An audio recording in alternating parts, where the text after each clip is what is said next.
Well, here we are once again.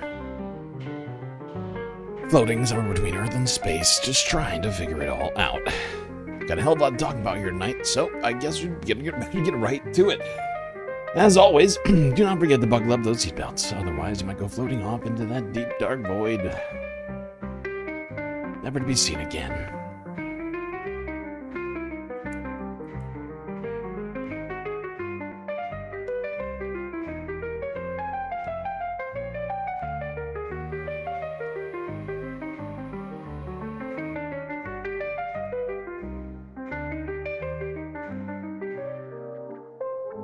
Well, Space Fams, beautiful to see you tonight on this Thursday evening.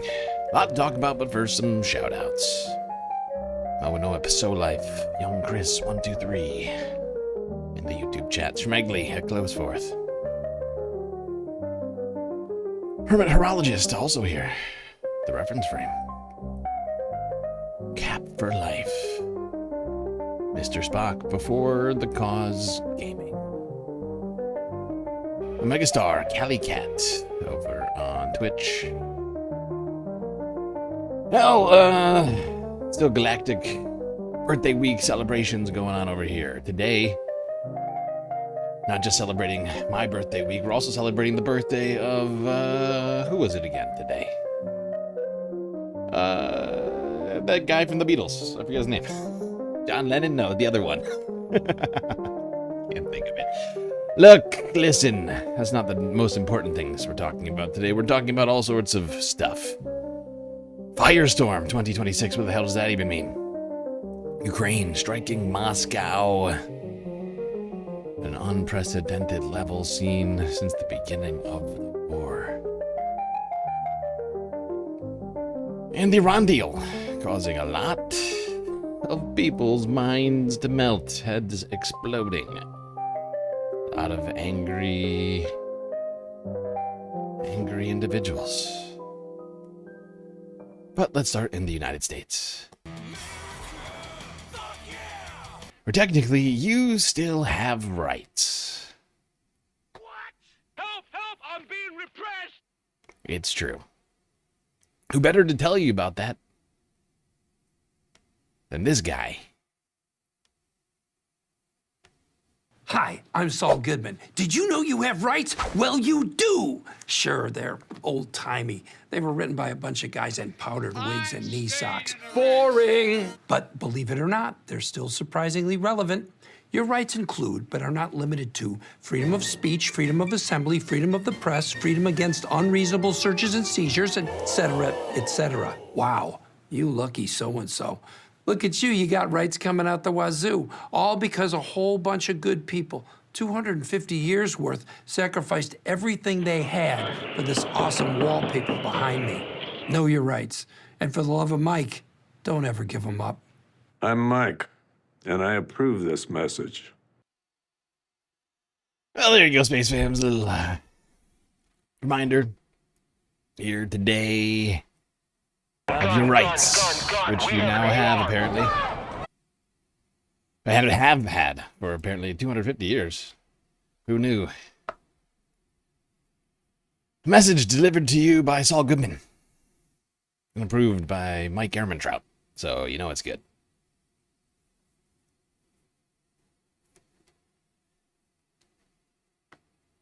So you know it's good. Write that down.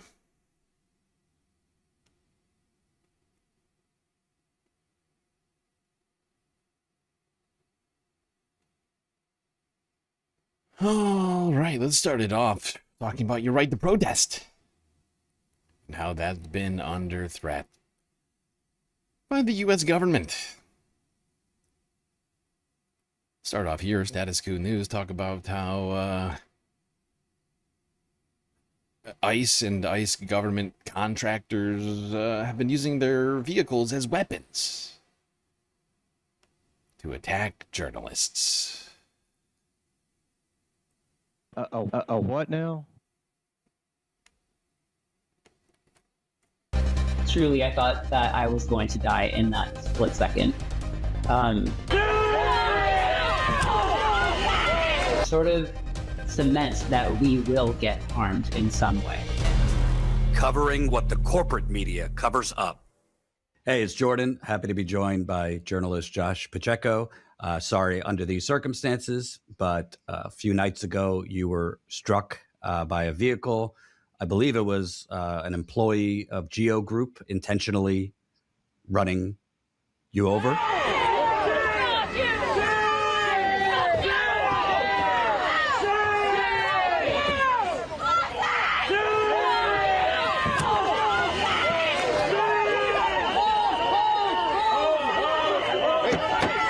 First off, when you were hit, you were clearly to the side. You were not blocking the vehicle or, participating in the protest. You were covering it. Tell me what happened, from what you could remember when you were hit. What were you doing and what happened after? Correct. Yeah. It's good to be with you. Horrible circumstances. Yes. Protesters were stopping cars pretty routinely throughout the day. I believe that their tactic is to try to reach the humanity of the people behind the wheel, try to get them to quit their jobs, right? So various degrees of what that looks like, protesters trying to... Yeah, unfortunately, when you try to reach the humanity of literal lizard fucking people, evil goons willing to take a paycheck for stripping the humanity of others, well, might be a difficult task. Gotta say. Stop cars, get the attention of the drivers. I'm off to the side, and I usually pull back a little bit further because I already have back injury from a previous car accident. So there's already journalists sort of in front of me, and cars are taking a pretty direct path out of there. They're following one another. And I can't remember exactly if it's the fourth or the fifth car, but that car, similar speed, and then suddenly veers to the left and accelerates directly into me. And we see and hear a real thump, and I feared for the worst. Well, thankfully, he's all right. Seems to me like that guy driving that vehicle should be charged with a crime, reckless endangerment with a motor vehicle, among other things. I don't care how much you don't like protesters, does not give you the right to run them over. This guy wasn't even a protester, he was a journalist.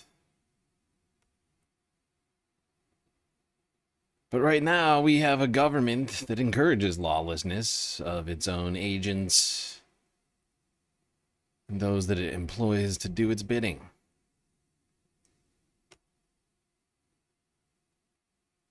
I mean, that's what we've been witnessing now, right? For a year and a half. Depends on where you want to start.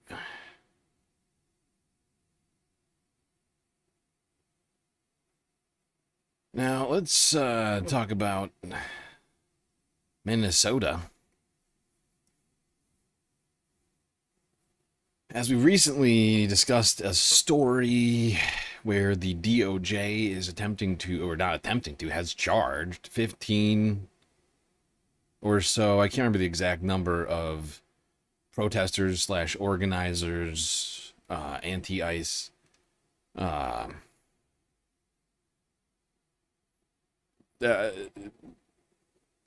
people of anti-ICE persuasion who have engaged in protest activities, all charged The bunch of trumped up charges. Pun not intended. I did everything right and they indicted me. Here's CBS News Minnesota WCCO from 21 hours ago. See what organizers are saying about these recent indictments. Help! Help! I'm being repressed! It seems, as far as I can tell, it could have been any one of the tens of thousands of Minnesotans who showed up for each other. We neighbors showed up. I don't believe we'll stop. I think we'll keep on going. That's the message from anti-ICE organizers after new federal charges and indictments this week. The federal government accused 15 people of working together to try to block and hurt ICE agents. The charges lay out some violent rhetoric, but Uba Ali found some community groups who think the government is trying to shift the story. Yeah, Frank, organizers believe this indictment is meant to discourage Minnesotans from protesting, and they don't believe the charges will stick. But prosecutors say those 15 protesters crossed a major line.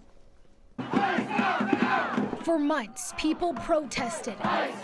Organizations mobilized. We were exercising our constitutional rights and looking out for our neighbors and keeping them safe. They marched during sub-zero temps.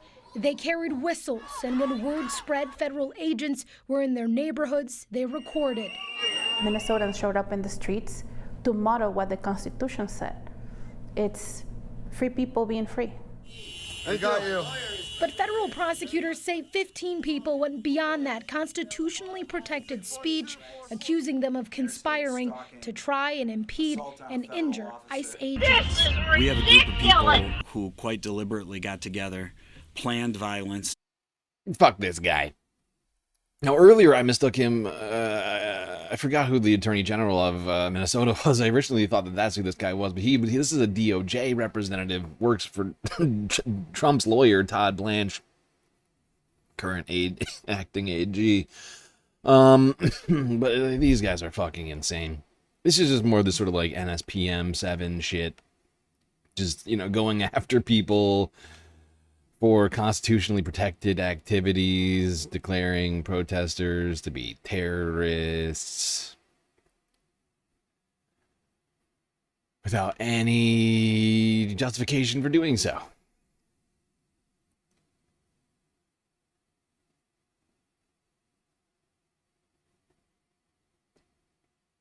Oh, God. Yep. Still being repressed. Some people have, of course, completely left the United States. They said that this is enough. I want to go somewhere else, please. For a lot of people, that place was Canada. Oh, Canada. But unfortunately for some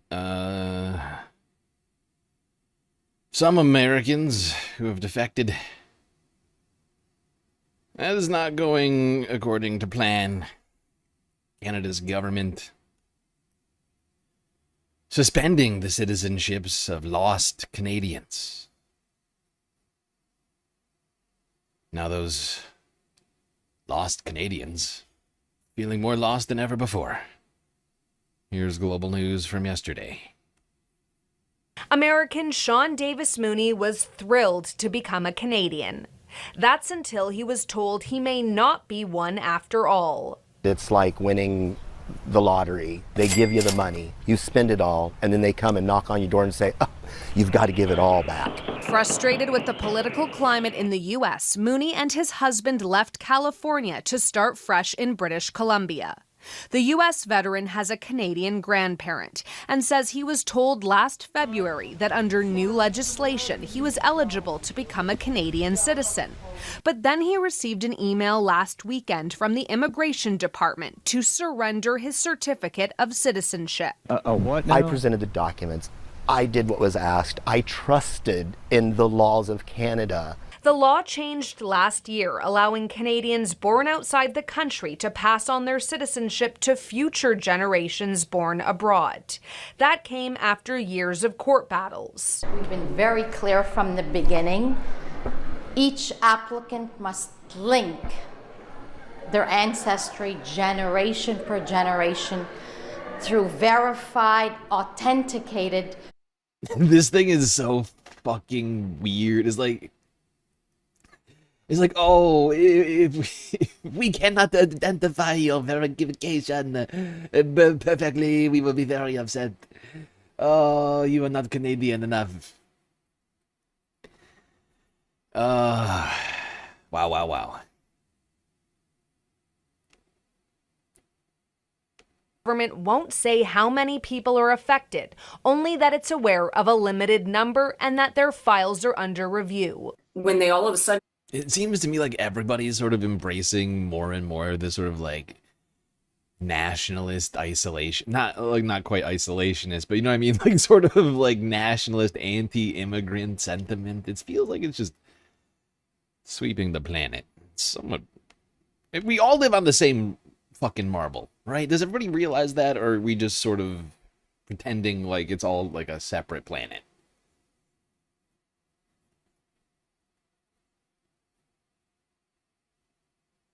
Because that's what it feels like, right? People are just so incapable of conceiving of the fact that we all have the same fate.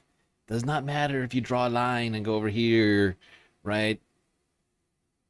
Everything we do affects each other. And just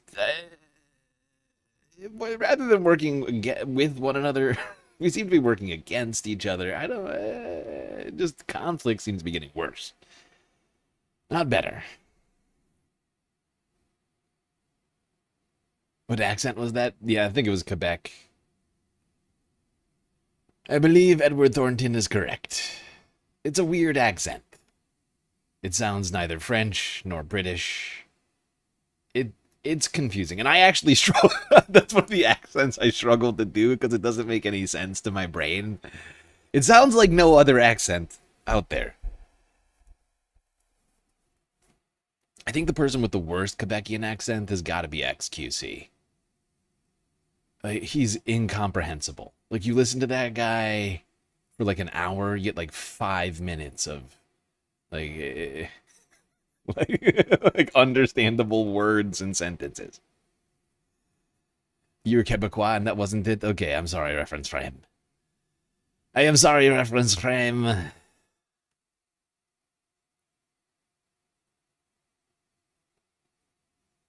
actually didn't know we had any Quebecois chatters. I thought most of the people that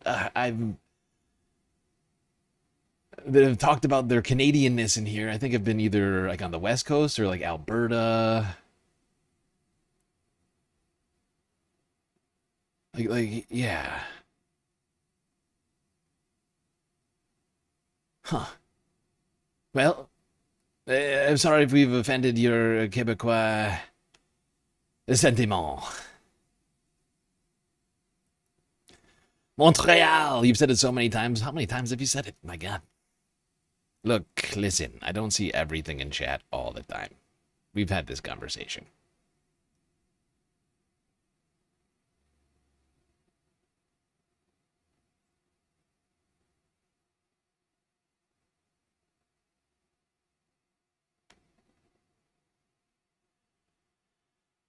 I can't remember where everyone is from.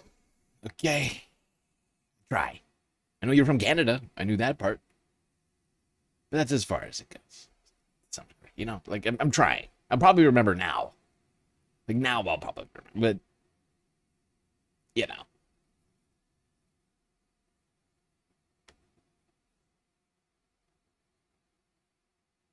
It's hard enough trying to remember where everybody is from the States. Like, what states they are from in the United States. Then remembering, oh, what provinces everybody's from in Canada and all that. I mean,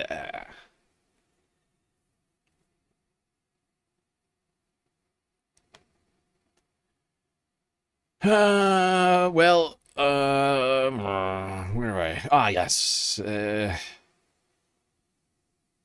Unfortunately, back in the United States, police brutality still a thing. This next story is fucking ridiculous. This is ridiculous! People in Mississippi are growing quite upset. Protests happening now. After a 1-year-old child was murdered by police. Okay, murder, I guess, is technically the wrong word. Legally, maybe the wrong word. Killed by police. Shot to death. A 1-year-old baby was shot to death by police because that child's parents were stealing diapers. Illegal. Growing outrage tonight over the death of a 1-year-old at the hands of police. Protesters met with tear gas outside the Mississippi Walmart where the incident took place, demanding justice for Cohen Wiley. According to investigators, the shooting on Sunday happened when Senatobia police responded to a shoplifting call involving 2 adults and a child. One witness telling a local reporter of the 2 adults, one was carrying the boy, the other a box of diapers. Policeman shot, open fire in a public setting over allegedly some Pampers. Authorities say the adults, now identified by the family's lawyer as the... That is some bullshit. That is some bullshit. Over allegedly some Pampers. This is the society we have. This is the society that we have in the United States. Where people who can't afford to buy Pampers, are forced to steal them and then gunned down in broad daylight by the police. For what, 10, 20 bucks or whatever it is? I don't know how big of a box it was.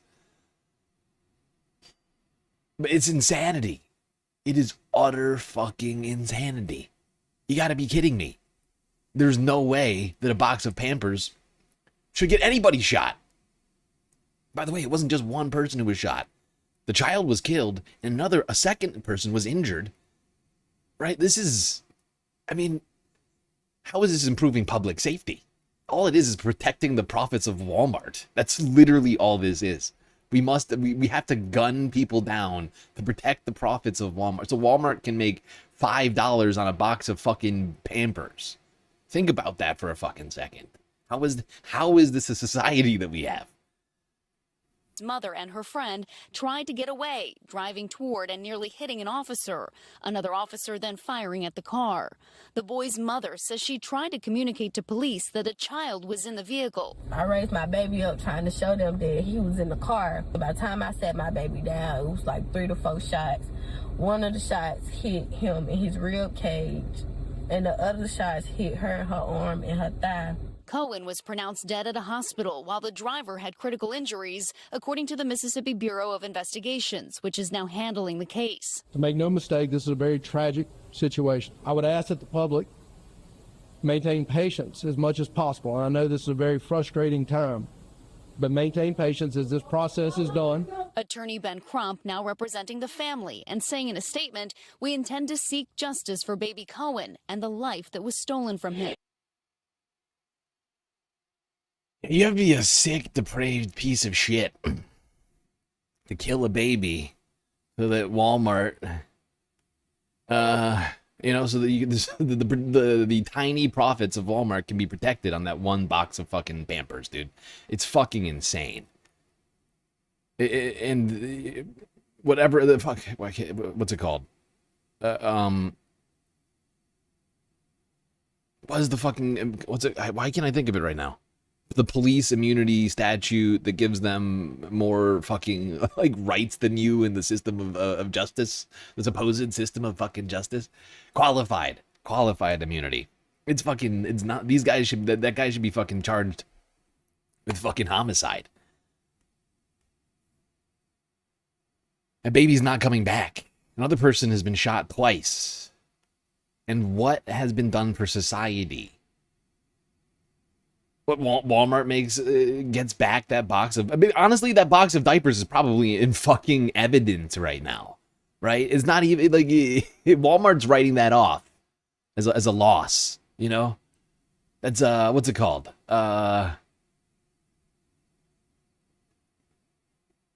Shrinkage, right? I mean, it's insanity. It's fucking ridiculous. That box of diapers is almost definitely sitting in evidence right now. So what was achieved? They could have just gotten in their fucking cars and followed them. You know? And if there was a crime committed, they should have arrested them.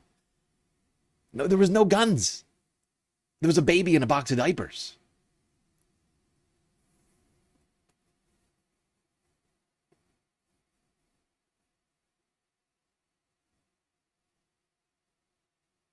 Exactly. It would be cheaper for the state. It would be cheaper for the state to just give that family a box of diapers than to pay these officers to gun them down, do the paperwork, and all of the other fucking shit that they're going to be doing. Right? And let's not forget that a child is now dead. Not coming back. Looney Tunes 9000 just cheered 100 bits. Orange circle emoji. Je suis votre président préféré. Jinta dislaidas san anime de pepla pu pour les jeux non fondam wan d5ans comptador aujourd'hui, pepe nest pas un violeurs. Merci de votre attention à cette question. Le président du ROI Donald Trump. That was some of the worst French I can't even say words now. That just broke my brain. That was some of the worst French pronunciation that I've ever heard in my entire life. I don't even know what to say. Also, it got hella confused halfway through. Interpreted roi as ROI. That's fascinating. Yes. Le Président du Return on Investment. Actually, that kind of checks out. I know it's not intentional, but I mean, at least his own investments. Le Président du Return on Investment.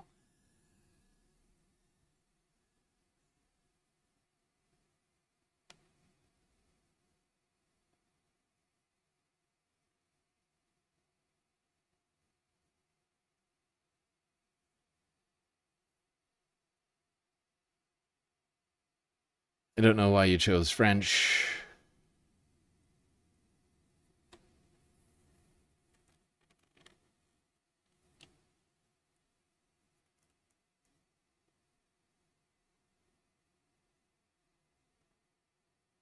All right, speaking of crimes, let's quickly talk about this guy, the man in charge of the Federal Bureau of Investigation, Kashyap Patel. Earlier this week, a bombshell report suggested that Cash may have created a slush fund to reward loyalist FBI agents. Hi there, everyone. It's 4 o'clock in the East. The desire to create a slush fund to reward political loyalists doesn't appear to start and stop with Donald J. Trump. Shocking new reporting by MS Now's Ken Delanian finds that embattled FBI Director Kash Patel stands accused of using more than $1 million in taxpayer funds to reward the FBI agents who went after Patel's enemies and who covered up Kash Patel's misbehavior in office, weakening our nation's chief law enforcement agency in the process. Our Ken Delanian reports this about a letter that ranking member of the House Judiciary Committee, Congressman Jamie Raskin, sent to Kash Patel. It reads, quote, the letter says the money went to special agents serving on his director's advisory team, which Raskin's letter describes as, quote, a curated group of agents who are willing to carry out your unlawful partisan and personal orders. That's right. Cash App was giving out thousands of dollars at a time. I think I heard as much as like $10,000. Like it's like a bounty system for either protecting Cash's reputation. Which, by the way, I'd just like to point something out as I think about it more and more. It sort of sticks out to me that we've just think about the juxtaposition between these two things, right? You have Cash App paying people as much as $10,000 ago to help cover up his own sort of misdoings, mistakes, whatever you want to call them, corruption. And yet, we also have, over the last year, I mean, seen how many scandals has Cash had. Like that's what's so fascinating about it, is he's paying people off to prevent exactly the thing that keeps happening. Like, where do we even start? But like, his reputation has taken quite a few hits over the last year. I mean, whether it's the G6 trips for the for his girlfriend's concerts, or using FBI agents as like Uber drivers for his girlfriend and and her friends. Like, I mean, this stuff is still coming out, right? Like, he's paying people like $10,000 a go, and his shit is still coming out. The fucking snorkel trip at Pearl Harbor, right? I mean, there is a litany of these things, and yet $1 million has been spent on loyalists who've been out there doing his personal bidding, supposedly there to sweep up after the rather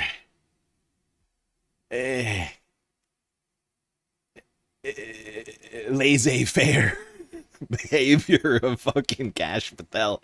It is quite a dichotomy when you think about it.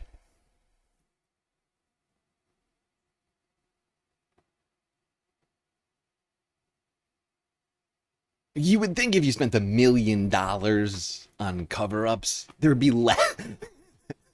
There would be less there, right? But in fact, there's a lot there, and it keeps coming out, and it makes you wonder how much stuff is actually happening behind the scenes. If that's the stuff we know about, right? Do you see what I'm saying here? If that's the stuff that we know about.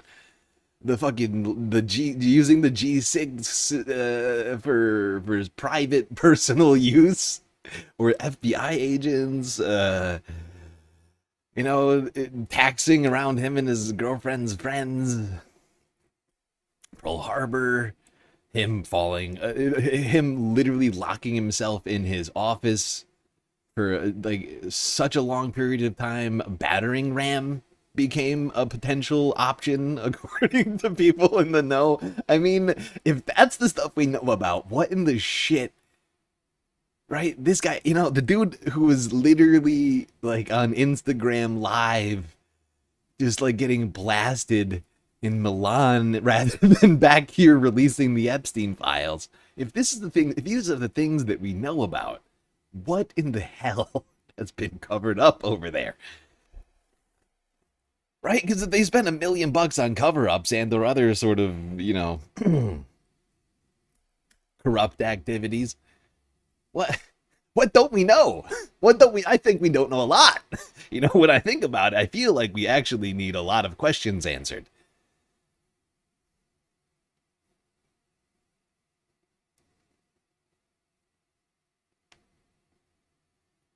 Is anybody else following me on that? Is that making sense? Is that making sense to everyone else? I mean, I want to make sure I'm not in crazy land here, and I'm not just, I'm the guy who's usually wearing a tinfoil hat. It's just my birthday week. But, oh shit, I forgot to update the galactic deficit. We've made some progress on the galactic deficit, actually. I was gonna like subtract the amount that we already paid towards it to make it look smaller. I haven't done that yet. I'll figure out how much. A number of you have been very generous in the last day. I gotta add to that deficit. We've made some big progress. All right, while we're talking about the Justice Department, we should talk about the federal lifetime nominees to the bench and what Democrats have been doing about those appointments. Now, of course, in Trump's first term, he made I think an unprecedented historical number of appointments to the bench. And it seems like he's trying to do that again. However, some Democrats not really living up to the moment. Not really pushing back like you might expect. At all. I wonder what kind of Democrat would do nothing. We had Josh Orton on the other day from Demand Justice, and he was pointing out this dynamic where there are judges going up nominated to a lifetime appointment on the federal court. And for months, Democrats on the Judiciary Committee, I should say, were asking these people questions like, who won the election in 2020? Yeah. But they were asking them in writing, and we never saw it. And then Democrats started to realize, like, hey, this is a problem, because a lot of these judges are not admitting the obvious fact that Joe Biden got more votes in the 2020 election and was elected president. Well, he was certified by Congress. And well, that's the thing. They're getting very legalistic about this in the same way that, like, hey, Brian, you say it's 1:45 in the afternoon. It's in the afternoon. And I say a lot of people believe that 1:45 is the time. Afternoon. Yeah, or in the afternoon. That is what the clock says. That is what the clock right, says. That's what people say. And so a lot of Democrats have been saying, we're not going to release our blue slips for Not going to do it. nominees from our state in the event that they don't acknowledge some basic facts about reality. It's also a great test of their independence from Trump. 100%, because the only reason why you would do that is if you're a complete bootlicker. And John Fetterman, of course, released his blue slip for someone in Pennsylvania because he is effectively a Republican now. He spit it out. He was chewing on it. Exactly. Oh, I like paper. Did you want this? I thought it was lunch. But Senators Gary Peters and Alyssa Slotkin have also released a blue slip for a federal judge to nominate to the Eastern District of Michigan, a guy named Michael Martin. And this is fairly controversial because people expect Slotkin and Peters to do something? Agree with Democrats that a judge should not get a lifetime appointment to the bench if they can't answer some very basic questions of fact. Like, who won the election? Like, was January 6th an insurrection? And so Slotkin came out with this to explain her. Doesn't that seem like a lot, though? You know, for a judge to be able to, I don't know, vocalize generally accepted facts. Is that not too much to ask? I mean, these people's jobs is to parse through facts and through real world events, and now you want them to parse through facts and real world events and come to a conclusion that's based in reality? That's weird. That's weird of you, for you to want that. That's really weird. Of the blue slip. I take this responsibility very seriously, said Senator Slotkin. I met with Mr. Martin, a 20-year career prosecutor who's worked through both Democratic and Republican administrations, and asked him direct questions that speak directly to whether he will uphold our democratic process regardless of external pressure. From making clear that Joe Biden won the 2020 election, to the attack on the Capitol on January 6th, to being clear that President Trump can't run for a third term, these answers were important factors for me and fundamentally different from President Trump's judicial nominees to date. I look forward to Mr. Martin conveying the same during his confirmation hearing and to his service on the federal bench if confirmed. Now, I guess there's some weaselly language in there. I don't know, but this does not sound like it reached that that level of acknowledgement. You tell me whether Alyssa. What it sounded like to me was like a naive optimist playing senator. Slotkin, who we should say is a former CIA operative, or presumably former CIA, definitely at one point CIA. I don't know if that life fully leaves you. Who knows? Especially But when one you're would still expect in government. you'd be able to see through a guy lying or trying to be split hairs or being legalistic. I hope it wasn't she just wanted to okay a justice to the a judge to the federal bench for a lifetime appointment just because she wanted to seem bipartisan. I don't know. Here's Blumenthal asking the question. We'll see. Yeah. I'm sure he will. Mr. Martin, who won the... There's no reason for any of us to doubt Alyssa Slotkin. I'm sure that this guy, Michael Martin, he is going to come out. He's going to allay any concerns anybody has about this sort of,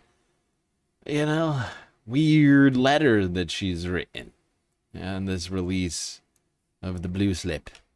20 election. Senator, as a matter of law, Joe Biden was the winner of the 2020 election. Who got more votes? Senator, my focus as a judicial nominee is on the law. And as a matter of law, Joe Biden won the 2020 election. Pause it for a second. Pause it for a second. No, pause it for a second. As a matter of law, this is exactly the same thing as saying Joe Biden was certified and became president. This is not materially different from what any other right-wing, boot-licking, non-independent nominee for a lifetime appointment on the federal judiciary has said. Yeah, exactly. And, I mean...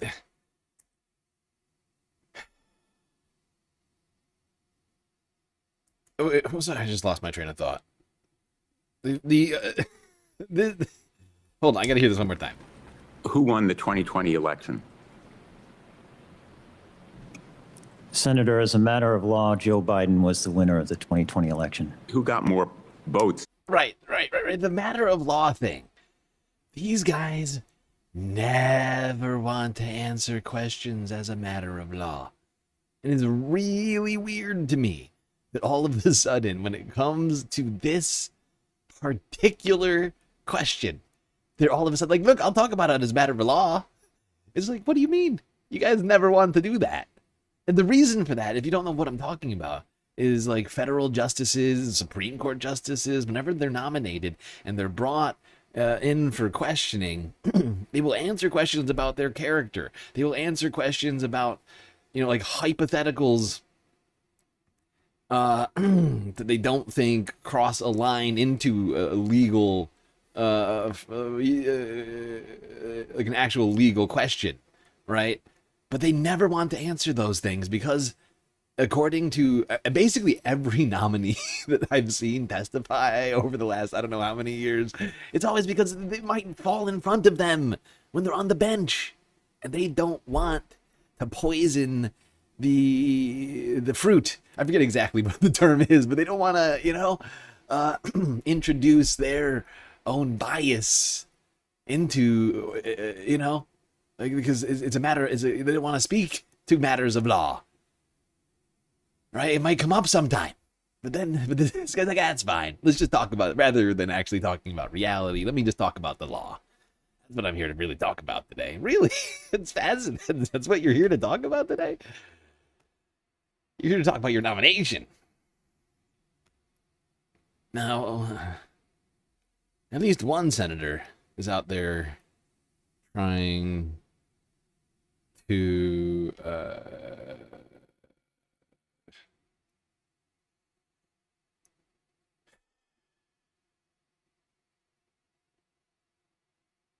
put a stop to this nonsense.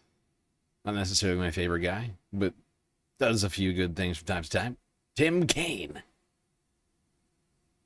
Tim Kaine had his chance at questions for these judicial nominees. Kaine, speaking to a budget nominee, they would probably, I think, number 2 at OMB. This is under Russell Vogt. And it gives a pretty good, the judges are a little smarter about this. This guy isn't. He needs to be Senate confirmed, but it really does express the dynamic that's going on with Republicans. Do you believe the 2020 election was rigged? I believe that Joe Biden was certified as the winner of the 2020 election. He was certified, yes, but do you believe the election outcome was rigged? Senator, I appreciate the question. As mentioned, I believe that Joe Biden was certified as the winner of the 2020 election. Okay. Duly noted that you're not responding to the... I'm sorry. Oh, right. Kane gets in here later. This is Merkley. That's my bad. That's my bad. I don't know if that's what you're upset about. I know this is ridiculous. That's not Tim Kaine. Was the 2024 presidential election rigged? Senator, President Trump won the 2024 presidential election. Yeah, folks, how about that? So he was asked twice, was the 2020 presidential election rigged? And he said President Biden was certified to be the winner. He wouldn't answer the question. Saying President Biden was certified as the winner of that election is like saying today is Tuesday, June 16. I mean, it's a fact. But he wouldn't acknowledge that President Biden won that race. Now, there's only one of two reasons, Mr. Duncan. You have either fallen victim to the conspiracy mindset that says that that election was rigged, and if you're a conspiracy theorist, you shouldn't be let anywhere near the position you've been nominated for. Or, you know, President Biden won the election, but you're afraid of making an insecure president mad by acknowledging that fact. You answered so easily when I asked you the question about 2024. You didn't fight, you didn't evade, you didn't obscure, you didn't try to end run. You said President Trump won the election, which he did. He won the popular vote, he won the Electoral College.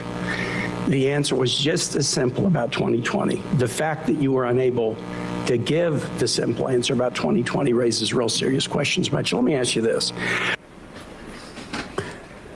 He's just smiling. Yeah, he's having a blast. Mission accomplished. I remembered what I was supposed to say. Right. My 4chan buddies are going to get such a kick out of this. It's crazy. I'm going to be... Yeah. So that was effective line of questioning there from Tim Kaine coming in for the with the hat trick or whatever you call it. That's not the hat trick. Hat trick, 3 goals in a row. With the assist from Senator Merkley. Yeah, because that's basically what he did, right? Like he piggybacked off of Senator Merkley's question. It's like, hey, would you answer this question? And the guy answers it in the exactly normal way you would answer the question. It's like, what? That's weird. You answered that question perfectly normal. Why couldn't you answer the other question in the exact same way? Oh, because there's something wrong with your brain. There's 2 things that could be wrong. You have a mental health problem. You have a mental health problem, or you're a cultist. Or both. Because technically, you could be both, I would point out. I'm not sure Tim left that open, but I'm willing to leave that open. You could be both. It's not exclusive. You could be both a cultist and have a mental health problem. In fact, I feel like kind of a high likelihood, really. Now, I'm not going to leave that out as an option. That's all I'm saying. I wouldn't want to do that. That's exclusionary. It's exclusionary and it's unfair, and I won't do it. Okay? That's me. Aren't I a good guy? I won't allow that to happen around here. Intersectionality. Come on. Come on!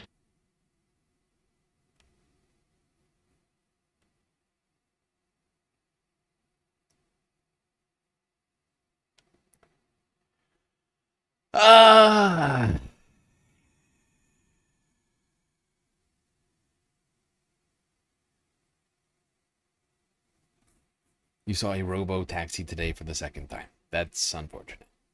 Aww. Everything's computer. Everything is computer.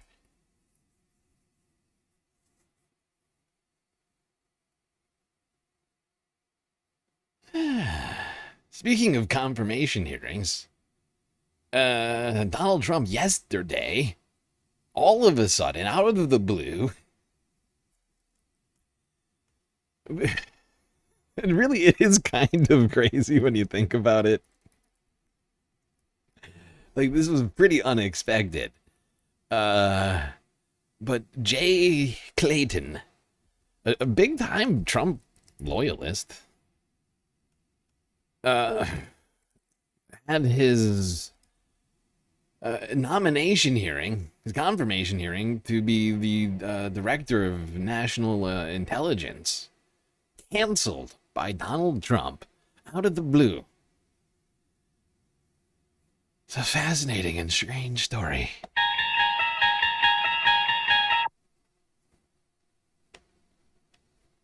In theory, Jay Clayton, who's President Trump's pick for the next director of national intelligence, was scheduled to testify before the Senate Intel Committee later today.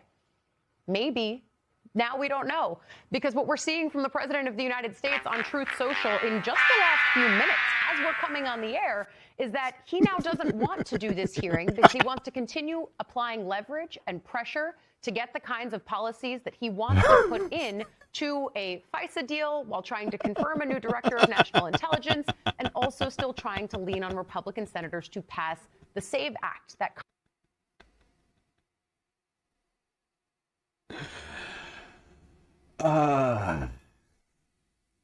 So, Jay Clayton, who was prepared to become the director of national intelligence, suddenly had that job opportunity halted at the behest of the president, because the president has things he wants to get done. And to be honest, I saw a few Republicans who were upset about this. The president would dare to hold the country's national security hostage in order to get what he wants done. I mean, what's fascinating about that is Trump has done that like 1,000 times. So I don't know what's new about this one.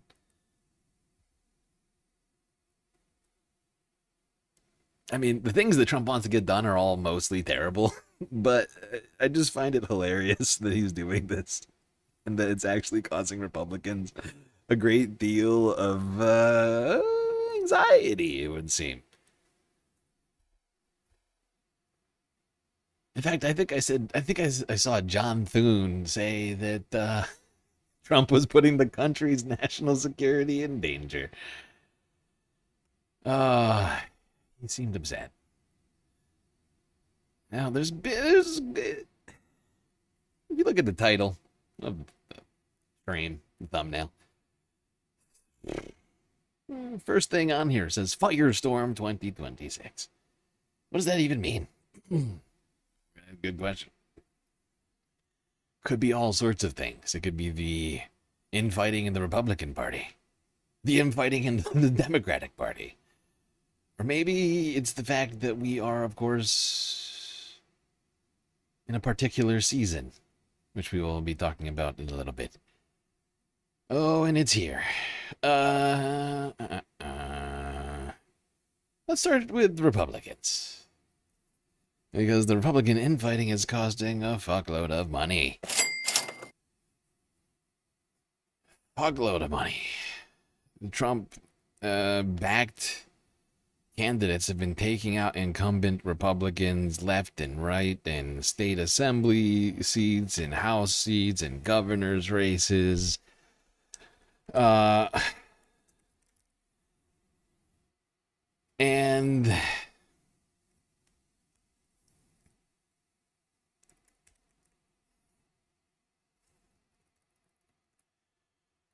oh fuck, what is this guy's thing again? Hold on. Is it Michigan? I can't remember what race this guy is, but a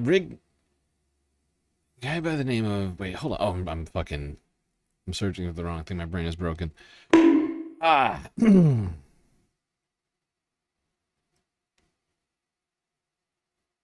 a guy by the name of Rick Jackson, who's a Georgia gubernatorial candidate. Well, actually, I think now general election candidate. I think he won the primary. Am I right? God damn it! I should have this. This is like a single election story. I should have had this more figured out in my head just now. I don't know why I'm not more prepared right now. I've been doing a shitload of stuff. Okay.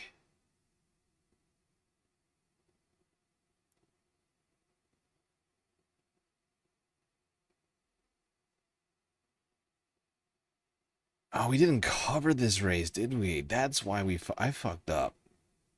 That's right. This is what I actually have to say about this. We forgot to fucking somehow, I did not cover this race at all, I don't think. I think it's because I was sort of early on in this stuff, in my primary election efforts. This guy's running in Georgia to be the next governor. He is a Republican. He's been going up against Donald Trump. He was going up against a Donald Trump endorsed candidate and apparently spent $100 million to beat them. What? Yeah. $100 million for a governor's race.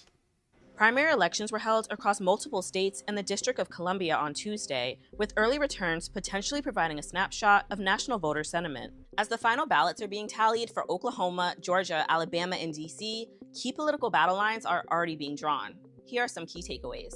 In Georgia, the battle for the next governor has exploded into the most expensive primary in the state's history.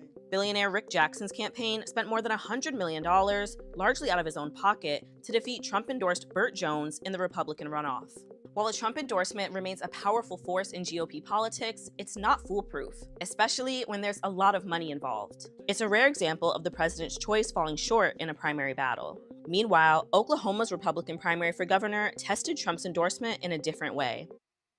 There, the president weighed in late, throwing his support just 2 weeks ago to former state senator Mike Mazzei among a crowded field. In the runoff, he'll face Gentner Drummond, who has served as Oklahoma's top law enforcement official since 2023. Right. And so this race that we're talking about, there was Rick Jackson versus Burt Jones. It was a runoff election that actually happened on Tuesday. I was unaware of because, once again, I wasn't clued in. I wasn't, like, focused in enough on the Georgia elections to begin with. And so, like, honestly, and also the Republican shit, it's really not what I've been focusing on, right? It's been really the Democratic fighting.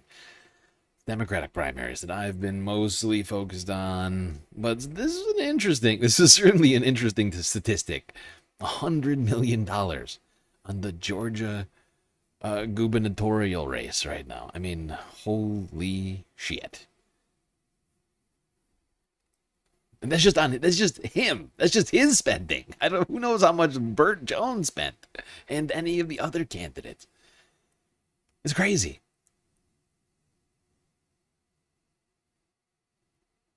Billions are being spent on these fucking primaries this year. So clearly some people see them as being very, very important. Not just me. I know people are sick of me saying it over and over again, but these primaries are truly of great importance. You'd think Democrats would be taking them very, very seriously right now, talking about them. Getting behind the best possible candidates. It's not really happening, unfortunately. We've been seeing Democrats continue to spend, shit fucking tons of money on centrist, neoliberals, AIPAC, dumping money into the primaries. I don't even know how much they've spent this year so far on the 2026 midterms, but it's got to be in the billions at this point. And when they're going to run out of money, I don't know. I keep thinking they must have some sort of limit. And then they keep proving me wrong. They have somehow like infinite money.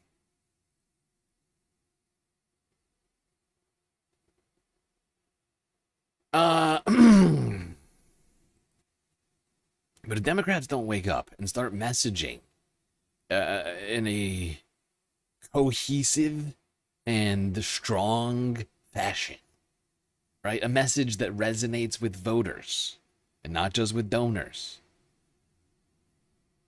Democrats are going to be in seriously bad state and when we reach the general. And of the numbers that Harry Emden's got here over at CNN, well, Democrats are in trouble.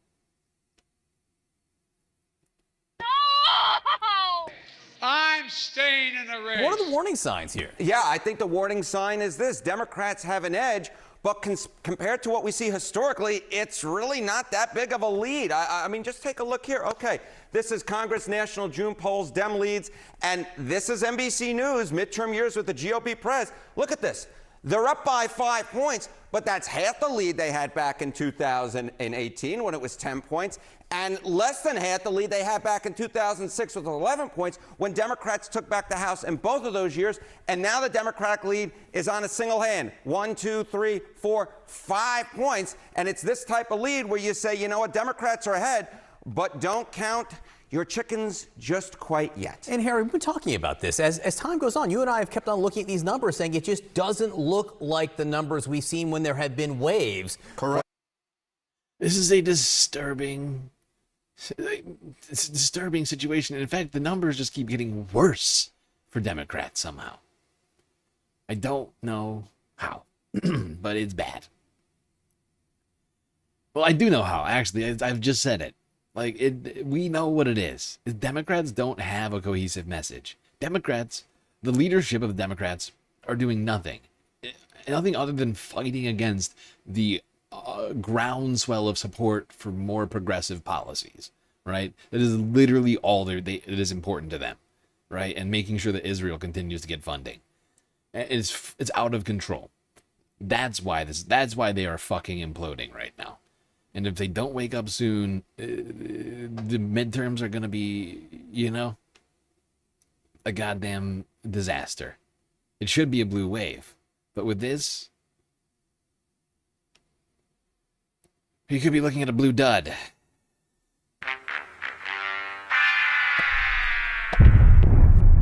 Democrats in the past. What are the trends in the other polls? Yeah, okay, so this is not just one poll in which we are seeing this. There is this group of pollsters that are out there that are just not showing the wave you might expect given where the president's approval rating is. Okay, what are we talking about? We're talking about NBC, Marquette University Law School, and Ipsos. Look at where they were January and February, and look at where they are May and June. NBC, down a point. MU Law, down 3 points. Ipsos, basically staying the same. So the Democrats hold these leads, but again, you have this group of pollsters that are out there where this lead, simply put, is not. I just want you to think about this. What the fuck has happened between January and June? You've had 6 months of Trump policies, and Democrats are incapable of taking advantage of it. Look at it. It's incredible. Let's go over the things that have happened between January and fucking June. Let's see.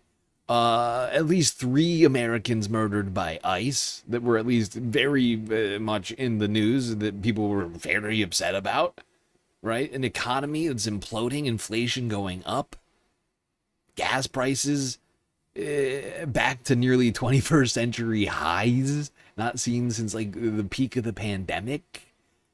People losing their health care, people just choosing to not get health care because it's too expensive, right? Groceries are going up. Like, everything is going up in cost right now. Democrats can't even message on it. How? These are just a tiny, and this is all, I haven't even mentioned the war in Iran yet. But think about that. They've got, beyond the trifecta, they got a new war, you got massive inflation, and you got fucking, what was the other thing I said? You got the federal government literally murdering people in the streets. And the Democrats can't find a way to message around all of this. It's incredible. It's like they're being handed all of these things. These even though they're all horrifying tragedies none of us enjoy or like, but we have to accept the fact that these are in fact political. Republicans do it all the time, right? Republicans do it all the time. Bad things happen. It's Democrats' fault. It's liberals' fault. It's because everybody's it's a communists. It's a communists running communist blue cities that are all creating these fucking tragedies that are happening, right? They see homeless people and they're like, that is a segment right there. Right? They see a woman get murdered. They're like, that is a segment right there. They see, Help! I'm being repressed! They see gas prices up during fucking Biden's term, and they say, that's a fucking segment right there. But these fucking incompetent bastards, they see it and they, what? Huh? What? Nope, nothing to see here. Going back to sleep. I'm staying in the race.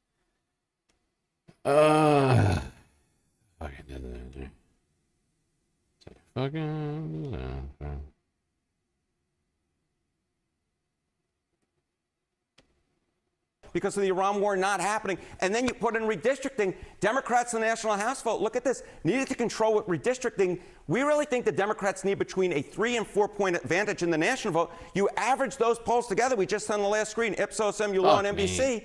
It's right on the border there. It's right on the border. It is. Come on! This is what I'm saying. They're playing with fire. They're playing with fire. There's no way they don't know it. They see the numbers, and they continue. This is why we need the primaries. Because we cannot have leadership that's incapable of seeing the facts. Is in fact determined to push a fake set of facts on all of us. Right? That criticizing Israel is anti-Semitism, and that actually progressive policies are bad. And, you know, like corporate money and PAC money is good. Like that's the reality they want to push on us. And everybody's sick of it. I'm not just saying that. I am not just saying that. Harry Emden's got some more numbers. The very best ones. Very best numbers. There is polling out now that shows just how things have changed for the Democratic Party when it comes to the type of candidates its base likes best. Is it the Chuck Schumers? Is it the Hakeem Jeffries? Is it the Alyssa Slotkins? Gavin Newsom? Pete Buttigieg? Is it those types? Or is it, say, someone, the type of candidate who both brings the fight to Trump and Republicans, but also advocates for working people across the country? Let's see what the polling shows now in the year 2026 under a second Donald Trump administration. Being another one of America's big cities, this time Trump's own backyard. Janice Lewis George, currently with a significant lead to become the next mayor of Washington, D.C., which would put her on a potential collision course with the president, of course. It was less than a year ago that another Democratic socialist, Zohran Mamdani, became mayor of New York City. And Harry Enten is out front to tell us something we don't know. Okay, Harry. Now, Yes, I ma'am. know that there's some confusion as to what a Democratic socialist really is. Yes. But I guess just on the base of it, who is more popular, Democrats or Democratic socialists? Well, among Democrats themselves, the Democratic Socialists of America have a higher net favor rating than the Democratic Party does, at least those who are members of Congress. I mean, just take a look here. Dem Socialists of America, plus 17 points. Wow. Democrats in Congress, plus 4 points. That's 4 times more popular. It's 4 times more popular among Democrats. And you would think people who are more popular are probably also more galvanizing, right? Probably more motivating to the voter, to the average Democrat, right? If you're more popular, you're more likely to get people to go vote for you, right? Am I crazy? Which is why we need the primaries, right? This is why we need the primaries. Replace the Democrats, the very unpopular Democrats in Congress, with people who are popular here in America. Yeah? Are people following me here? Is this all making sense? Like, it's all coming to fruition. The things that I'm saying have been saying for a while. Like, these primaries are important for so many reasons, right? We get the right people in Congress. Those people will put into place policies, hopefully, that are better for America. Right? But we can get those people in easier, it turns out. because those policies are more popular, as we've been saying over and over again around here. Look, just accept it. Democrats, neolibs, have terrible policies that nobody supports. No real person supports it. Like 5 people. Like 5 weirdos are still like neolibs. But it's quite clear. If you're a Democrat, you're really not a Democrat. Capital D. You're not you're not staying in the race. I'm with her, Democrat. No. And that's why they're fighting. That's all they're doing. They see the writing on the walls, and rather than shifting policy, because the shifting of the policy is what will wind up undoing them in anyway. Right? Because I don't see these people. These people are not here for ideological reasons, aside from like a couple of people who are like Israel first type people. But like most of these corrupt assholes are just enriching themselves, right? A lot of these people who are just still here, they're no longer. If they were ever there for ideological reasons, most of them are not any longer. You know, these people who've been here 30, 40 plus years. There's not a lot of examples where people have not, faltered on their sort of,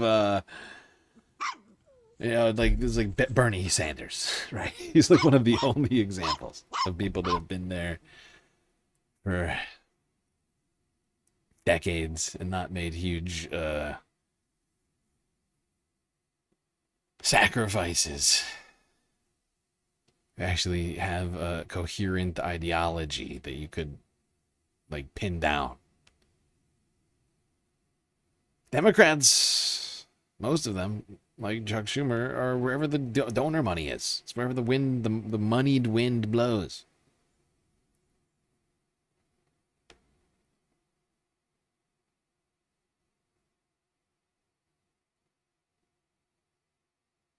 You have much less concerns about Ro Khanna than Slotkin? Yeah, me too. I think that's just a normal thing. That's a normal instinct. It's just a perfectly normal instinct. Slotkin is just verifiably worse than Ro Khanna. Ro is not perfect. I'll be the first one to admit that. But if you're gonna give me a comparison, a comparative analysis with an Alyssa Slotkin, you know who's gonna lose. At least you should know who loses in that.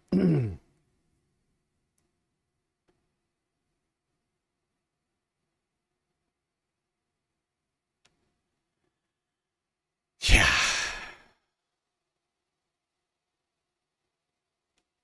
Fact is, this government does not protect the little people,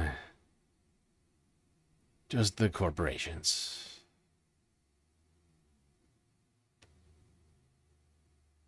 Got a bunch of elderly people running the Congress who don't actually know what it's like to be a normal elderly person. You know, they still make like $250,000 or however much, like 300. What's the number now? They increased their pay, didn't they? Was it 350 or something like that now? I can't remember how much money they're making. They're making hundreds of thousands of dollars a year to just sit around, get free health care, and lie to the public. What a sweet gig. Unfortunately, a lot of people are living pretty rough lives in their later years. And you know who's not helping that? Corporations. Yeah. One 82-year-old woman learned that the hard way after decades of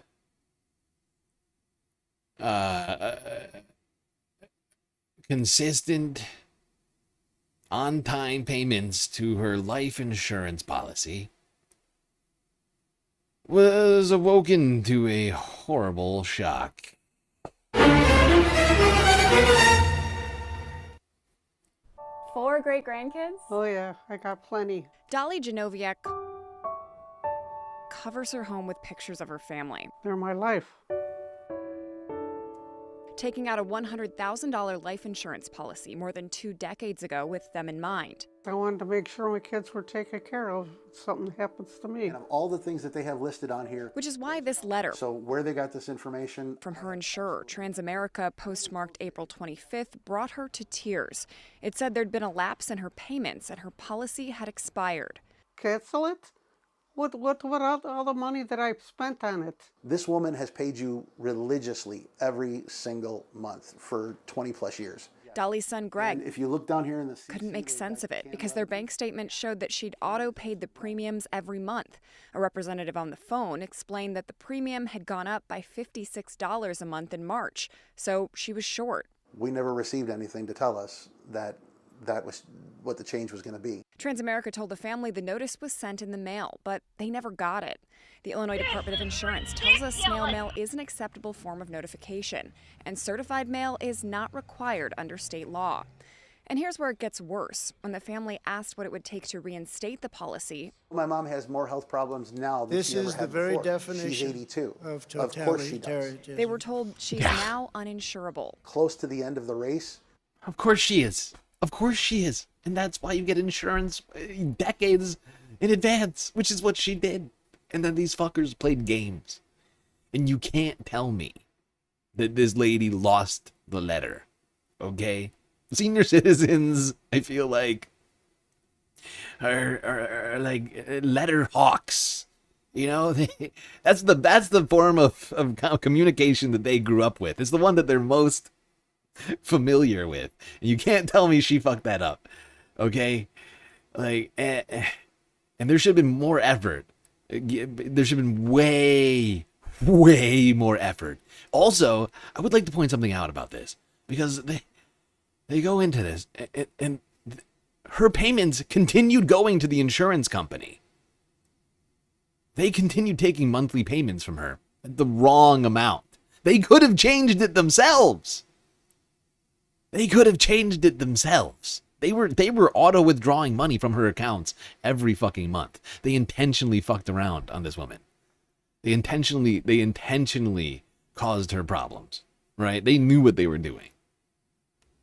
They're playing games with the law. They knew the law well enough to know that if they could prove that they sent a letter, or if they even claim that they sent the letter, right? That it puts this woman in a terrible position. Like, I'm sure she could probably like go into court and like contest that they sent the letter and try and make them prove that they sent the letter, right? And if they can't provide it, they probably would be thrown out. Like, or not the case, but like not her lawsuit, but their claim that was unpaid. But like, check out what happens to this woman. It's fucked up. Trip you up, and we're going to take that safety net away from you, and now your family's on their own. They're out in the cold. Due to customer confidentiality, Transamerica does not discuss individual policy owners' matters with third parties. Of course we not. have reached out directly to resolve their concerns. It was the only thing the company would tell us. Right. But shortly after we got that, Dolly got this letter changing course, saying a reinstatement was now possible, but with a fee of $1,581. This is ridiculous! And you know what she did? She paid it. It is just so fucked up. It's just so fucked up. For decades, this woman was on time paying that policy. These insurance companies are fucking criminals. Okay? They are constantly trying to do everything they can to not pay out on insurance policies, to not honor like their responsibilities, to not do the very thing that they are supposed to be there for to do. And it's disgusting. And that woman forked out $1,581 to reinstate her policy because she had no other way. It would have cost her more to hire a lawyer, right? That's the problem. That's the fucked up situation here. It would have cost her more money to hire a lawyer to try and get that money back than it would have to just fork it over to them. And so she did. She got it back, which is probably better than a lot of other people because she got, news coverage and attention. But If that's one of the lucky ones, I don't want to know what unlucky means. I think we all know what unlucky means. It means your entire life's work just gets ripped from you and you have no fucking recourse.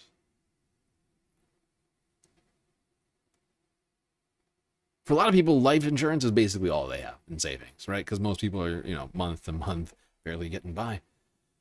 And something, that they can pay down like small, incremental payments over the years and live like a healthy, responsible life that's the option for a lot of people.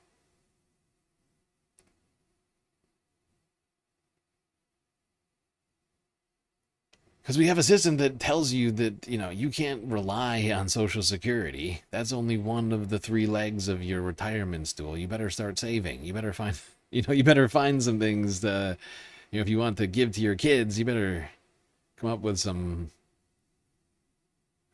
stuff.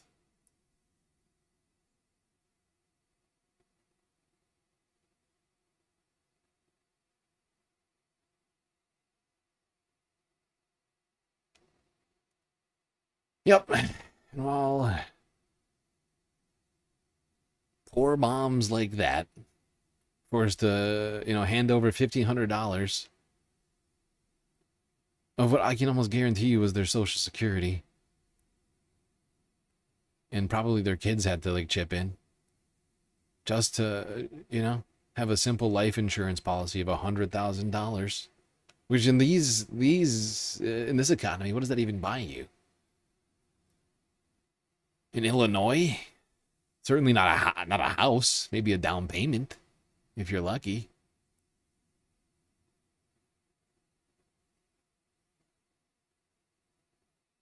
She's got 4 kids it's going to be split up with,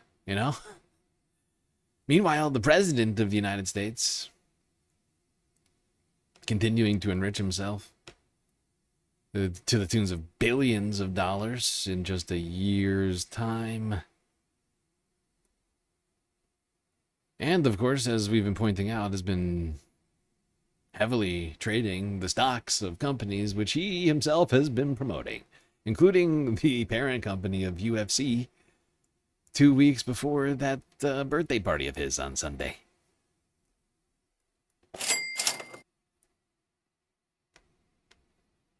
CBS did an investigation showing that Donald Trump, in between obsessing about the waiting pool and in between launching a war, has had a lot of time to play the stock market. Our CBS News investigation shows President Trump has traded stocks at a level never before seen in the American presidency. In the first 3 months of this year, Trump's investment accounts traded 3,600 stocks worth hundreds of millions of dollars. The Trump Organization said Trump's portfolio is overseen by independent investment managers. CBS News investigative reporter Michael Kaplan has been following all this for us. Michael, it's great to have you here. Great to be here. What do we know? Well, this is a... By the way, during this piece, I would just like everyone to focus on this man right here, making the face as if he's clenching his butthole tighter than any man has ever clenched his butthole in history. Oh my God, look at his face. Just pay attention to that fact, or that vibe, that element of this video, please. All this for us. Michael, it's great to have you here. Great to be here. What do we know? Yes. Well, this is great. a financial disclosure that came out last month, and it was really remarkable because you saw 3,600 plus individual trades, most of them of individual companies.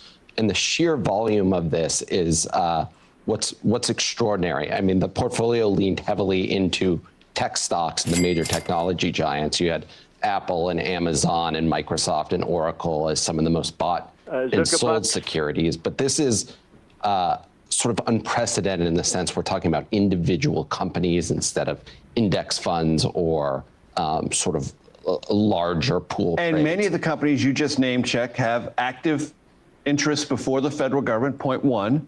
Point two, the president knows better than anyone, any utterance from him can affect the stock of one of these companies.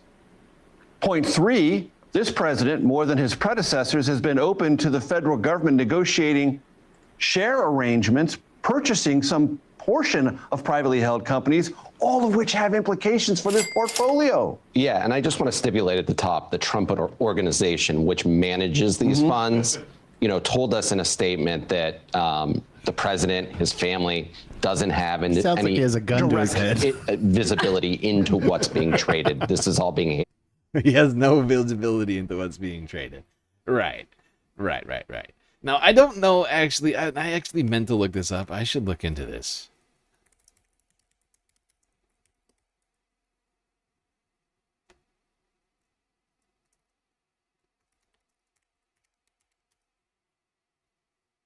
But,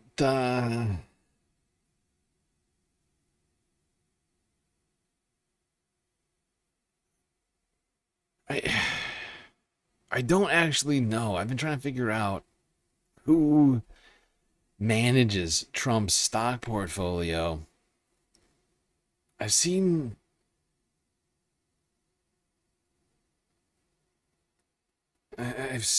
no reporting on this. I don't know if it's public information, but I can almost guarantee it's just a supposition, but I can almost guarantee, based upon my supposition right now, that Trump's stock portfolio manager talks to Trump, right? In fact, I can almost guarantee that guy or gal, but probably guy, has a White House press badge, or not a press badge, a White House pass, right? That gets him deep into the White House, straight to the Oval Office, right? I can almost guarantee you that he probably shoots the shit with Trump.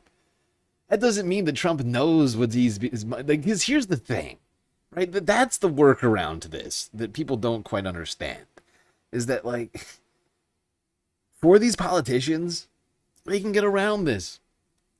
They give their stock portfolio, in Trump's case, billions or at least hundreds of millions. I don't know, including Truth Social, it's billions. I assume that's probably part of it, technically. Although it's not, actually, it might not be. Now that I think about it, probably not. Regardless, probably at least in the hundreds of millions of dollars. But you get your stock portfolio manager just hanging around. You don't know. They're not telling you what they're trading. You're not telling them what to trade. But they just happen to be around. They just happen to hear, classified information or whatever else, what's going to happen tomorrow with regarding a big deal with Oracle and Masayoshi-san over at fucking what's the name of that, SoftBank, right? Or or some sort of lawsuit is going to be started by the president. You might overhear that in conversation. Or perhaps you might hear that a war is going to get started in Iran, right? Trump didn't tell you to trade the oil futures, but you knew that war was going to happen ahead of anyone else. So you could take advantage of that information. No, he didn't. Trump didn't directly tell the manager what to trade, and they didn't tell Trump what they traded. But they still had inside information, right? I'm not saying this is I don't have evidence that this is happening, but if you look through all of these fucking trades and you look at how Trump conducts himself like a mob boss, you can't tell me that that's not happening. You can't tell me definitively that that's not happening. By third-party investment managers, but some of the timing of these trades is interesting. Take, for example, NVIDIA, the chip maker. The first week of January, he traded up to $1 million worth of NVIDIA stock. And the next week, the administration loosened export controls around these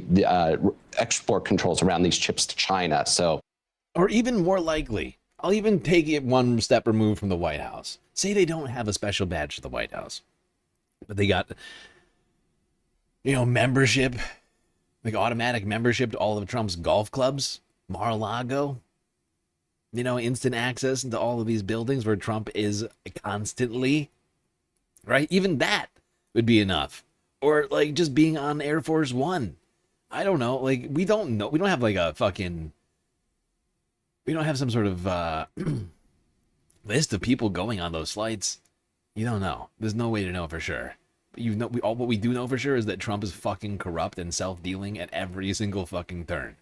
And that is, in fact, a way that he could try and get around that loophole. Right? And be like, look, no, I never told him what to trade.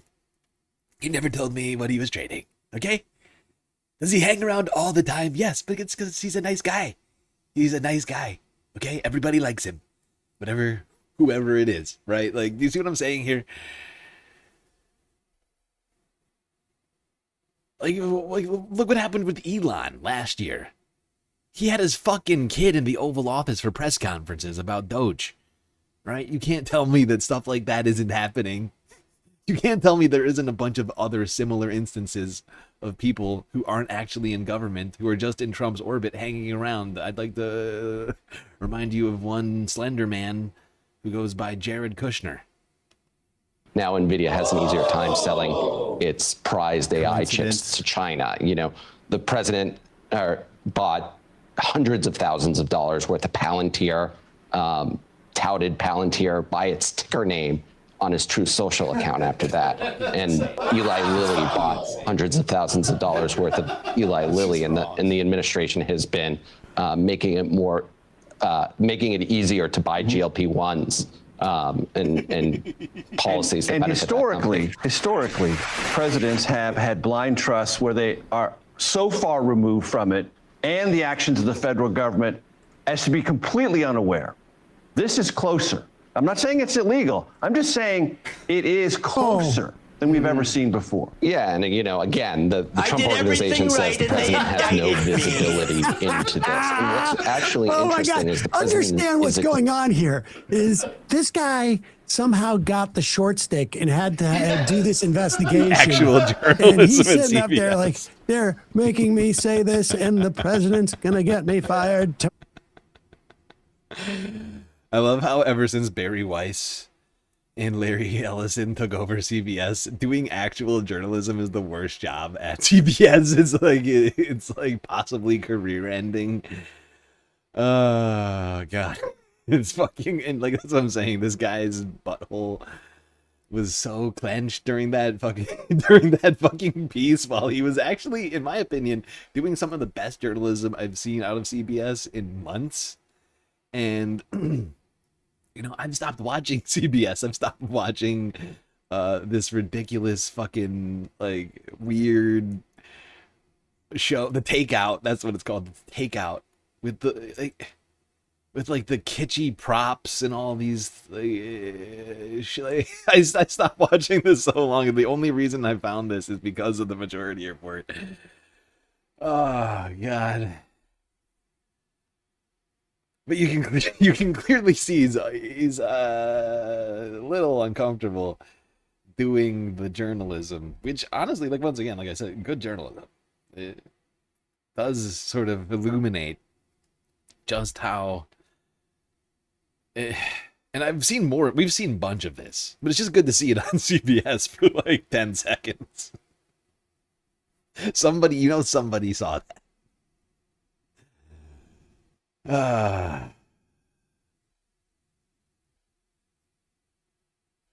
You know, some grandma who's been watching CBS this whole time just saw that and was like, wait, what? What are you talking about? The president's been doing what? This is horrifying. Right? Am I wrong? At least one grandma saw that, and for that we can be happy. Oh, God.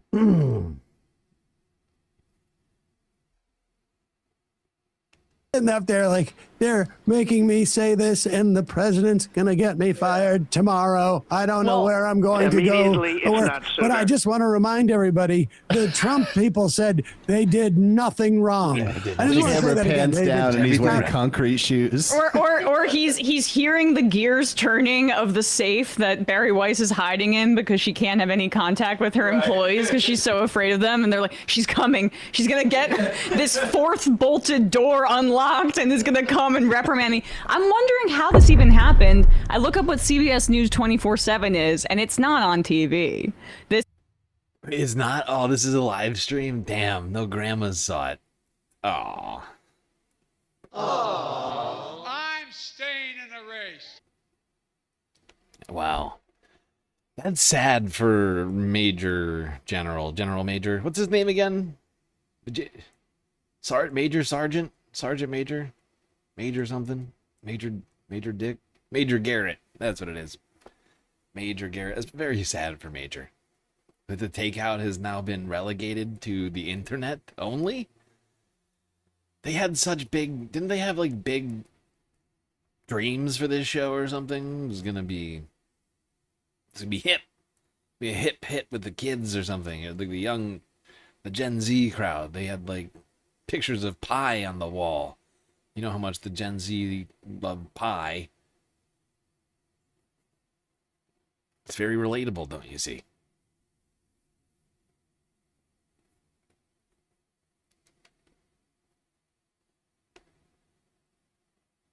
Oh, see, the vibes over at CBS are fucking wild these days. Oh, we gotta start the galactic content goal. I forgot to do that. Oh, no, I didn't. Oh, no, I forgot to restart it. Oh, it's all fucked up now. I gotta restart the galactic content goals on Twitch. They're all fucked up.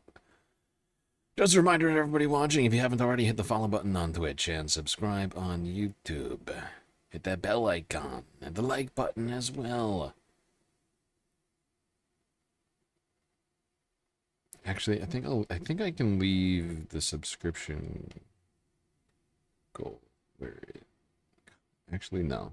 Nope. That's wrong. I'm wrong. I am wrong. Okay. New sub points.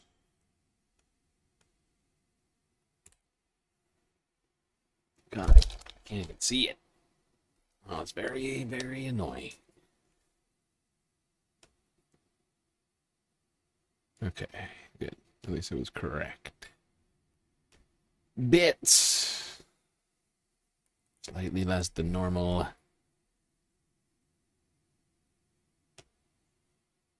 Because Looney donated 100 bits earlier. Okay. Galactic content goals have started. The goals have now started officially, although unofficially they've been going for like at least 40 minutes. Still got like 2.5 hours to complete it. Twitch, Cash App, PayPal, Patreon. All good ways to help support the show. And ensure that we get the entire live stream that I have planned for us tonight. We still got a hell of a lot to talk about, so don't go anywhere. All right, let's move on from Trump's enrichment of himself, self-dealing, and prolific stock trading.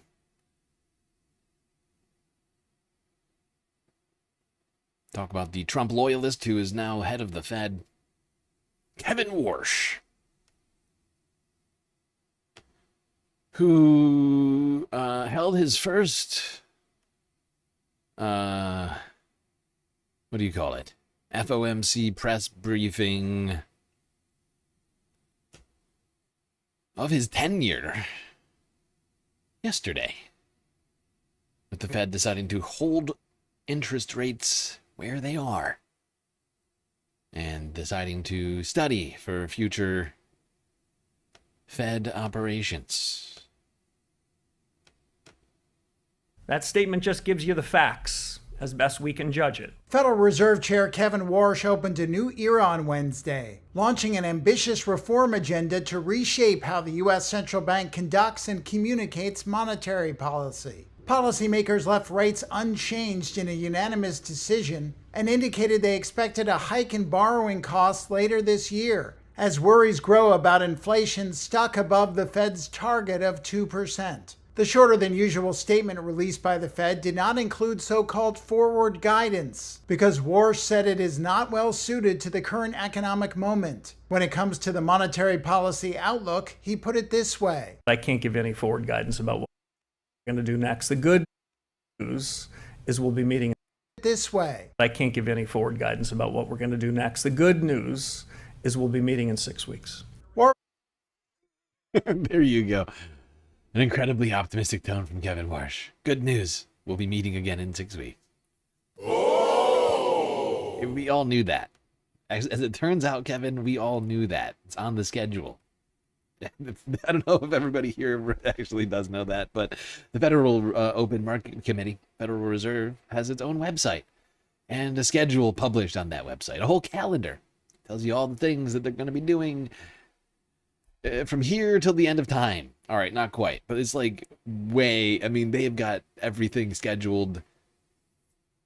Like, these guys know their schedule like 2 years in advance, I swear to God. All right, it's not quite that much, but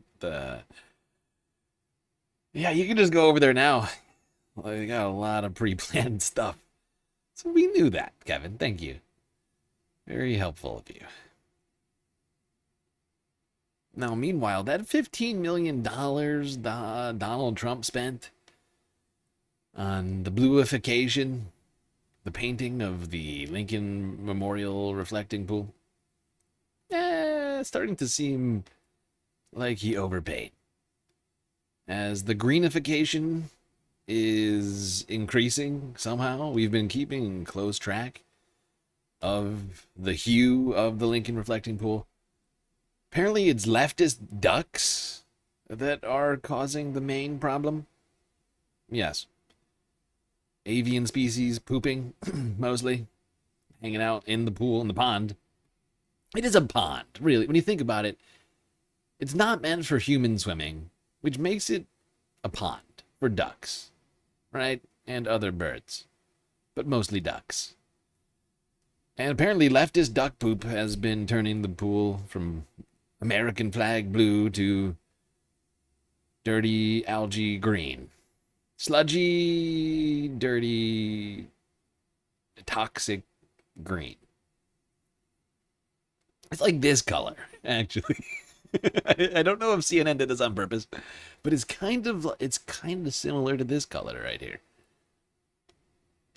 President Trump hoped to turn the Lincoln Memorial's reflecting pool what he called the American flag blue. That's the color he wanted for the water, but right now it's green as heck. The more than $14 million renovation was completed just over a week ago, and yesterday, crews of parks workers. By the way, just to be clear, I am not just saying leftist ducks for any old reason, okay? It will become apparent shortly. Spotted dumping gallons of hydrogen peroxide in there to try to get rid of the growth. One worker tells CNN it will take, quote, an entire lifetime to fix, but this issue is not new. CNN's Betsy Klein joining me now. Betsy, this is certainly not the color they wanted. There is already criticism about spending this kind of money on this particular project. What are you learning? Well, Sarah, it's been just over a week since that $13 million renovation project to drain, repair, paint, and refill the 6.5 million gallon Lincoln Memorial reflecting pool was completed. But almost immediately, a major problem came to the surface. That is algae, the pool growing increasingly murky and green by the day. Oh, God. Oh, boy. Just turning greener and greener.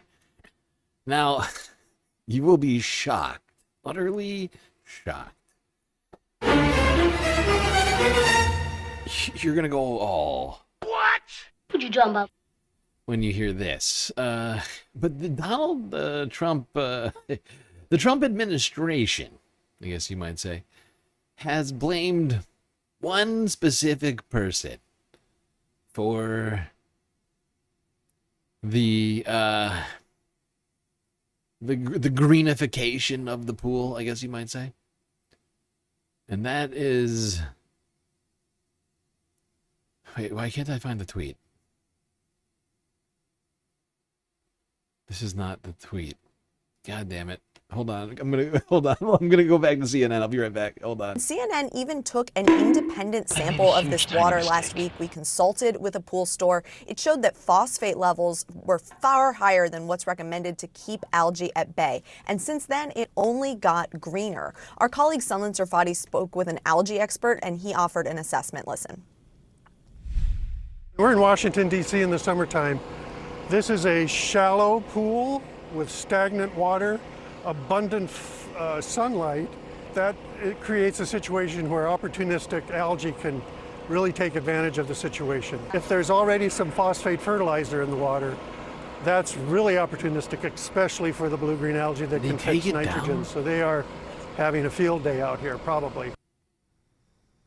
And this has prompted a major remediation effort from the Trump administration. They sent crews clad in hip waders to vacuum up clumps of algae. And on Tuesday, they dispatched workers to dump gallons of hydrogen peroxide in the pool. Then the Department of Interior says that a state-of-the-art filtration technology known as an ozone nanobubbler has been installed and has successfully destroyed the algae bloom. But this morning, it's still extremely green. This project, we know, has been a major priority for President Trump. He personally traveled into that drained pool in his motorcade to inspect its progress. The White House didn't respond to our inquiry as to whether the president is aware of these cleanup efforts, surprised by the presence of algae, or if he's talked to Interior Secretary Doug Burgum about it. But this is something that has... Okay, I can't find the fucking tweet now. But Donald Trump, I think it was Trump, it was either on Truth Social or Twitter, but I just can't find it now. Like, he tweeted...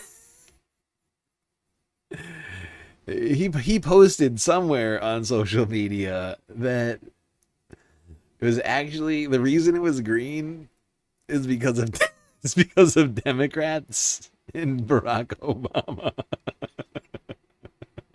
I swear to God, I'm not making this up. He blamed Barack Obama for this shit. There's even an article, but it doesn't have the fucking tweet. Look, it says Trump administration blames Obama after blue reflecting pool turns green after $14 million refurb.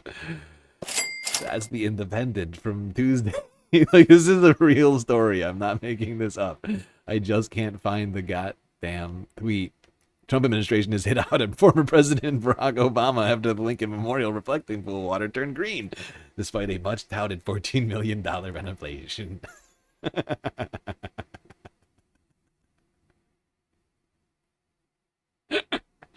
It's so stupid. It's so mind-meltingly stupid.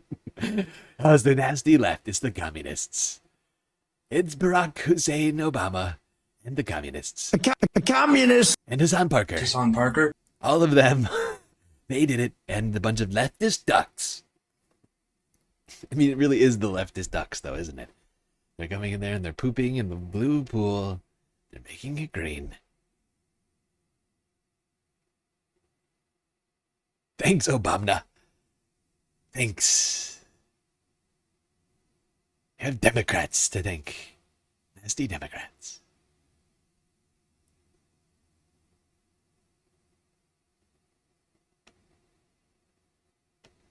Live in D.C. and they will say that it was just overrun. People who live in D.C. and they will say that it was just overrun with algae and it was green It was disgusting. I'm using swimming pool material. It's going to be blue, beautiful blue, which is what they always wanted. Renovation getting mixed reviews from visitors. It looks exactly the same, so I'm really unclear what exactly was done. I never seen the water like this. I was able to see the bottom all the time. I was excited to see it, but I mean, it just looks swampy. It just looks swampy, Jonah Goldberg. Just looks swampy. Yeah, I was saying during the commercial about how to drain the swamp metaphor. Yeah, right, the metaphor. Yeah, it's like they promised to drain the swamp and then they turned the Lincoln reflecting pool into one. That's very sad. That's a very sad situation. Americans are struggling, and this is part of kind of the narrative around as well his ballroom, which is something that I want to play what Trump has said recently about the ballroom because it's well, Just listen to Trump. This is all the things he said about the ballroom and how much it was going to cost you, the taxpayer. And I'm paying for it. I'm paying for it. The country is not. We're donating a $400 million ballroom. Myself and donors are giving them free of charge for nothing. We did this no charge to the taxpayer whatsoever. Rich people and people are putting up the money. Zero taxpayer dollars. We didn't ask for any tax money. We have no tax. This is taxpayer free. We have no taxpayer putting up 10 cents. We're putting up $400 million to do the ballroom section of the ballroom. We are putting that up privately. So, I mean, the Post was reporting that We're it's doing actually $600 million. And We- the taxpayers are going to foot half. Yeah.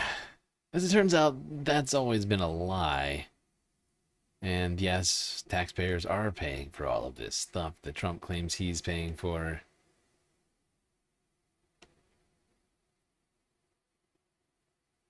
Let's go back to the pool itself and see the reactions of a number of This is rolled out. individuals. That's not paint. You can see more of it underneath the water. That's not like paint. coating it.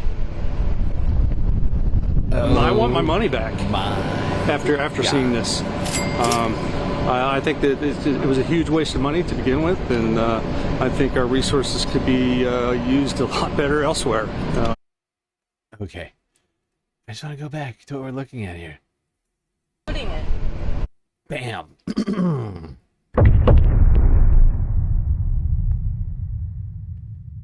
What is that?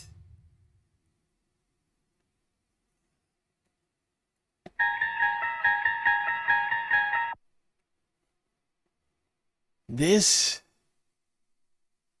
is American flag blue, is what it is. That is the paint peeling off in one giant sheet, undoing, I don't know exactly how much at a time per foot, but you know, if it's $14 million, you gotta think like thousands of dollars per square yard. Look at it. It's just coming right off. The whole thing is one giant slab of paint. It's almost like they didn't pre-prep the surface properly. That guy's right. We deserve a refund.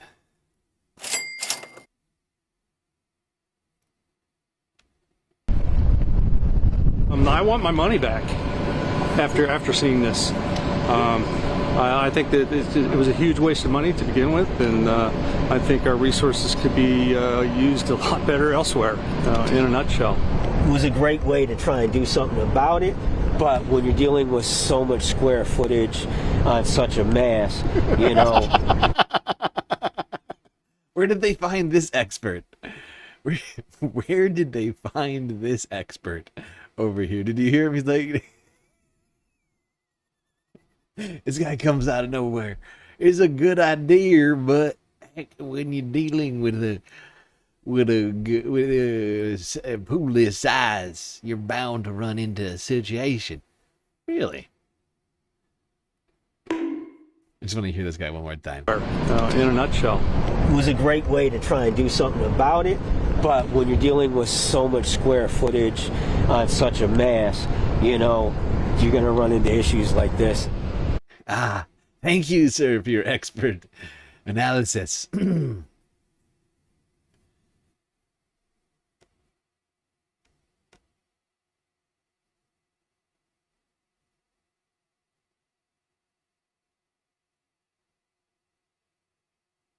That is quite a mullet.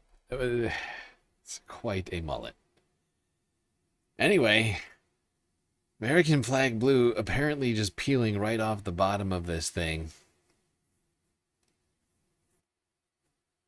And that can't be helping with the algae. You know, you're giving the algae the perfect thing to cling to. Just a bunch of, it's like floating into or sort of like upward dangling pieces of paint. Like, I can't imagine a better surface, as well as the now exposed concrete. It's fantastic. They're doing such a great job. They're failing so goddamn hard. The failure is at like extraordinary levels, unprecedented levels of stupid. Like the incompetence, like we've been saying it for a while, but the level of incompetence coming from the Trump administration that's being exhibited on a day in, day out sort of basis, it really is outdoing itself, it seems. Right? Am I wrong? Am I wrong? Like it started off at a certain level of stupid, but then it's like compounded on itself, right? Where, you know, you've had a number of different shakeups and other whatever sorts of things, other mistakes. A lot of people fired, then left their jobs, whatever else. And now you have just Trump loyalists left in the government, right? And a few like Democrats, I guess, just sort of, you know what I'm saying? Like it's Trump loyalists and Trump loyalist contractors that are now doing everything in our government. And that's leading to just disastrous results. And what seemed to be like the simplest of things, like resurfacing a pool, they're failing harder than anybody else. Like they're taking the failure to the next level. Iran war, for instance, right? Doing something nobody wished or was willing to do for decades. Trump does it, fails at it harder than anybody could have expected. And now seems to be on the precipice of agreeing to a deal worse than the one that he personally ripped up before. Do you see what I'm saying about the compounding? Right? It's like the it's like the, you know, it's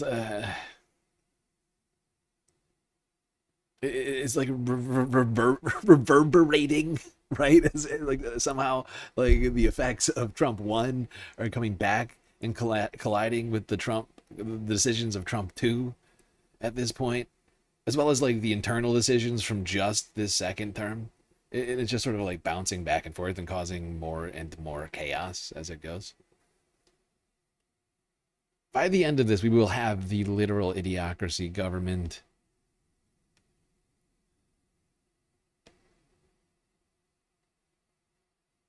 And we'll all be begging for not sure.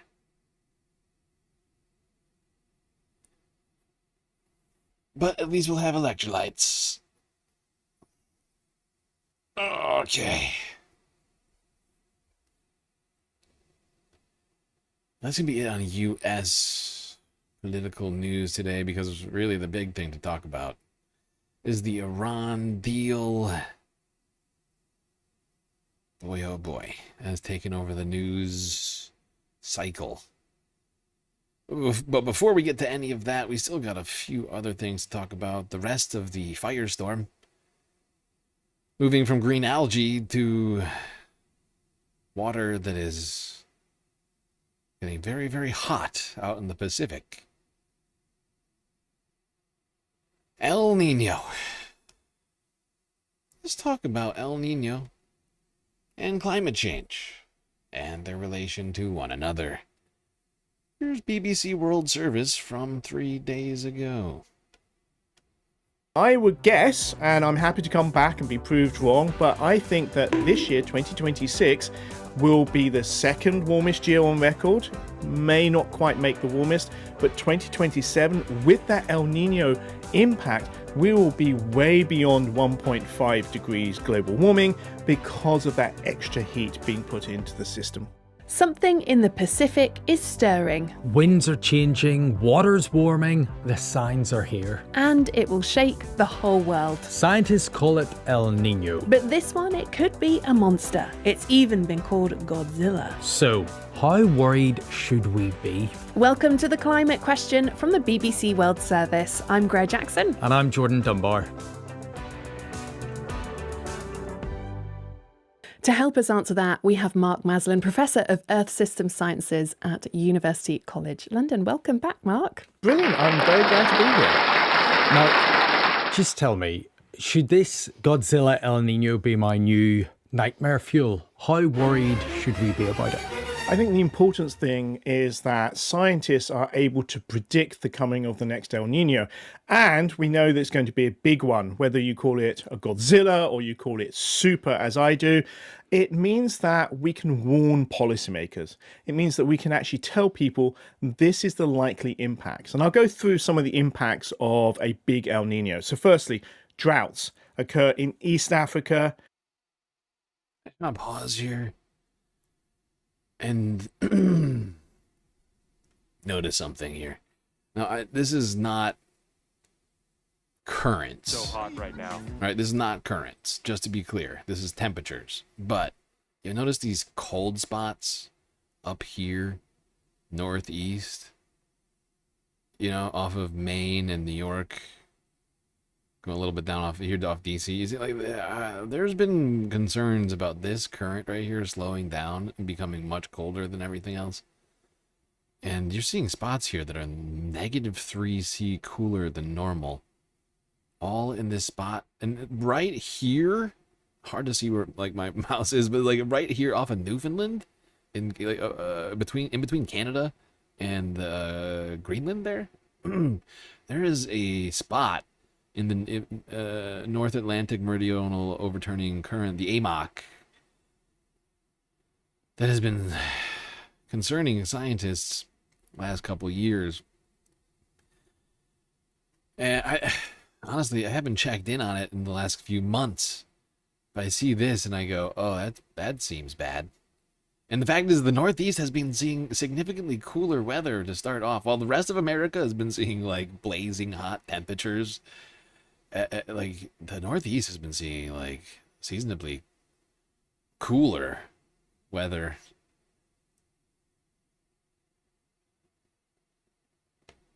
Of a big El Nino. So firstly, droughts occur in East Africa, northern India, northeast Brazil, Australia, Indonesia. If we then shift to, say, heavy rains and floods, these occur in California, parts of South America, the Pacific, Sri Lanka, and the east central part of Africa. We also know that ENSO affects the strength and the paths of hurricanes and cyclones around the world. So we are pre-warned so we can start thinking about how do we protect people from these extreme weather events that result from this El Nino. And Godzilla is a particularly evocative way to describe it. I think I would call it Ursula from The Little Mermaid, because having watched that recently, actually quite terrifying she is. But I gotta say, Godzilla is scarier than Ursula, okay? Hey, I'm sorry. Just quantifiably, Godzilla is scarier than the villain from The Little Mermaid. I think we can all agree on that. Aside from her. I don't know what's up with that. Don't ask me why. I mean, I think technically, doesn't Poseidon get scarier? Doesn't he go like super giant? I can't even remember. I haven't seen that movie in forever. Either way, Godzilla literally like fights with literal buildings. And Ursula's got like souls or something. It's just not as scary.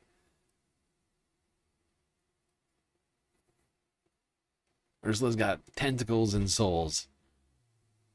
Godzilla's got laser breath and fucking the size is bigger than a skyscraper. I think I know who I'm more scared of.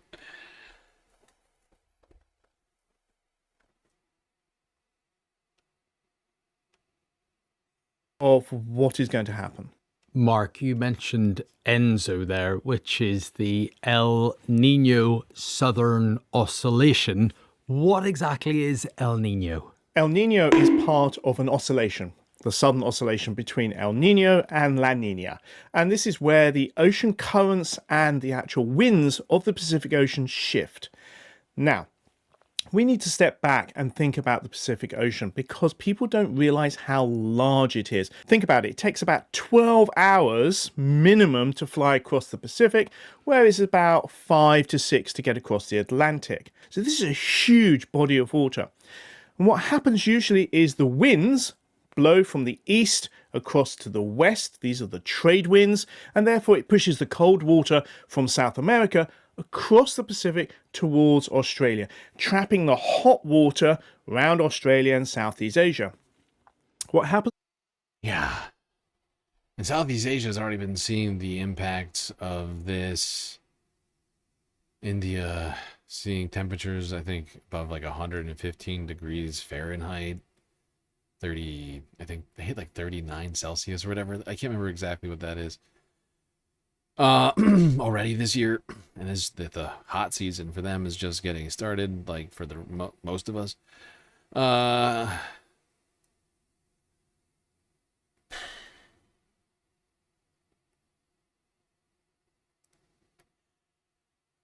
But the fact is that the reason that this is a Godzilla El Nino, which I think is the important thing to get from all of this, the reason why this is such a big El Nino, why it's expected to be so much hotter in the Pacific than normal, right? And this El Nino event is supposed to be so much hotter than most El Nino events, possibly all the El Nino events in the past. It's only to be seen.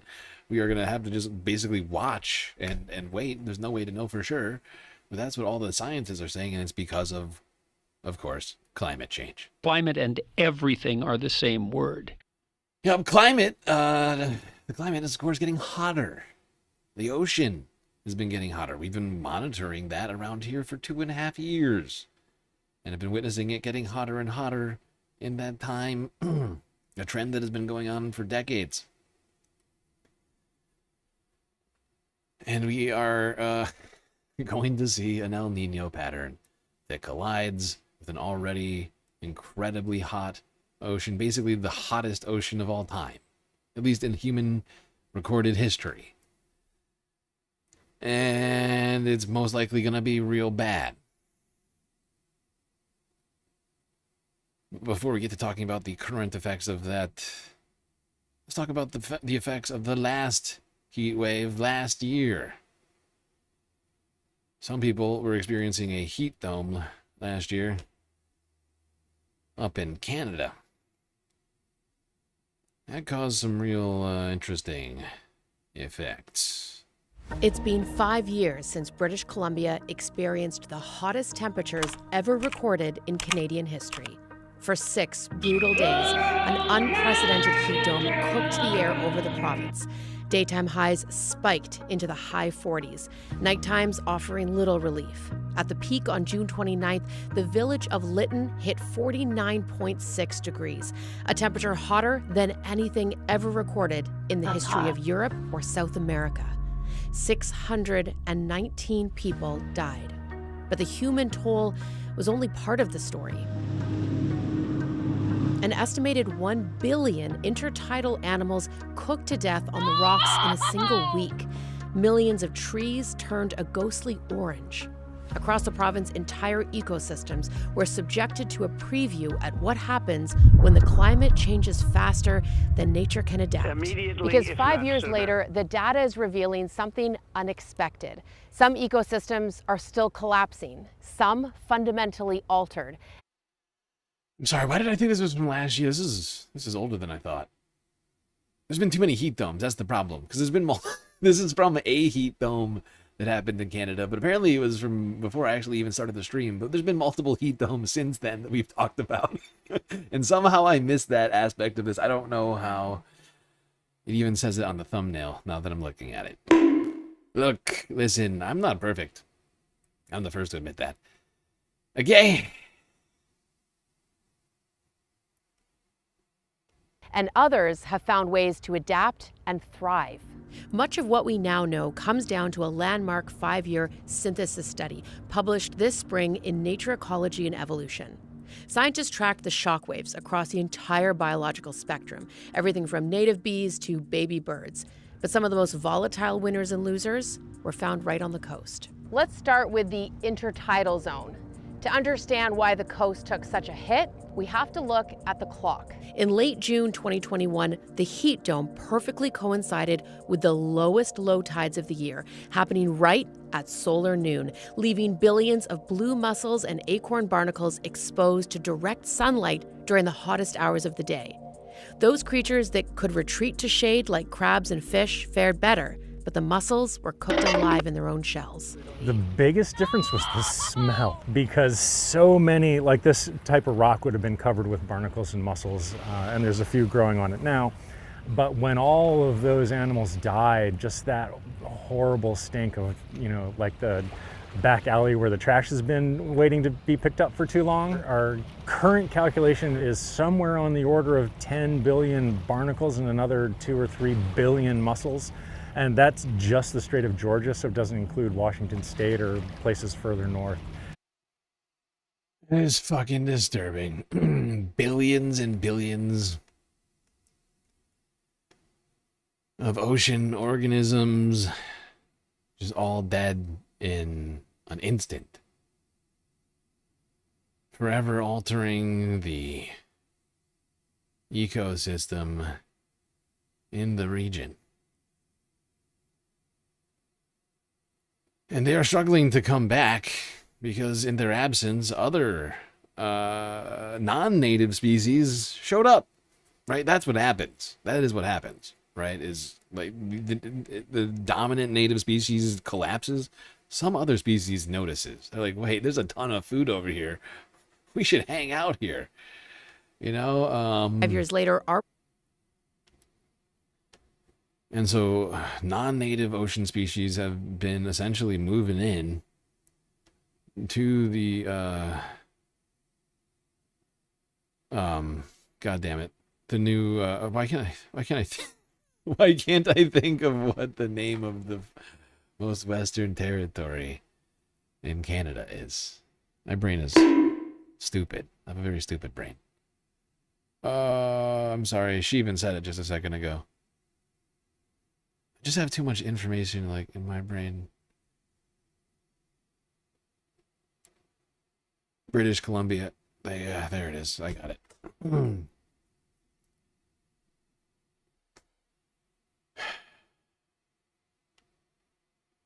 sorry, Canada. I'm sorry.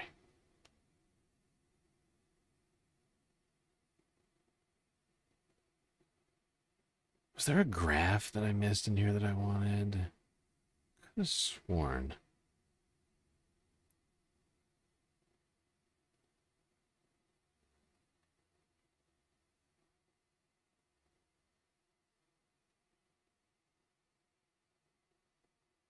Is it not in this one?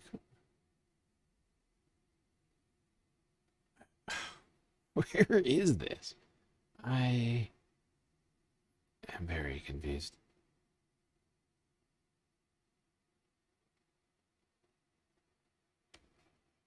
Okay, well, whatever. Let's move it down from British Columbia to Washington State, where more fucking whales are washing up on the shores, dead, in a very disturbing trend this year.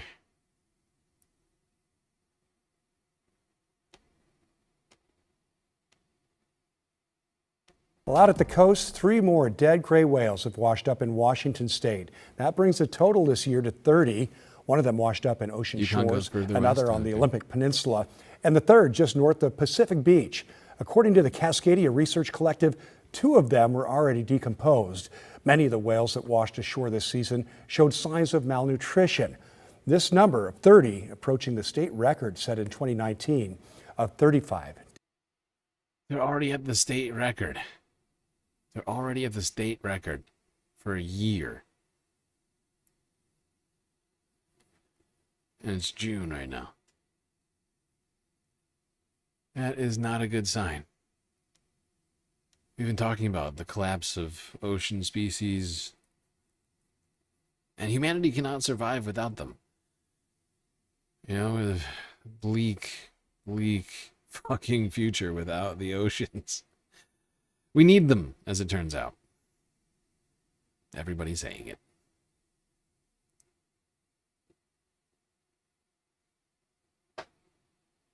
But going inland, the Firestorm is here. That's right.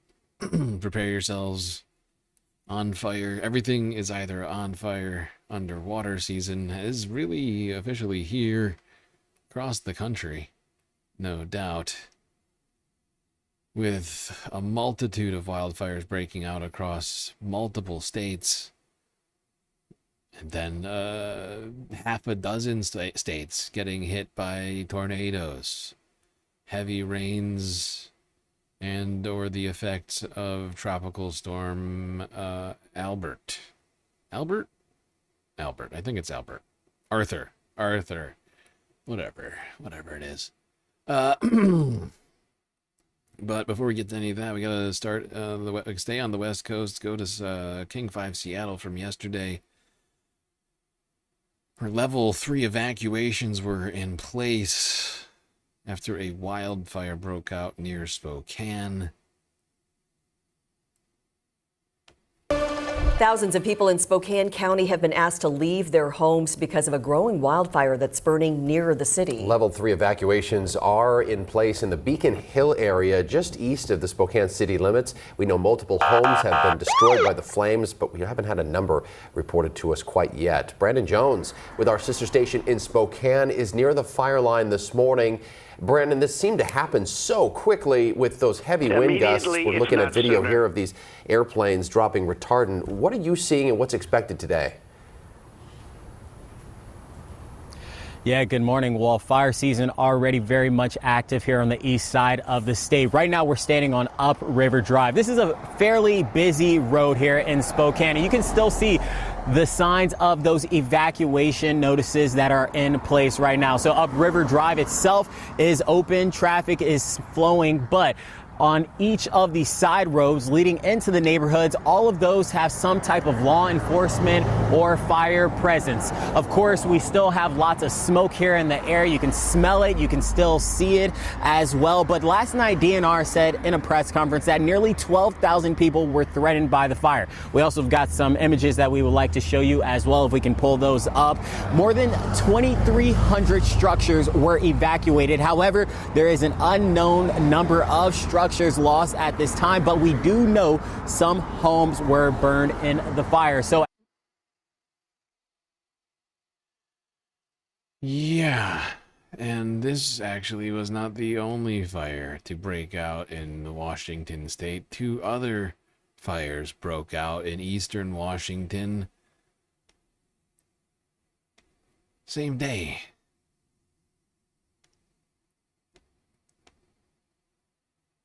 We're tracking 2 new wildfires burning in eastern Washington, the first in Grant County along Highway 17 near Ephrata. The sheriff's office says it sparked because of a crash on Tuesday morning and quickly torched about 1,300 acres. Flames are contained this morning, but fire crews are still working to get hotspots under control. No evacuation orders have been issued. And now to Spokane, where level 3 evacuations are I think there must be a third fire that's going on, because I'm just realizing the second fire they talk about is the one we just got done talking about.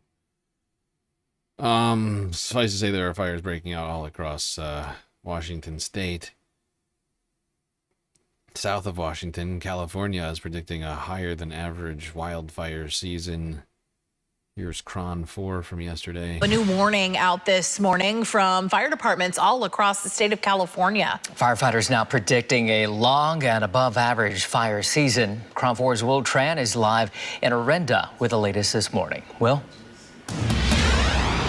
I'm in front of the fire department. As you can see, the gates are opened up and they are ready to do some service on some of their vehicles. I did talk to a firefighter and he said, oh boy, yes, it's going to be a long fire season, and they are both, anticipating, it's going to be a heavy lifting time. Also, please don't let it happen, because they know with the conditions right now and they have done their research, it's going to be not pretty at all. As far Yeah. That's what they are saying. Fire officials are predicting a very bad fire season. It's not just California. You're seeing, this is your map here, all along the coast of California, aside from the northwest corner. all of basically northern Cali, right? Like, I mean, from the Bay Area up to Oregon, Nevada border, Eastern Oregon, Eastern Washington, Eastern Nevada, all of Utah, Eastern Arizona, Western New Mexico, Western Colorado, and northeastern Wyoming, eastern Montana, northern North Dakota, northern Minnesota, northern Michigan, and Minnesota. I mean, and Wisconsin. Yeah, you got some serious fire danger, above average fire risk in a whole lot of places.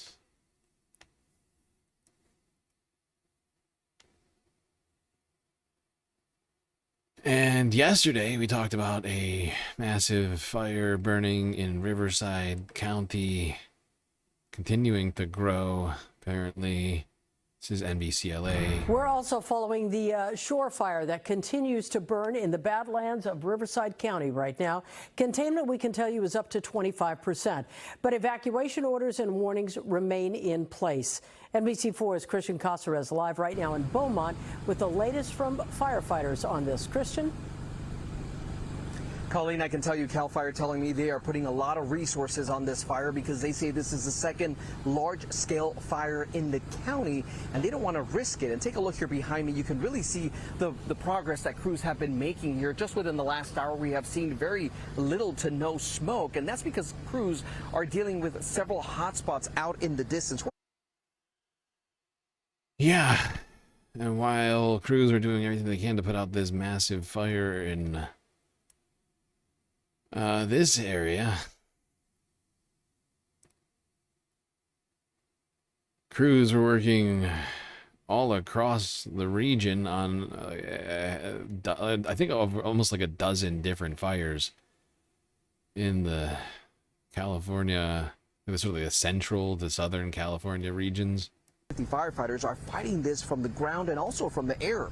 Evacuation orders remain in place for about 50 people, and 2 shelters have been set up at the animal shelter in San Jacinto and Valley View High in Moreno Valley for those in need.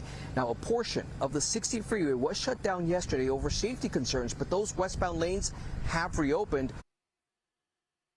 Yep, firefighters are doing a good job trying to prevent loss of property and of life. And to keep the California economy moving. But unfortunately, that's not the only fire going on. As I mentioned, a fire in Boyle Heights popped up. This was not a wildfire. This was at a storage unit facility, which, I mean, look at it. It's out of control. To Eliana Moreno overhead. Eliana, I believe I've counted 6 water drops now. They seem to be effective, but the fire also just seems to be incredibly stubborn. And there's another helicopter about to make another water drop here, Jonathan. Fire 3. We've seen him already drop twice, so this will be the 3rd time that he's gone to Montecito Heights to fill up and come back. And there he is, right on cue, as he comes around the south side of the building and is now headed to the east. So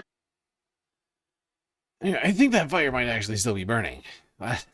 Maybe it's out now, but they were. I don't know what is on fire in that thing inside of this storage facility, but it was just burning and burning and burning and burning and burning and burning and burning for so long.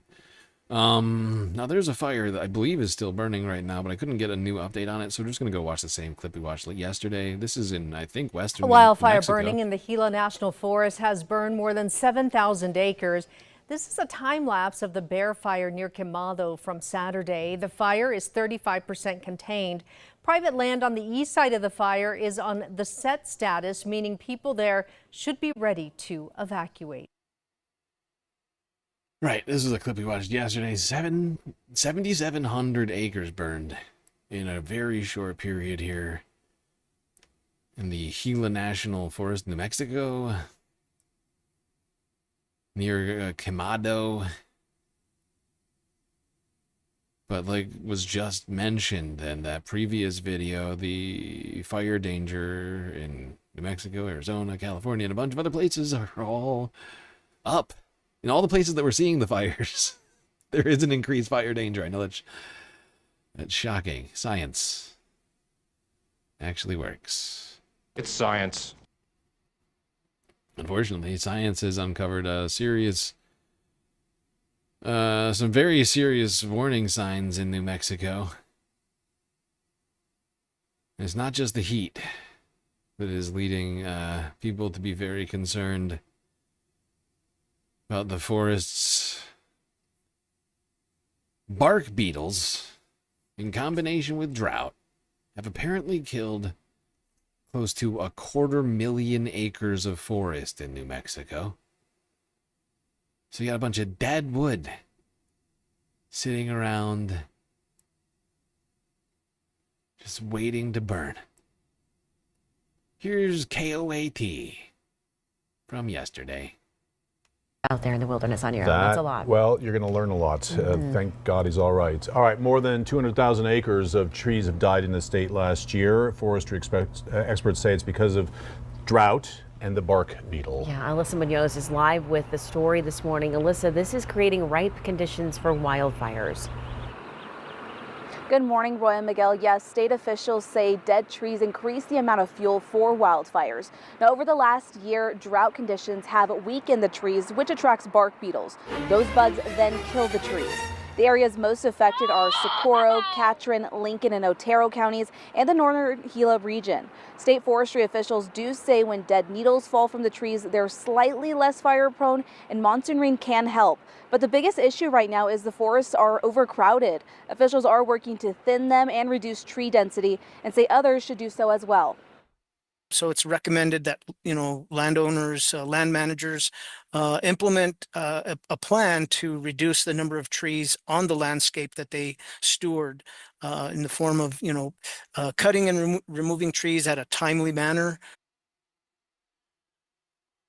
Yep.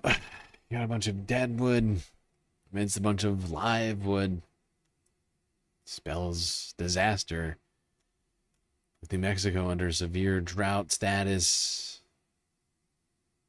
You're already seeing, as we just pointed out, large fires popping up. Multi-thousand acre ones on private lands.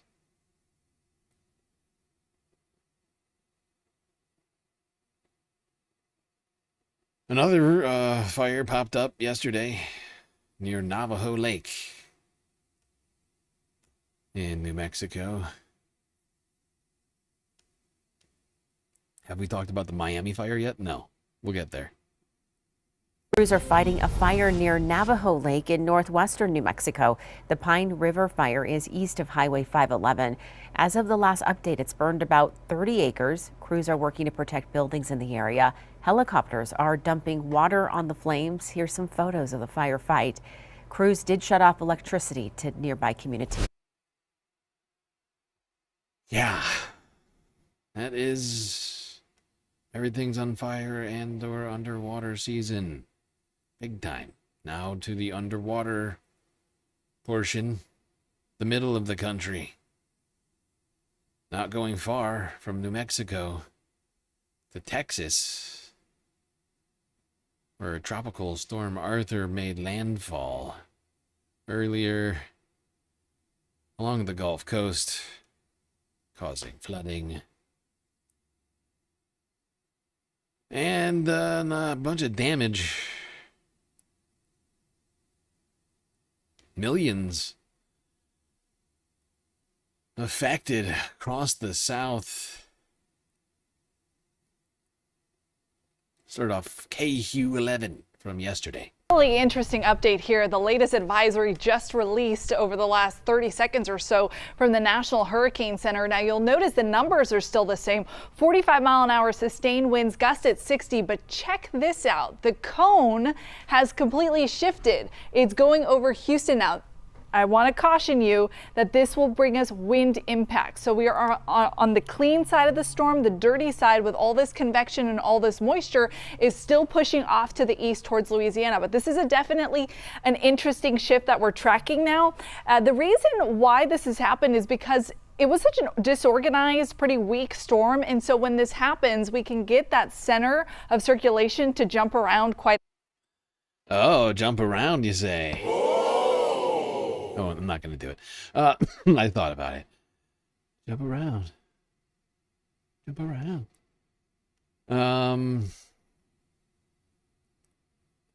Yeah, the storm shifted suddenly as it was making landfall, edging towards Louisiana, rather than Houston, which was where it was expected to make landfall originally. Although the whole region got affected, that much is for sure. Here's ABC News now. Talk about this first storm of tropical miles an hour, so not all that impressive. The winds will. Hurricane season has had a slow start as a result of El Nino sucking up much of the energy. Be dying down, but there'll be something that you notice pick right back up as we head into the evening hour. Go to the next one. God damn it. You are killing me. All right, we are going to turn now to the first tropical storm of the Atlantic hurricane season. Meteorologist Leslie Lopez is tracking the storm as millions brace for impact. Okay, Leslie, good to see you here. Okay, so tell us about Tropical Storm Arthur. When did it form? How did it form? What kind of conditions should the Gulf Coast be bracing for? Boy, I mean, it formed just a few hours ago, almost about 3 to 4 hours ago. So now this is the first hurricane or tropical storm of the hurricane season for the Atlantic. So here it is, Arthur, the first one. What we're looking at is flooding. Flooding is going to be a big concern out of this. A lot of rain associated with this. You can see that it's just turning up in the Gulf right now. This is bringing a lot of rainfall anywhere from Houston all the way out towards New Orleans. We're watching that path. It's going to move inland as we're getting closer towards tonight into tomorrow. But life-threatening flooding is going to be the bigger part of this story. We do have rainfall rates that are going to be very high, as much as 6 to 12 inches of rain, 20 in some isolated areas. And then we also have a storm surge about 2 to 4 feet. So you're going to see some rising waters immediately along the coastline, again, bringing that flood threat really at a high level for anywhere along the coastline. But then that flood threat starts to move inland. This might be the most purple pantsuit, whatever you want to call this thing I've ever seen. I mean, it's putting Kate Puldan, it's definitely putting Kate Puldan, in the crosshairs. Everybody know who I'm talking about? Kate from CNN, the blonde. She's always wearing the monotone pant shirt combos. Now, flood risk apparently extended all the way to places like Florida, South Carolina, even North Carolina and Virginia. I think Tennessee saw some flooding too. Really, I mean, this storm, while it wasn't very powerful wind-wise, it brought a ton of rain straight through the Midwest and the South. I mean, it wasn't we will get to the Midwest in a second, actually, because like I was saying, it's not just the South. It made its way up, too. It made its way east, and it made its way up, way up. I lost my place. WWL-TV, Louisiana from yesterday. St. Tammany residents evacuated from homes as the river rises. And 2 men dead near Pearl River.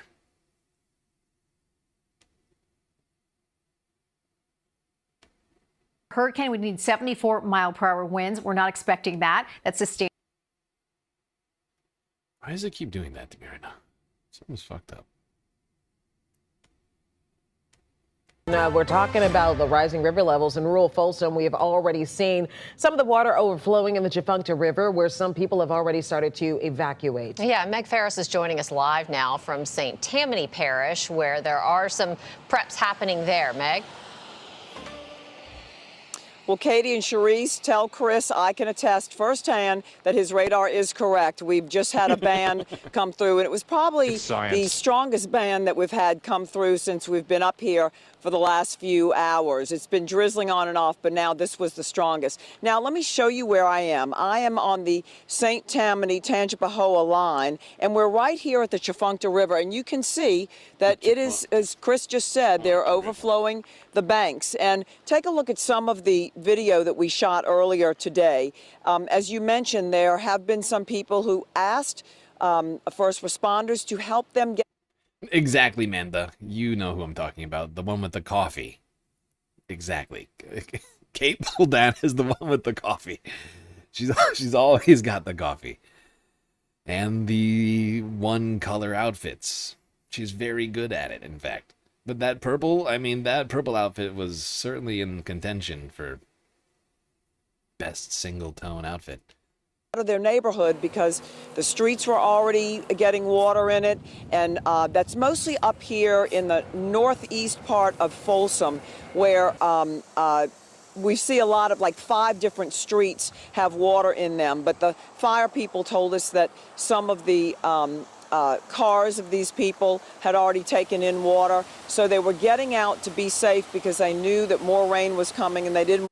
There's certain Louisiana words, the way that people say it, the wild. I can't help but giggle when I hear them. I do like a Louisiana accent. I can't even do it very well. I really got to get into it to do it well, I feel like. Because it's not it's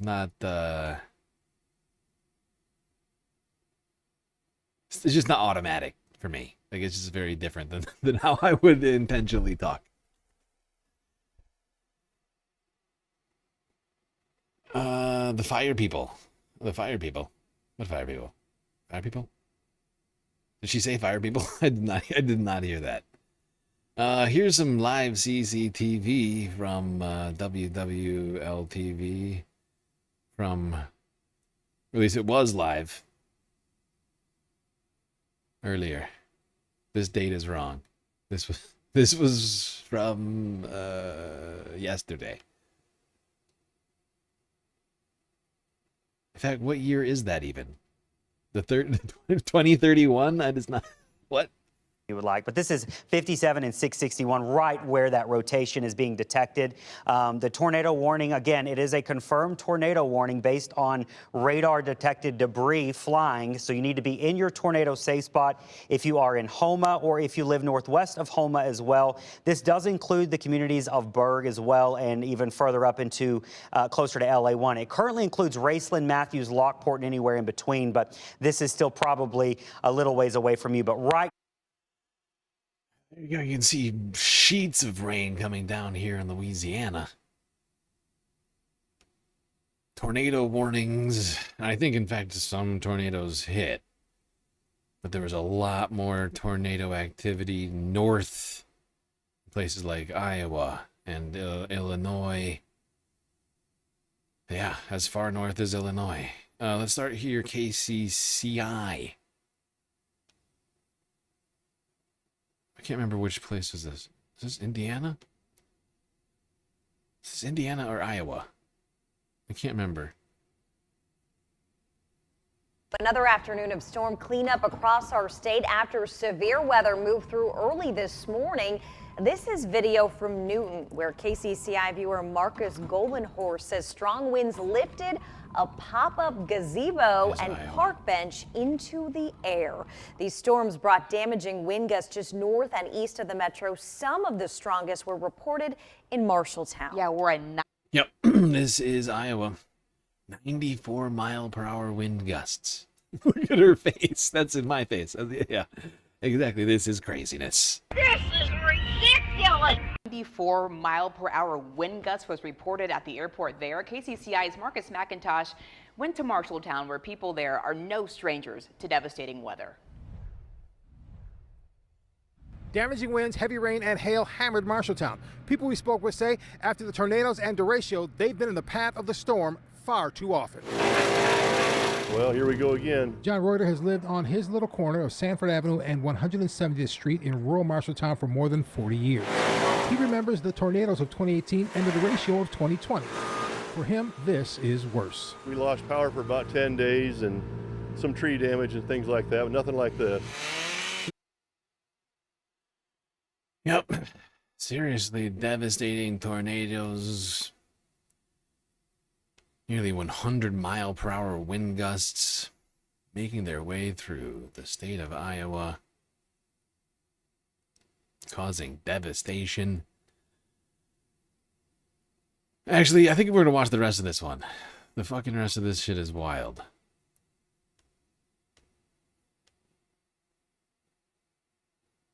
See, like, the bent roofing? Check out this. through his property, ripping off doors and mangling tree branches. Metal from a nearby building littering his yard, and some of it... Look at this fucking picture. This is ridiculous. This is ridiculous! Come on. Come on! That's got to be moving. So think about what happens to you, right? Instead of a pole, made of a tree, how deep are they? Like 10 feet in the ground? 15 feet in the ground? Like, that thing's fine. Kinda. I mean, it's not fine. Like, clearly it's messed up the wires, but the pole still stands. What happens to you? And you know, you're standing there. You're not 15 feet in the ground. Columbiarican_9505 just cheered 400 bits. Cheer 100. That's perfect kite flying weather. Need to attire a key on it and I can be a refueler Ben Franklin. Yes. Just saying. A refueler Ben Franklin, indeed. Refueler. That's my new favorite word, refueler. Oh, good old Ben Franklin. Thank you, Columbia Regan, for the very generous bitty donation. Speaking of bitty donos, if you haven't already, do consider contributing to the Galactic News Network in one of the many ways we have available to you. Gotta keep the bills paid around here. There's all sorts of great ways to contribute. Twitch, bits, power-up subs, gifted subs, prime subs, Cash App, and PayPal donos. If you prefer your money go directly to funding the stream rather than the bottom line of Amazon. Or you could also buy me birthday presents on Throne. Drinks, snacks, stuff like that. I've added recently because we finished both crowd funds. The bike and the bed frame both are working beautifully, and loving that right now. But yeah, add a few things to that. But of course, the very best place to get the most space benefits for your Earth dollars, Patreon. Still got an hour and a half or so to complete the galactic content goal. Get in there, people. Come on! Out a power pole. His neighbor did not get away unscathed. The storm left one wall of his machine shed in place, the rest scattered a few hundred yards away. Not far away is the Marshalltown Municipal Airport, where more than 90-mile-an-hour winds left the majority of buildings there damaged. That was where we focused our damage assessment. Kim Elder is the Marshall County Emergency Management Coordinator. She is appreciative of the advance notice and weather radar she can track as the storm approaches. Elder is thankful the storm hit when it did. One reason she says there are no reports of injuries or fatalities. I think most people were aware that there were storms coming, but also many people were probably still in bed. It was early in the morning. We didn't start getting the reports of damage until people started getting up and realizing the winds were a lot stronger than they thought. Yeah, it's never good to be woken up to a natural disaster in your front yard. And just a bit north in Illinois, they are approaching a record number of tornadoes already. And it's only the month of June. ABC 7 Chicago on the story. According to the National Weather Service, last week's outbreak of severe weather produced 17 tornadoes in northern Illinois, for a total of 138 so far this year, just 4 shy of the record, and we're only midway through June. This tornado, captured on cell phone in Streeter, is one of the most severe so far this year. The Weather Service says it was an EF3, and it caused widespread damage to homes and businesses in town. An EF1 touched down in Bartlett and Naperville, causing some property damage as well, though not as severe. Just a remarkable, really unprecedented stretch of frequency of tornadoes and severe weather across the state. Yeah, I hate when I'm right about the bad stuff, but it happens a lot more than I am right about the good stuff. And once again, if anybody remembers... Columbiarican_9505 just cheered 100 bits. I have sad news to share. Bob the Xenomorph has a cold. Is that bad news? Are you sure that's bad news? I mean, best wishes to Bob. I hope he recovers swiftly. But really, if anything, Bob having a cold, I feel like is probably beneficial for everybody else. Because hopefully that distracts him from causing problems aboard the space station. And thank you for the bits. Making even more progress. But you guys remember when I was saying earlier this year that we were probably going to have a record or a very tumultuous year, tornado season wise, storm season wise, and fire season wise? Anybody remembering that? I remember it because I said it like half a dozen times. Meteorologist Trent Ford says Illinois is on the verge of breaking the record for the number of tornadoes in the state for the third time in the last 4 years. The current record is 142, set in 2024. Ford says historically the state has seen an unprecedented amount of tornado activity in the last several years. For more than 70 years, from 1950 until 2022, Illinois had more than 100 tornadoes in a year just 4 times. The last 4 years, however, have each seen more than 100 tornadoes, and he expects will break the record soon for the third time this decade.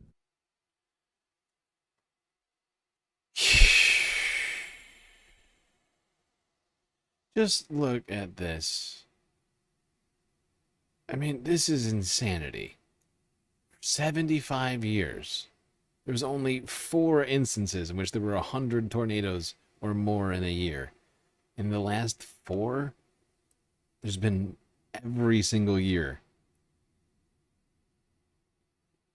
4 in a row. In the previous 7 times, it was only 4 times. The whole 75, the whole century, basically. Oh, it seems bad.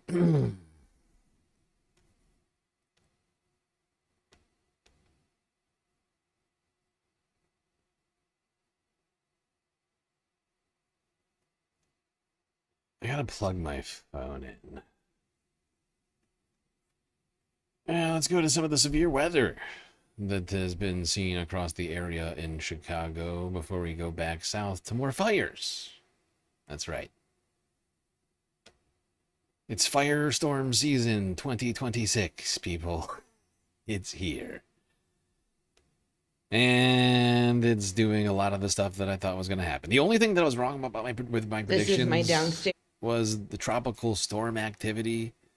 I was thinking, I forgot that El Nino was Pacific Ocean, not Atlantic Ocean. So I thought there was going to be more tropical storm activity, like hurricanes. We're going to have like more, instead we're going to have more like typhoons and, what do you call them? Cyclones. All the other oceans. And there, why do we have, here's a question. Why do we have to have different names for the same thing? Can't we just, can't we work together and just decide on one name for all of them? It's the same thing. It is literally the same thing. It's just a matter of geography, and it confuses me because we call rain the same thing everywhere. We call hail the same. We call earthquakes the same thing everywhere. We call floods the same thing everywhere. We call, I mean, there's so many, like we don't call wildfires a different thing when they're in Japan, right? They're still wildfires. But if you have fucking, if you're in the Pacific, on one side of the Pacific, it's a different name than the other side of the Pacific. And then if you're in the Indian Ocean, it's another thing. It's like, go fuck yourself. Can we stop this? Can we stop the war of storms and just all come together and pick? I don't even care what we decide on, honestly. Just for my own sanity. I'm fine, by the way. Let's do the next clip. ABC 7 Chicago, 20 hours ago.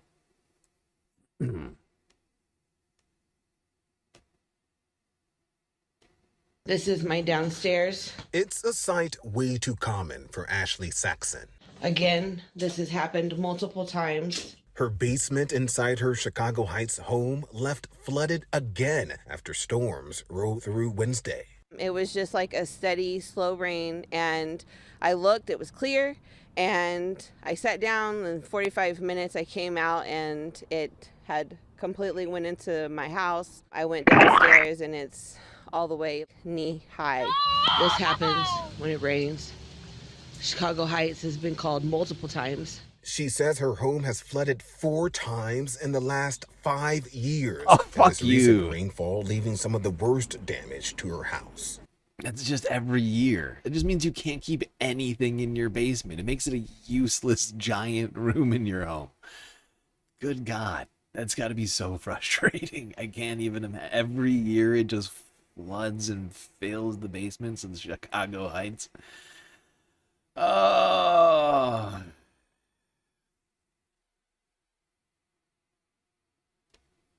I just bought this car yesterday.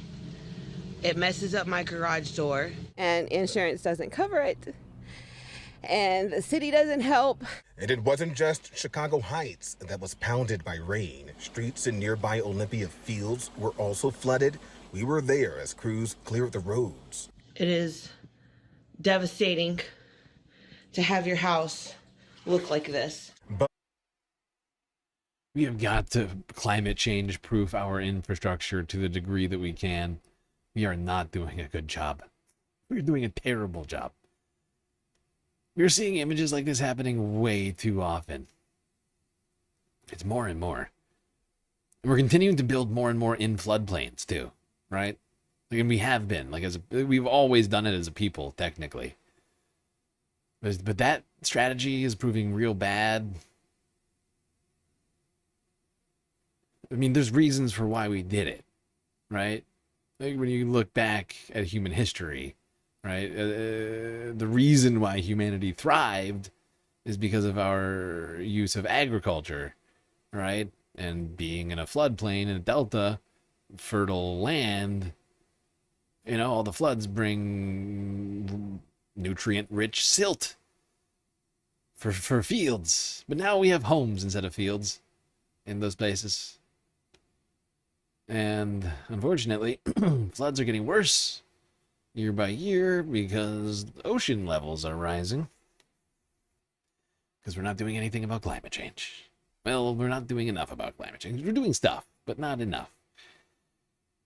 Still inadequate. All right, we're going back south. Florida. Where in West Miami-Dade, officials are continuing to fight the wildfires there, which we've been talking about now for 2 days? When did we first? Monday? I can't remember when we first talked about this. Oh, by the way, it's about to be... Is it Juneteenth? It is Juneteenth. Great job. I don't know why I said great job. Great job, everybody, for making it to Juneteenth.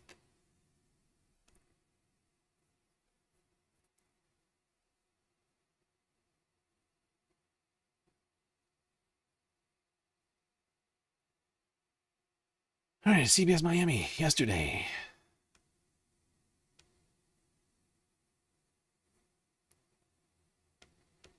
Firestorm 2026.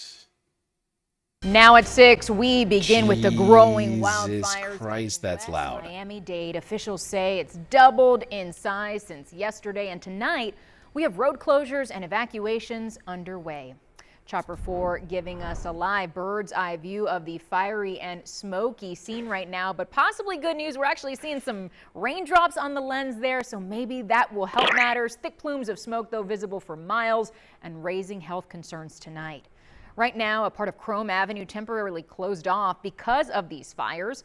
They stretch from Tamiami Trail up to Okeechobee Road. That part is shut down. Also temporarily closed Okeechobee Road southbound, starting up at Pines Boulevard. Good evening. I'm Lauren Pastrana. Thank you for joining us. Let's get right over to CBS News Miami's Ted Scouten. He is your reporter live in West Miami-Dade with the latest on this firefight. Damn. Oh, holy Lauren, shit. we got just for firefighters. Now, I know this is because partially how humid Florida is, but look at the smoke. Columbia_9 just cheered 400 bits. Goddamn. Bob expressed interest in seeing the sights in Washington, D.C. What do you think?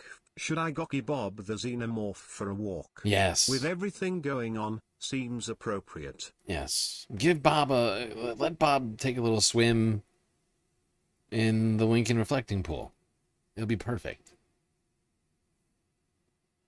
Thank you for the bits. Columbia Rican.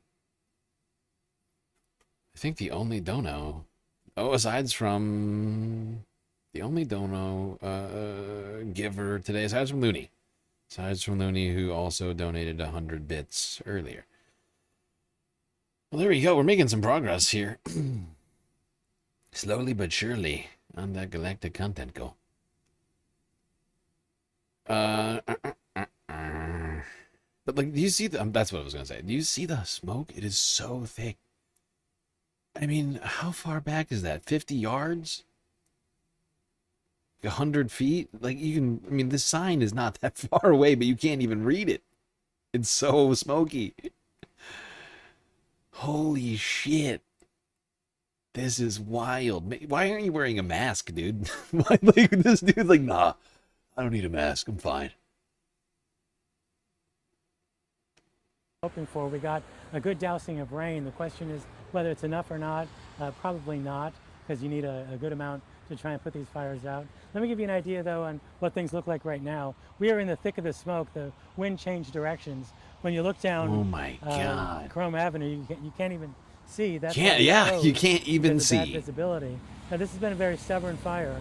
It started out relatively small, then ballooned, forcing people to evacuate and also closing the road.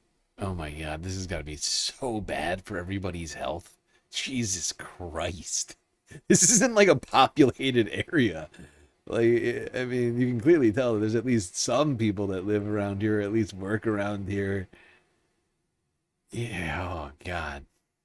You can see the intensity of the quarry fire.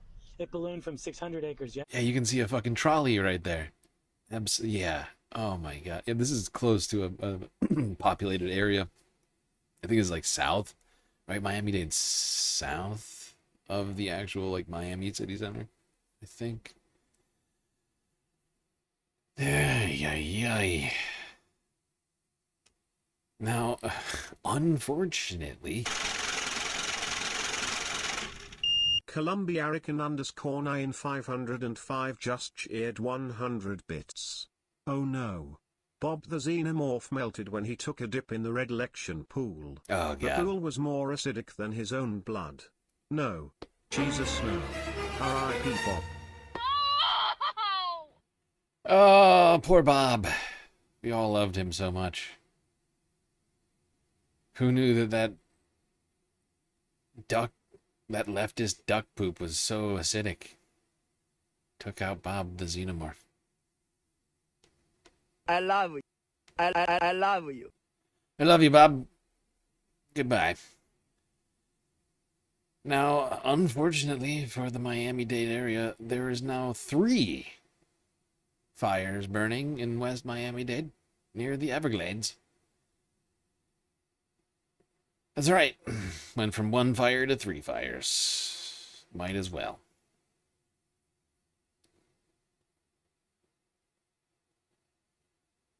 And breaking news now at 7, a third fire has emerged in West Miami-Dade, where crews are trying to get the upper hand on wildfires burning near the Everglades. The third fire, not far from the 2 that have already burned nearly 14,000 acres.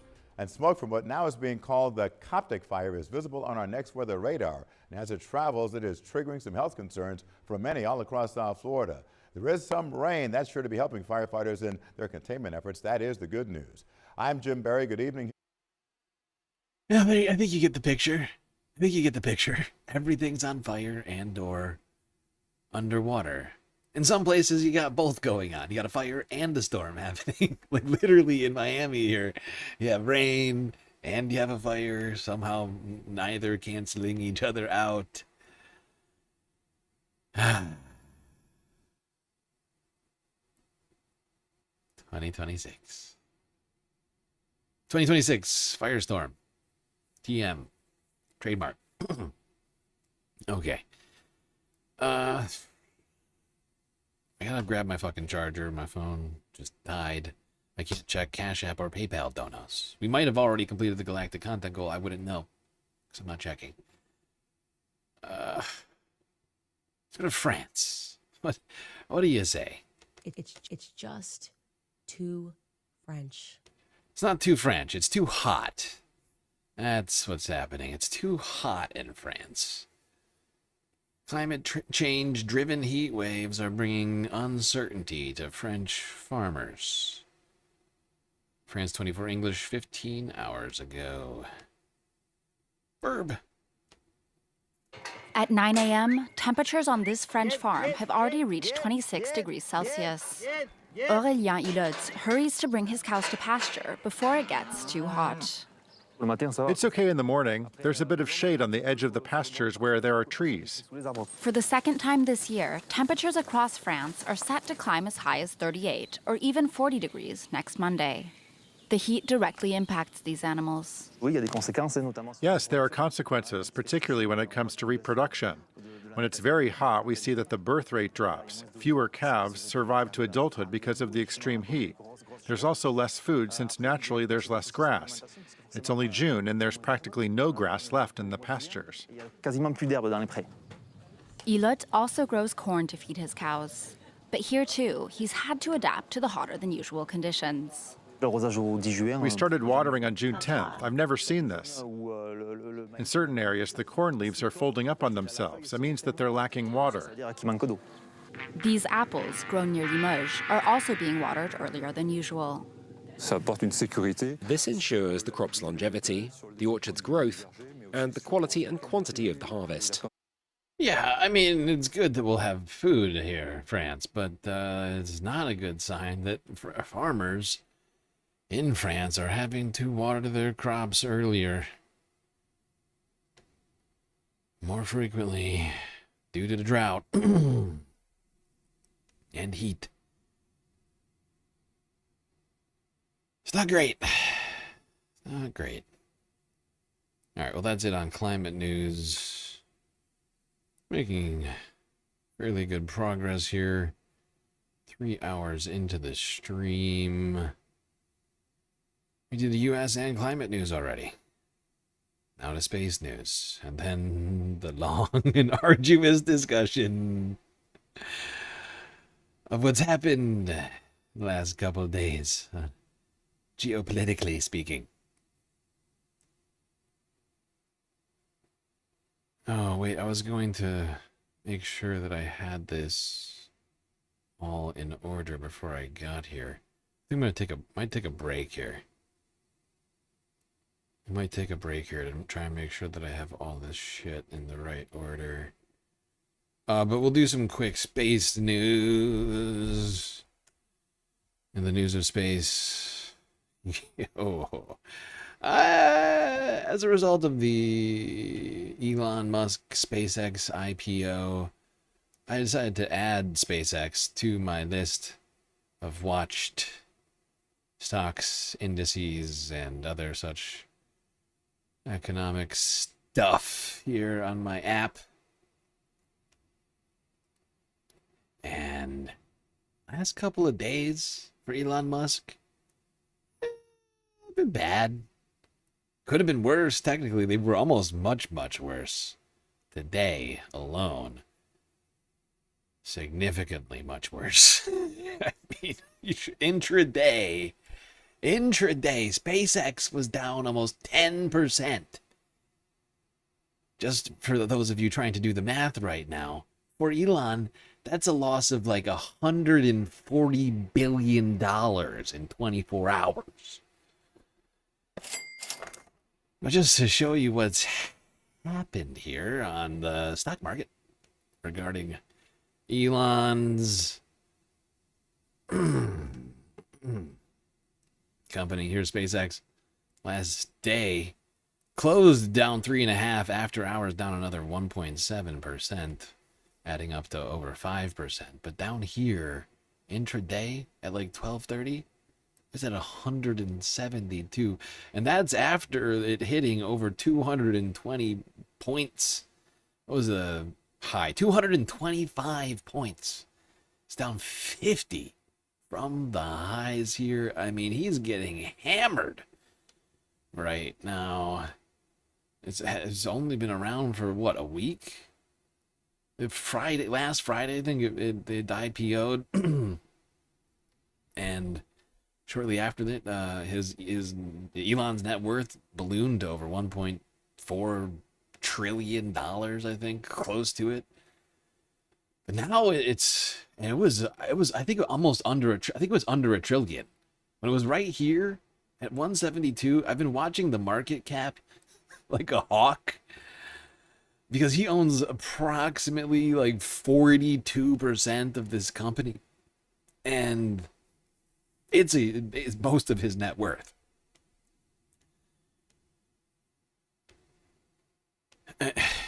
And like right now he's on the brink. I just did the math. This is it right here. Here, I'll show it for you. All right, I think it's 42%, if I recall correctly, of this.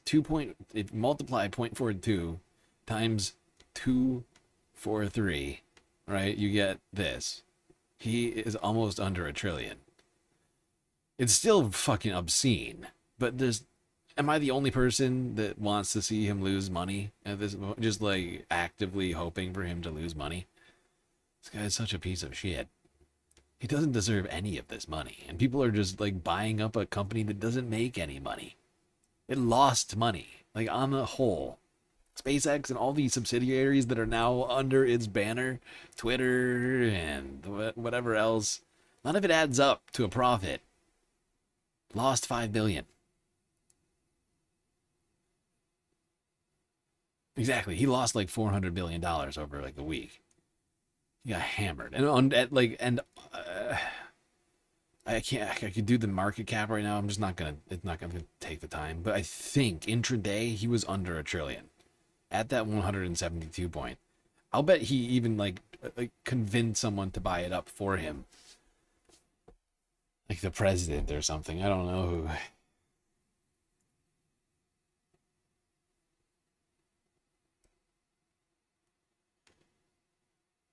So that was one good piece of news this week. I'm just gonna go through my list here, take a break, if that counts as a break. I'm just gonna try and go through the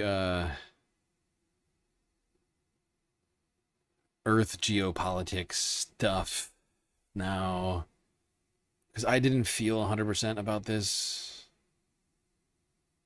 I'm compiling like 2 days worth of shit, and it's been a fairly busy couple of days.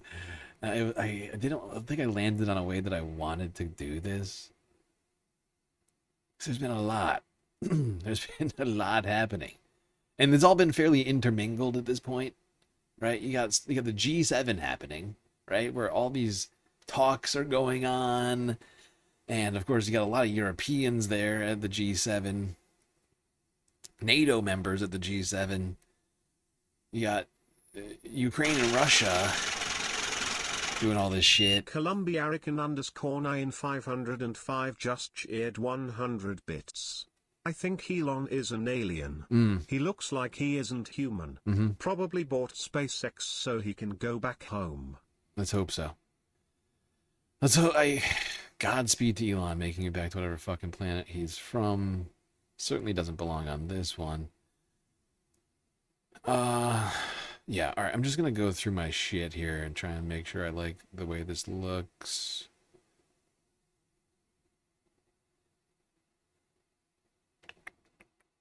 Yeah, it's a fairly complex web of events that have happened in the last like 48 hours. So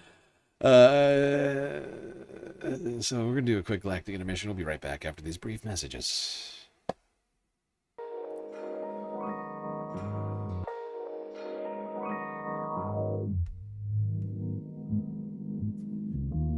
All right, everybody. I hope you've been enjoying the show so far. If you haven't already, hit the follow button on Twitch and the subscribe button on YouTube.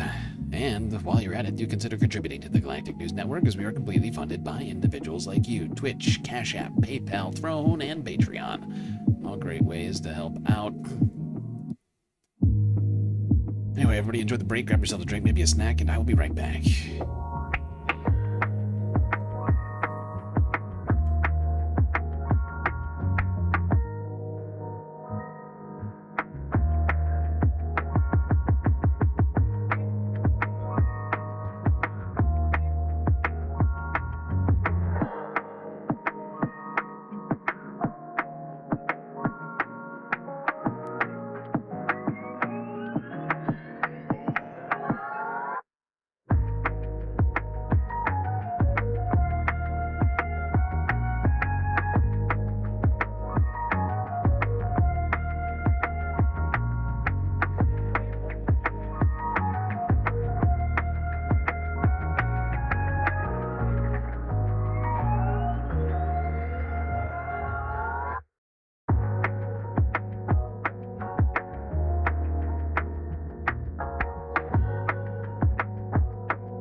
Colombianican_9505 just cheered 100 bits.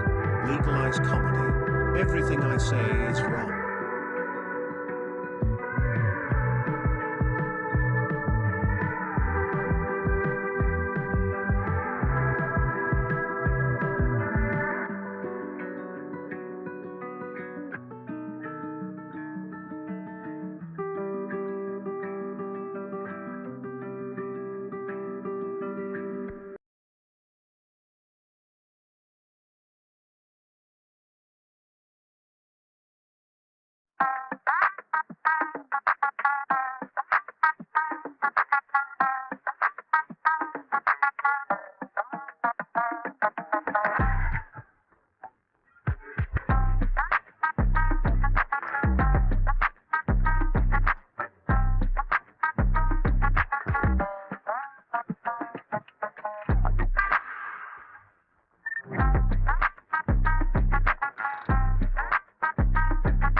All right, everybody. The break is over, and the stream is about to begin once again, so you better get yourselves back in those seats, otherwise you're gonna miss it. Immediately, if not sooner.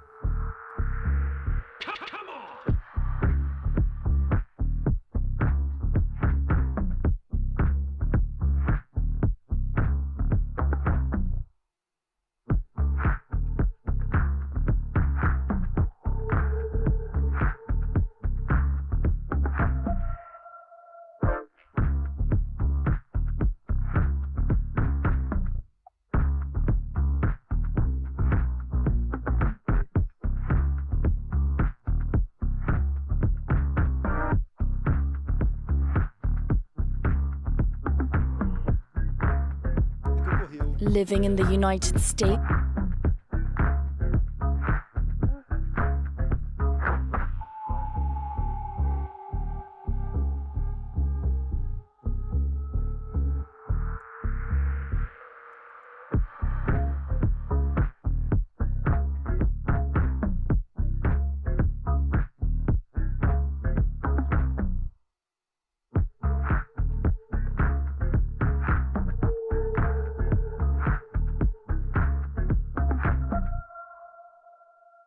All right, everybody, before we do anything, I just want to say thank you to two different people who both donated, I think the exact same amount of money.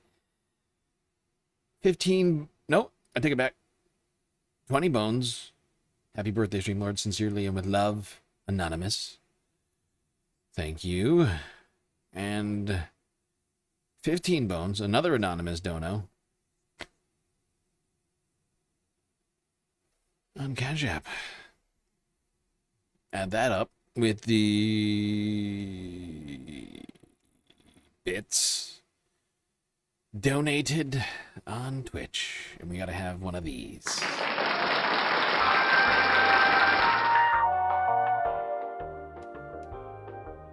Also, I'm already sick of this color. Am I the only one? I'm already sick of this color. We need new confetti color. Look, listen. Listen, look. It's kind of my whole deal. It's making the stream beautiful. It's kind of my job. Alright? If it doesn't do it for me, I gotta change things up. What do you want from me? Exactly. What exactly doth thou want from me? The question. A lot of people are asking it. Everybody. In fact, everyone's asking it.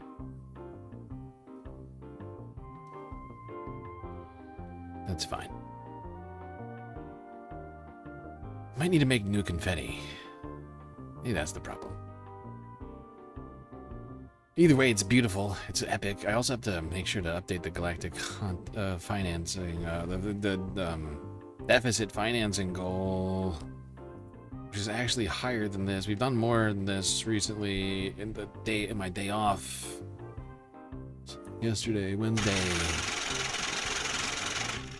Columbiarican_9505 just shared 100 bits.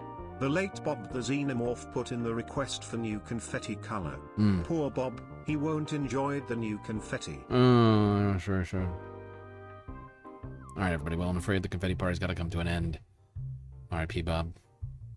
Once again. I love you.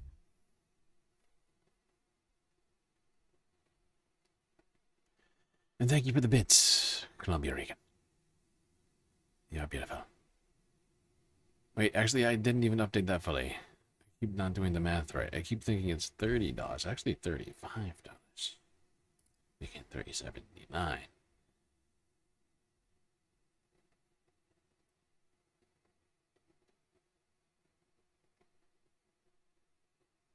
Okay. Now, we're going to do a little bit of a weird thing here with the Earth news, because I'm gonna try and keep together some of like the G7 Ukraine Russia stuff together And then we'll go to Iran, which will, of course, include the G7 as well. But first, I'm going to cover a few things that are going to cross lines. People know how I usually do things here, but it's just going to get a little weird today. Don't worry. It'll go back to being normal any second now. But first, we're going to start in Brazil, South America. And this one, I can't wait. I can't wait to hear the president to get wind of this. I'm fairly certain he somehow hasn't heard. I'm sure he will invade Brazil any minute now. He's probably preparing the troops. Because, of course, as we already know, former President Jair Bolsonaro is under house arrest. I think I've still got like a couple of years left on that one. He's still serving a sentence, a fairly short sentence. It got shortened, I believe, by Congress, by the Brazilian Congress. It's not exactly doing hard time right now. But Mr. President Donald Trump has been very upset about that. We all know it. Everybody's been saying it. He even did those tariffs on Brazil last year because of it. Was it this year or last year? I can't remember now. Point is that he was very upset about that. But now, the president's son, Eduardo, I can't remember his first name. But the son of Jair Bolsonaro has now been sentenced to prison as well for illegal coercion. Illegal. I guess coercion is always illegal. I think. Well, guess it depends.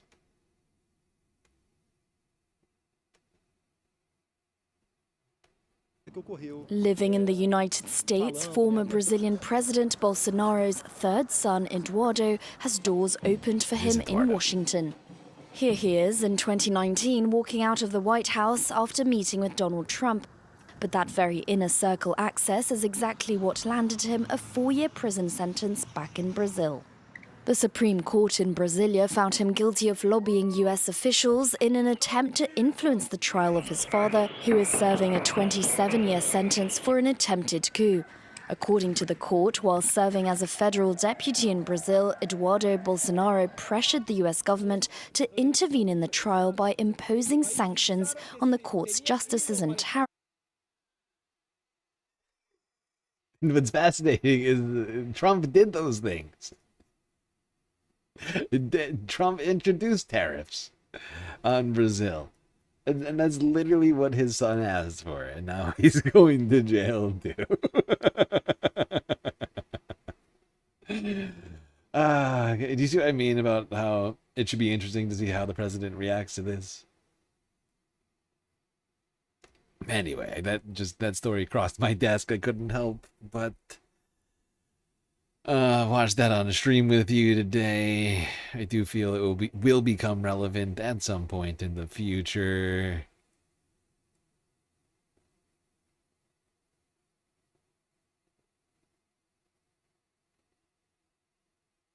Now, moving from a man who's been arrested and indicted and now sentenced to a man who people were trying to get arrested and indicted and sentenced in the United Kingdom.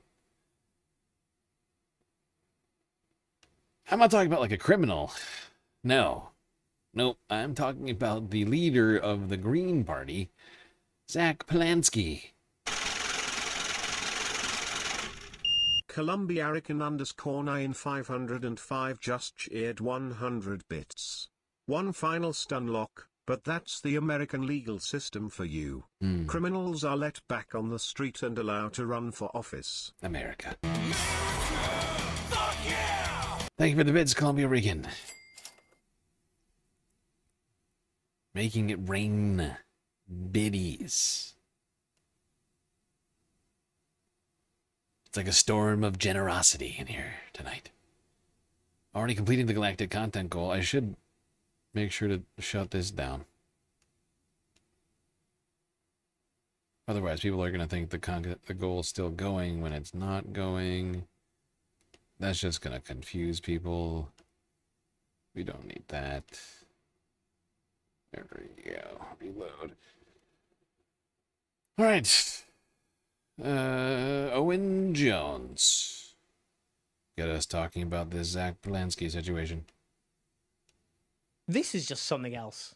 A British Labour government minister trying to get a political opponent arrested and potentially locked up for thought crime. Indeed, trying to get the only Jewish party leader in the country arrested because of his opposition to a genocide facilitated by that government. This is really disturbing stuff and says a lot about where our crumbling democracy is headed. And it tells you all you need to know about the government's banning of anti-genocide direct action group Palestine Action as a terrorist organisation, which was scandalously upheld by the Court of Appeal after the High Court ruled it unlawful earlier this year.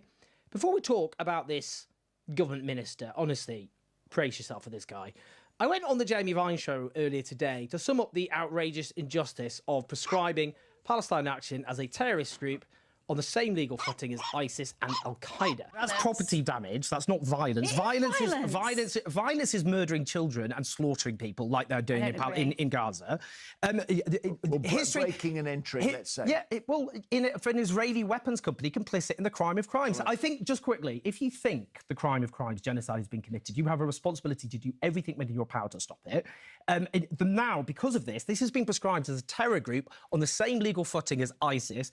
That means now the average terror suspect arrested in England and Wales is a white woman in her 50s. And all I say is, you can't now say, I support Palestine Action. That's an illegal offence. You can't say, I support Palestine Action with all my heart. You can get arrested and sent to prison for 14 years for doing that. Skating around it, aren't you? No, I'm not. I'm saying it's illegal. No, I'm just saying, I'm saying it's illegal. I'm saying it's illegal to say, I support Palestine Action and that they are fighting to stop a genocide. Yeah. You can get arrested and sent to prison for 14 years for saying that. And retired vicars are now being arrested and face prosecution for holding a placard saying, I oppose genocide, I support Palestine Action. This is absurd. Those who armed and facilitated a genocide should be the ones being arrested, not those opposed to it. That GMB host is so uncomfortable. You can say... that Good Morning Britain guy, he's like... Or is this... Oh, Jeremy Vine, whatever it is. Like... He's so uncomfortable. Oh, okay, Owen, please stop saying it.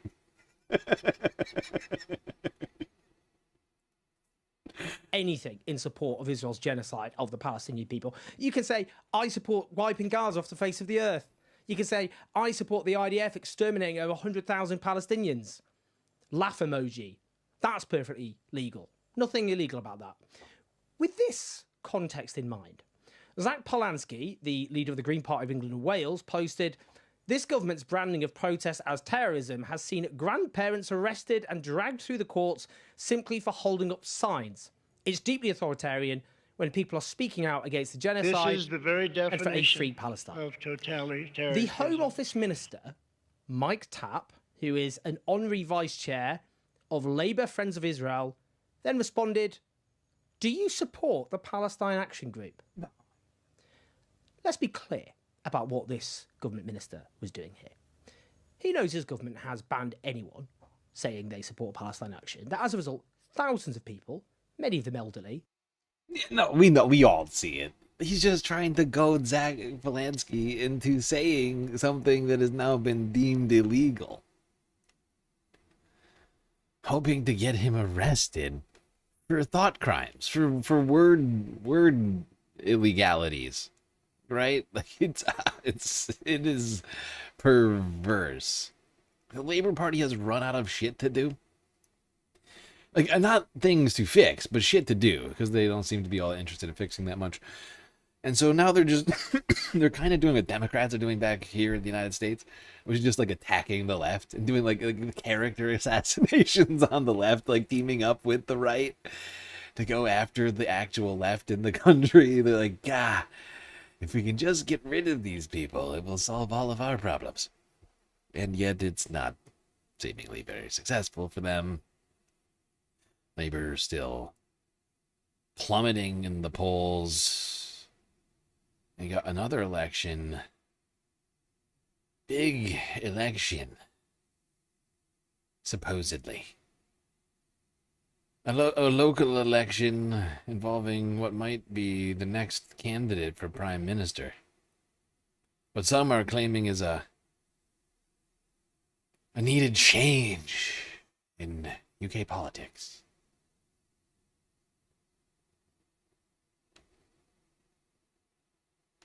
Now, Keir Starmer might not be on the ballot, but the British Prime Minister's future is certainly on the line. That as a special election is held in the Makerfield district of northwest England, where voters are electing a new lawmaker. Now, the leading contender is Andy Burnham of the governing Labour Party, the current mayor of Greater Manchester, Oddmaker's favourite to be the next Prime Minister, as Keir Starmer continues to struggle to connect with voters. A little earlier, we spoke to our correspondent Benedict Pavio in London. Who is Andy Burnham? He's 56 years old. He's a former Labour government minister. He's been nicknamed the King of the North. Why? Because he's been serving as the very popular mayor of Greater Manchester since 2017. And as you rightly said, this is very much the most important by-election in decades because it could be the first in history to decide who is the next prime minister. Yes, at least that's how everybody is framing this election here. A lot of people seem to think that Andy Burnham is going to be more to the left of Keir Starmer, be more effective leader. Although, I've noticed not everyone is sold on that. I'm also not entirely sold on that either. But Keir Starmer has certainly been a failure, so I don't blame anybody for wanting a change.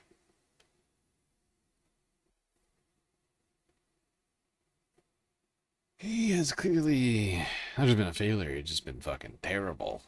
Beyond failure.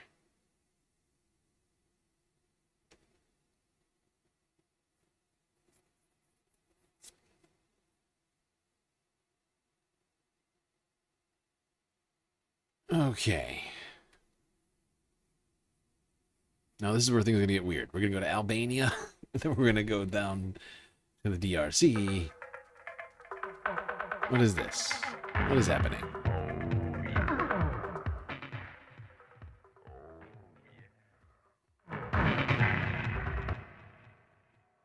Green New Deal. Even though I'm already clearly wearing sunglasses. Paying for more sunglasses. I get it.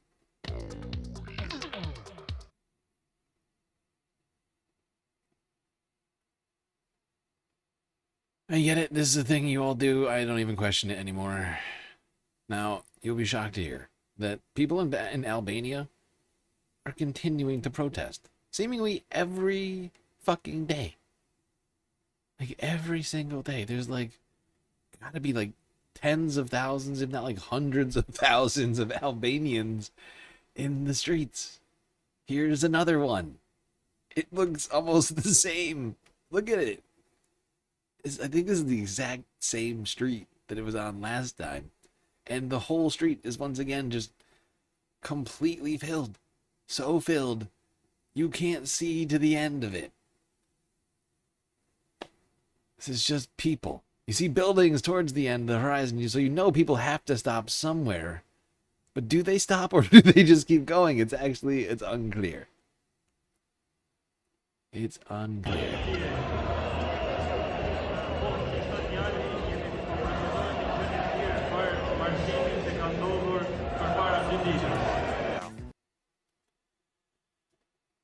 Oh, thank you for hydrating me.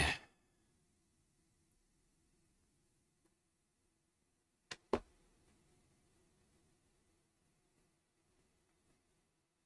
yeah, people are still here. They are really pissed. And honestly, from what I can tell, somehow the protests keep getting larger day in and day out. And actually, the demands of the protesters get more and more severe. And they are now at the point of demanding most of the government just step down, including the prime minister or the president or whatever of the country of Albania. It really has. the situation has evolved, if you will.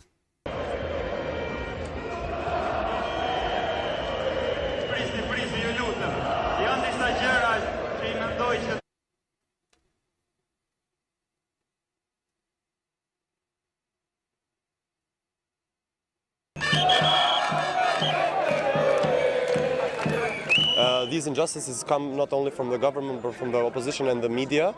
Obviously the government is the one responsible for the corruption and injustices, but if the opposition and the media is on their side, then we aim to destroy the whole system or for the whole system to change. In the beginning, we were only against the project, but now it's more than this. We are asking for Edi Rama to resign, and we are also against all the system and all the policies. You see what I mean? It went from we're pissed off about the Trump family island steal to actually we're mad at the whole government now. In a few short weeks. The entire country of Albania seems to now be revolting against their government. And I would point out, it's not just kids, right? Like this picture right here. Like you got like this ancient, like a couple of ancient ass dudes next to like a bunch of very young looking people. Really seems like everyone's angry. Very diverse crowd, age-wise.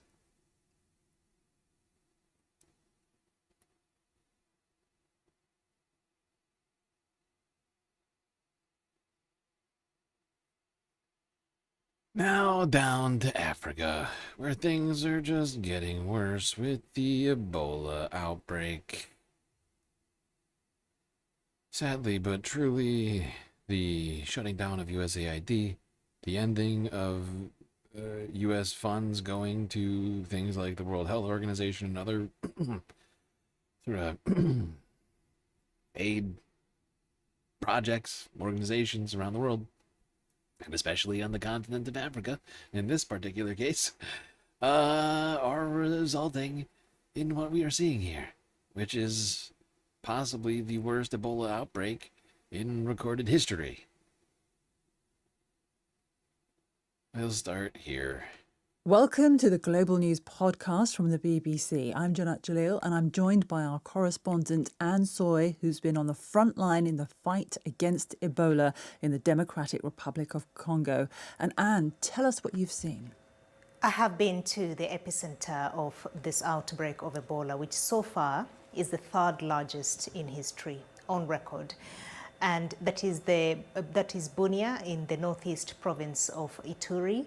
And then there are two other towns, Rwampara, which is about 15-20 minutes drive from Bunia, and Mongbualo, which is quite remote, surrounded by a forest. It's a mining town without tarmac, no paved roads.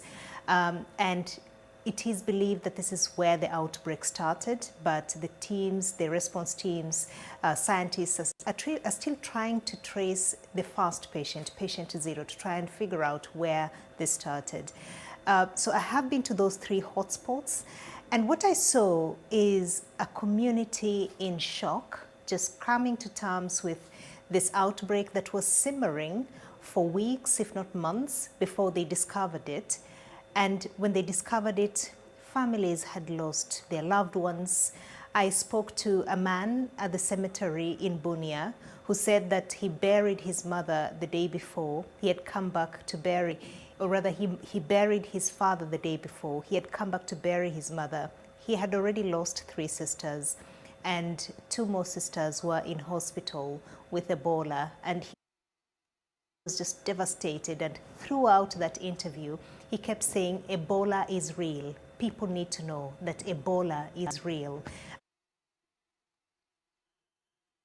Unfortunately, disinformation on the African continent has been causing people to not believe that Ebola is real. Oh, that's bad. Because burial practices are very important, need to be stringently adhered to. specific ones when it comes to Ebola deaths. And if not adhered to, almost certainly will lead to more Ebola contagion. And while she just said that this is the third largest in history, people believe that this could become the worst in history. It may already be the worst in history, as it is likely that thousands, thousands, an unknown number of thousands, are not being traced right now. It is hard to know, because much of the infrastructure that was in place was all defunded, disbanded, because USAID stopped paying for programs like monitoring of Ebola, monitoring of and/or treating of AIDS, health, right? Like all these basic health initiatives that were happening all shut down. Those are the people that were monitoring this, and that's the thing we have to get across in this situation. That's why they're gone. The Trump administration got rid of them. Here's France 24 from yesterday. In the Ituri province, a rare cause for celebration. Daniel Kitambala has become the second patient at this hospital to fully recover from Ebola. That disease is terrible. I felt very weak, but I thank God I'm now healed. I'm so grateful. Praise be to God. With no vaccine or known treatment for the circulating Bundibujo strain, health workers savoured the moment given the increasingly dire situation. According to the head of Africa's Centres for Disease Control and Prevention, the current outbreak could become the worst in history. Columbia Regan gifting a sub to Qua TV. Qua?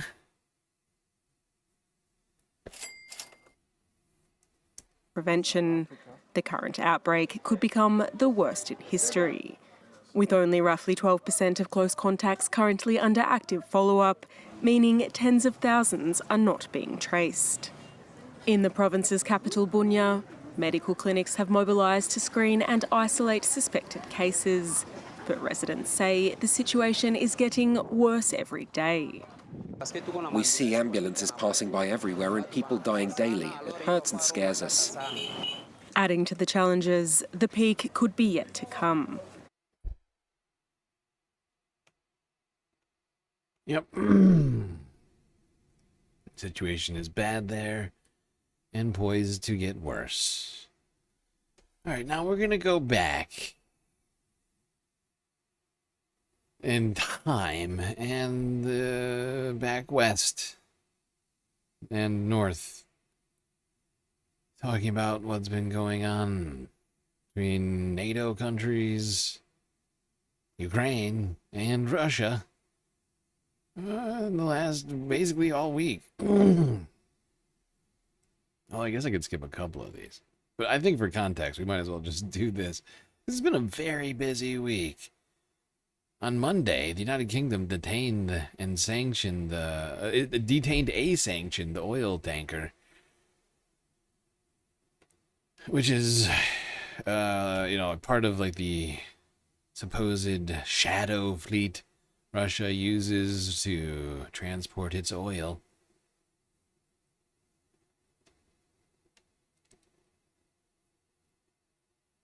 Another gigantified emote. Columbia Regan really is showing everybody up on the bits right now. I think he might be #1 bitser this month. Right? Am I wrong? Nope, I'm not wrong. Top bits giver, Columbia Regan. By double. This is ridiculous!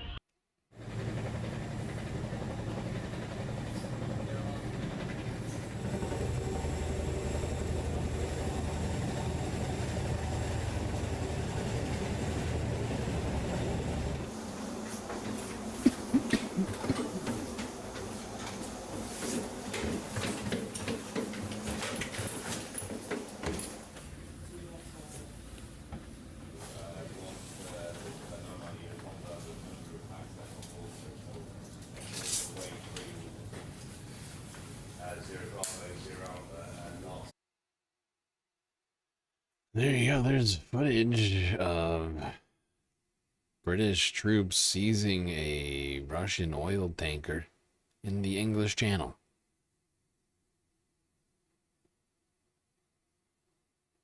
One day later, there are 5 dead in Ukraine as Russia attacked Kyiv and Kharkiv.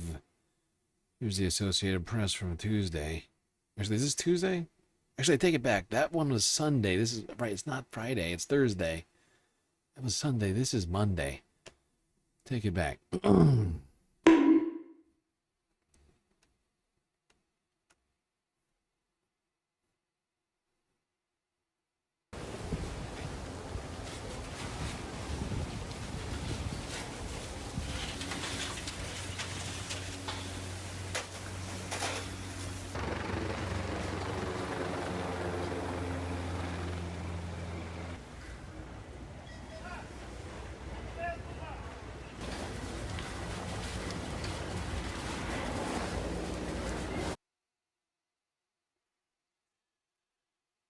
There you see a devastating strike here in an industrial district. I think in targeting the energy infrastructure mostly, but not entirely. In the sort of central eastern region of Ukraine.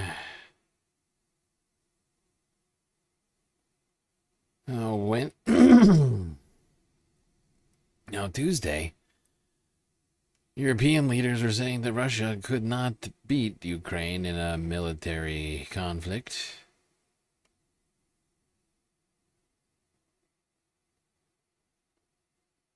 People like Friedrich Merz of Germany here speaking, or spreking, whatever it is.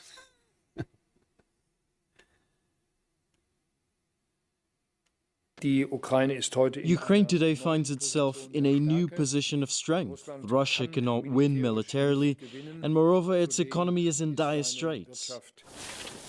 Ukraine's deep strikes into Russia, like those we witness here, have caused huge damage and embarrassment. Some Kremlin allies have suggested Putin may now realise the war is going badly, or at least slowly, with a Western estimate of 500,000 Russian dead. Even Putin, whose hometown was hit in early June by drones during a key meeting, briefly admitted to economic damage last week. I mean, if you believe Donald Trump, like 500 million have died. I mean, I know they just said 500,000, but I mean, he said some fucking crazy numbers. Like 1 billion troops have died. It's like 50,000 a day. As for the economy, yes, we suffer some damage, but everything is recovering quickly. They will not be able to create serious problems for us, but keeping in mind what they are doing, we should retaliate appropriately. And so the strikes across Ukraine keep coming, even as Ukraine's defences improve against drones, but struggle with the ballistic missiles Moscow is throwing at them to make the desperate point it is not losing. Yeah, Russia certainly isn't losing the war. They're just winning really, really, really slowly. People are pointing out that might not be politically sustainable for Vladimir Putin.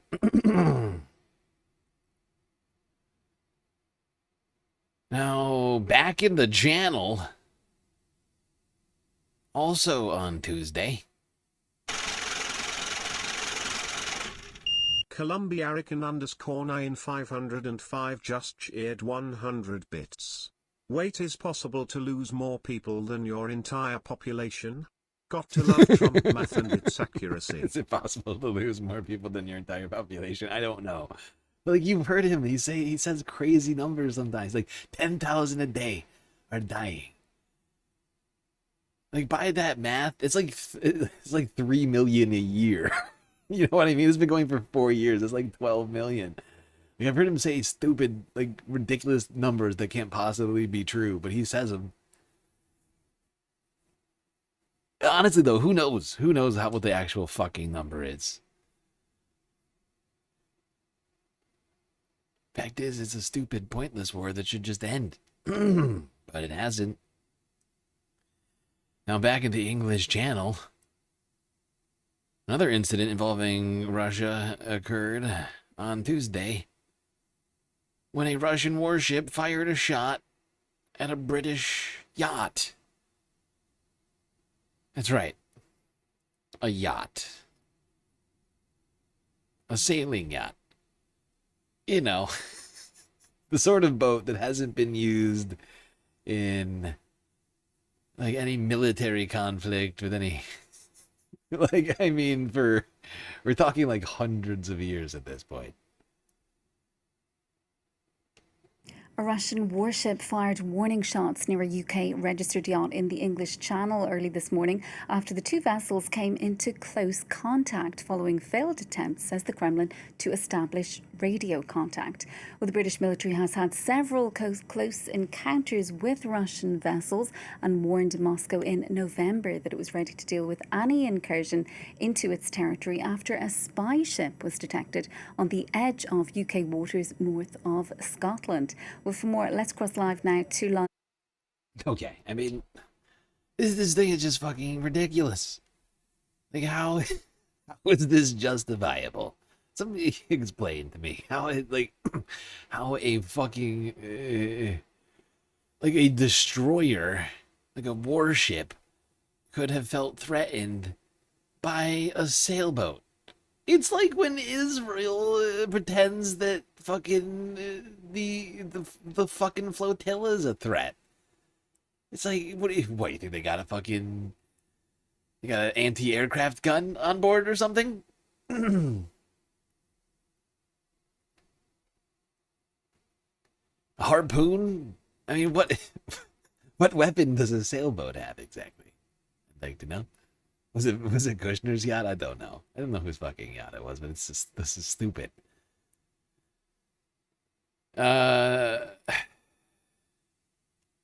Now, Russia claimed that this was not a result of the incident involving the tanker earlier in the week, although it feels related since it happened in like the exact same spot. And the United Kingdom is apparently investigating these warning shots. Another France 24 clip from Wednesday. Images of the colossal Admiral Georgovich frigate, the Russian warship which fired warning shots at a UK-registered sailing yacht in the English Channel on Tuesday, around 20 nautical miles south of the Isle of Wight. The Russian Defense Ministry said the vessel had made a dangerous approach and the shots had been fired following failed attempts to warn it off. The sailboat is approaching dangerously. Do you see what I'm saying? Does anybody else see what I'm talking about?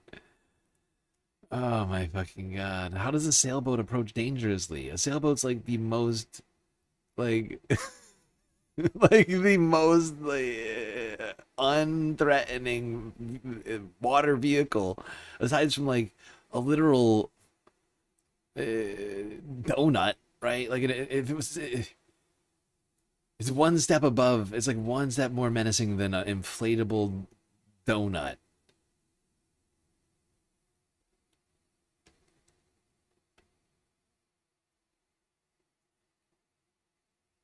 It's not even self-propelled. It needs the wind. You see what I'm saying here? Like, it's ridiculous. A sailboat's approaching. Well, just wait a second. The wind might change. Oh, my God. Oh, so fucking stupid.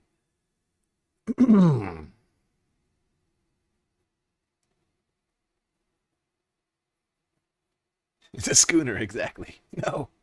No! No, not a schooner.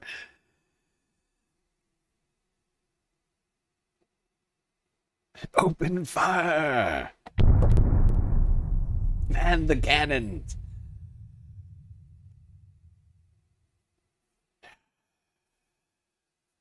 Come on! Alright, now in the last 24 hours, Ukraine has unleashed what many are calling the largest attack seen on the capital of Russia since this war started. A war that's now been going almost 5 years, I would point out. In like 6 months, it'll be the 5-year anniversary, I think. Maybe less. What's today?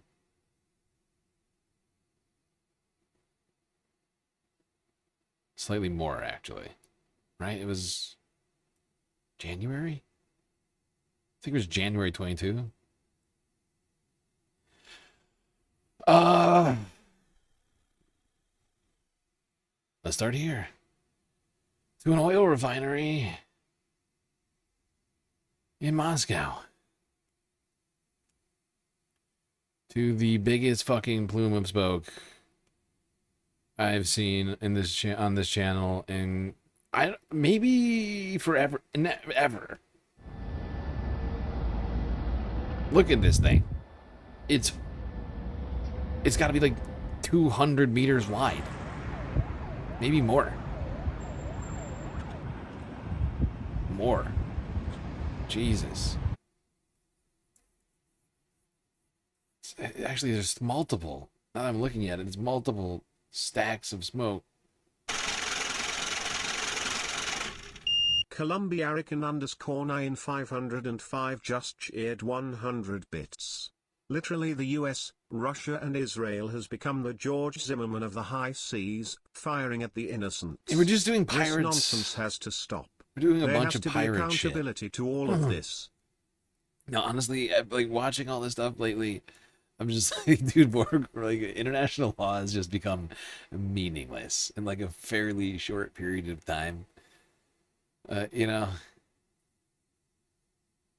we've all sort of participated in it, you know, either directly or tacitly. At least most of us. And we need like a reset. We need like a full reset on international law and some consequences, right? Consequences, then reset. Or vice versa, actually. We might need the reset first and then the consequences to get to the consequences. Consequences. Oh, boy.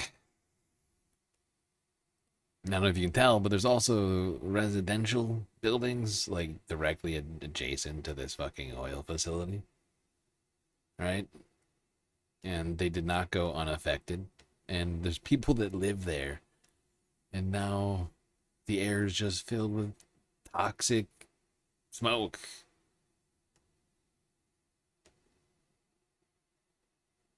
And basically all of Moscow, a city of like, what is it, like 2 million, 3 million? What's the population of Moscow? 13? Is it really 13? 13 million people. It's gonna have to deal with this severely affected air quality. Let's go here to CNN from 14 hours ago. EU leaders are convening in Brussels with Ukraine high on the agenda. Kyiv just launched its biggest attack on Moscow since the war began. Moscow says nearly 200 drones were shot down overnight, part of a broader Ukrainian barrage on Russian territory. And the Kremlin says the latest Ukrainian attack set back the prospects for a face-to-face meeting between Presidents Putin and Zelensky. It is fair to say that Ukraine's latest attacks does not bring personal contacts between the head of the Kyiv regime and our president any closer. Does not bring them closer. Europeans are clearly insisting that the war must continue, basing this on a completely incorrect and false assumption that the situation on the battlefield is supposedly shifting in favor of Ukrainian forces, which is categorically untrue. From this point, they are trying to influence Trump to take a more clearly pro-Ukrainian position. Well, Sebastian. Yes, well, Trump likes winners. And it's actually a fair point from Moscow. You know, maybe, although it's not entirely fair, but to some degree, I think Ukraine could be trying to put on a show for Trump, right? I mean, there has been evidence that Russia's incursion into Ukraine has been slowing. When it technically, as the spring came around, everyone thought it was going to increase its speed of incursion into the territory, but in fact it's slowed down, and in some cases they've lost territory. They haven't lost. They're not actually like on a net loss over the last 6 months. I'm not suggesting that, but that like this, like the winter's more difficult, right, than the spring and summer, but it hasn't gone as well as everybody thought it would for Russia. But he makes a good point in that Trump is certainly the kind of guy who likes to back winners, or people who he perceives as being winners, right? And if Ukraine is perceived as winning, right, and with Ukraine at, I think they got, and I think Zelensky got invited to the G7, even though Ukraine's not actually technically part of the G7. Got like a +1 or something from France or something like that. And he's got the opportunity to like sell it to Trump and be like, look, we're winning bigger than ever before. It's the exact sales pitch that Trump would love. You can't deny that. Whether or not it's actually true, is that even relevant in the age of Trump? Whether or not it's actually true, especially when it's relating to Donald Trump himself, and I think it proves no, right? Like with Iran, supposedly he was convinced this was gonna be a one and done, same Venezuela, like we're gonna be in and out, and now we're 120 fucking days into this puppy, and still don't actually technically have a fucking deal. Is following developments from Berlin. So, Seb, what more can you tell us about what happened here with these attacks and that response we've just had there from the Kremlin? Yeah, Chrissy, I think the ferocity of these attacks last night is clear to see and very, very evident from those images. If we can play them again, there is one in particular that I'd like viewers to see, which is the Moscow city skyline covered with black plumes of smoke. And that is just a real indictment about the level of the attack that the Ukrainians unleashed this morning. Or You think Zelensky doesn't want peace anymore? I actually agree with you. Or that he doesn't, I don't think, what I see it as, is that I think Zelensky sees that the United States is going to continue funding Ukraine. There was a moment where we weren't going to continue funding them. Then we reversed that. Trump reversed that decision, right? And now, but there's no efforts on peace. Like Trump is not even talking about peace when it comes to Ukraine and Russia. He very well said it. Some of the last things he actually said about this conflict, back when there were actual peace talks going on, was that maybe they just need to fight for a little while. That's literally what he said. And I think Zelensky has embraced that. He's like, okay, I guess we'll fight for a little while then. And Russia has embraced that too, there's certainly not, there's no push for peace at all. There's just push for funding of military, for funding for weapons and drones and whatever else. But no push for peace, honestly, on either side, in any way that I can see.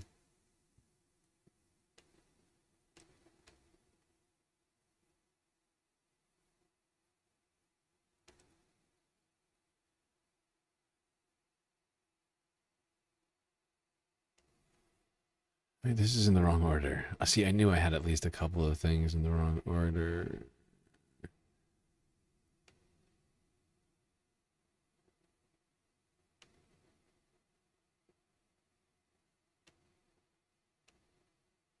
Give me 1 second. All right, let's go to talking about the G7 a little bit, and then we'll morph into talking about Iran, which has been a big talking point at the G7.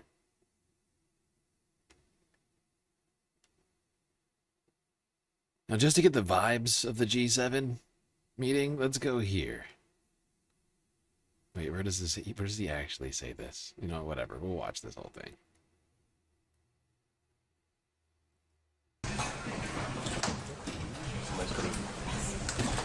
So, President Trump will arrive in a while, but I suggest in order to try to disorganize things. Oh my god. Just thought this was such a great video. Starts off, everyone's here, right? You got Friedrich Merz, you got Starmer, you got even Treasury Secretary Scott Bessent. Emmanuel Macron's here, even Mark Carney. You know, Narendra Modi. I mean, literally everybody's here. It starts off with Emmanuel Macron going, well, President Trump is not here, but I guess we start anyway. It's just... But wait, there's more. Right, to start. President Lula, President Lee.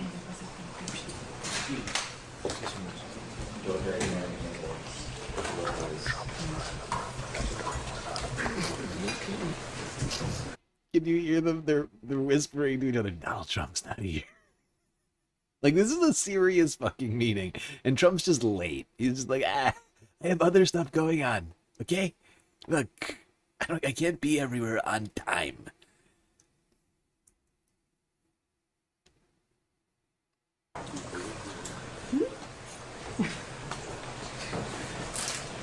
Kalina and I will ask you to start with this.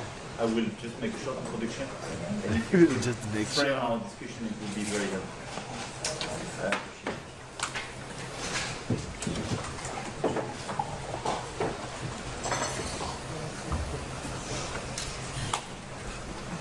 Everybody, Georgia Maloney is walking around. Lee. She shows up late.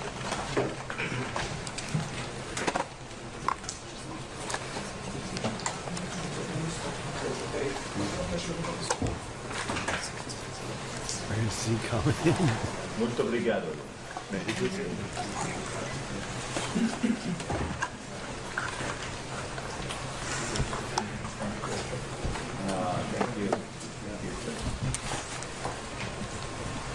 Le président de Corée.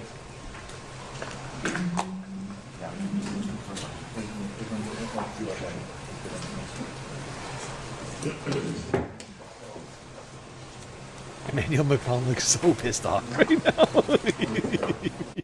He's trying so hard not to look pissed off, but look at him, he's furious. Yeah, God. He make us wait multiple minutes. He's ridiculous. This is ridiculous!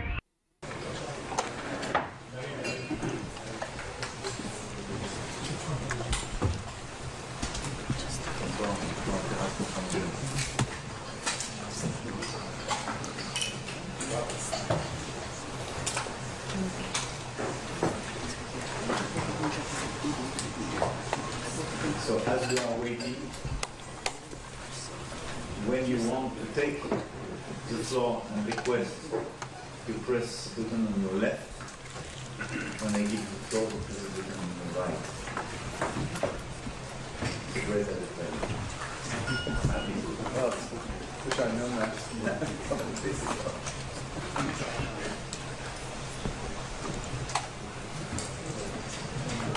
Oh, hello, President.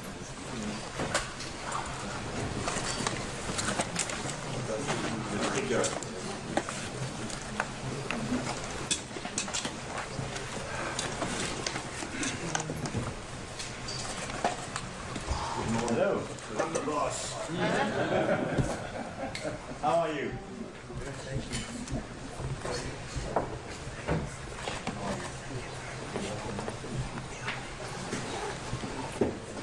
Okay. So he walks in, he goes, I'm the boss. And then all of a sudden Scott Bessent goes missing. What is he? Is it President Trump's personal seat warmer? Like, he sits there. No wonder he looked awkward that whole time. It's not even his seat. He's just sitting in President Trump's seat the whole time, keeping his seat warm. I'm the boss. Trump shows up multiple minutes late, says, I'm the boss, then sits down on his pre-warmed seat from Scott Bessent. What a weird start to the G7. Working Summit Development. I'm sorry, Working Summit for Development.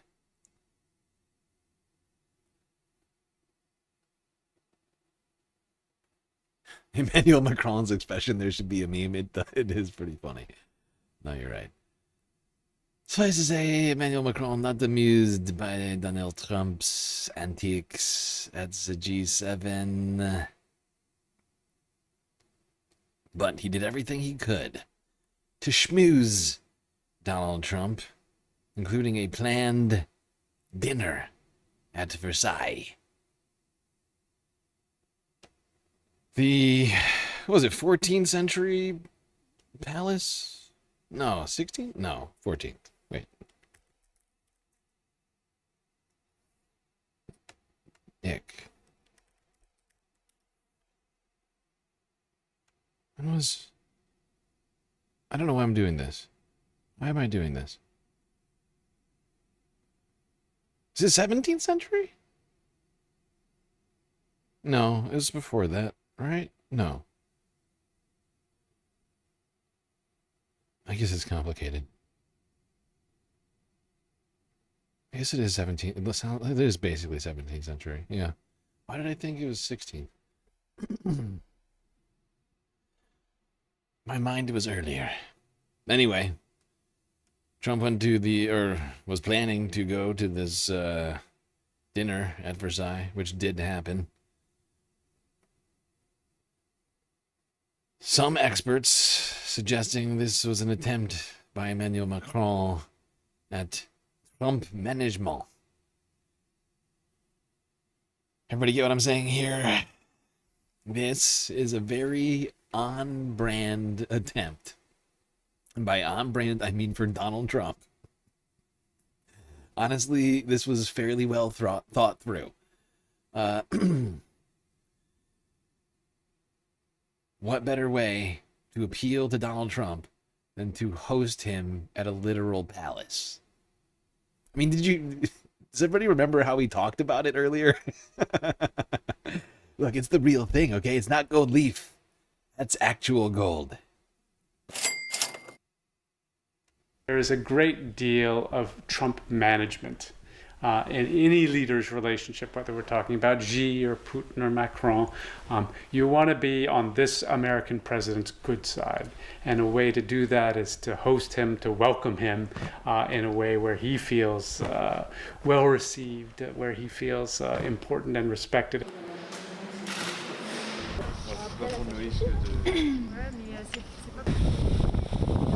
The 250th anniversary of our independence, France was an absolutely essential player in that.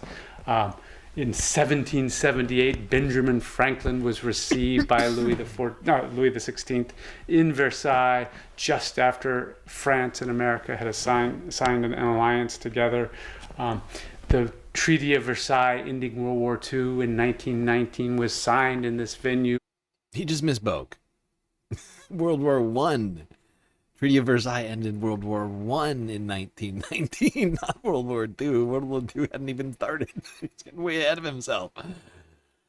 If anything, the Treaty of Versailles started World War II, or was one of the factors, I think, led to Germany becoming what it became. As Germany was forced to accept basically like sole responsibility for the war and was the most punished as a result, which led to serious downturn for Germany's economy and blah blah blah. But let's pretend like this treaty at Versailles not gonna lead to anything terrible. All right, at least pretend for now. All right, isn't it better to just pretend for a little bit longer? Anyway, staying with the G7, believe this is marking the end of an era of U.S.-Europe cooperation. Here's France 24 from yesterday. And it's always a pleasure to speak with François Bourg, chair of the International Institute for Strategic Studies think tank. Thank you for being with us here on France 24. It's a pleasure. Thank you. What do you make of what is a memorandum of understanding for some, a glorified truce for others, and as Donald Trump calls it, a peace deal?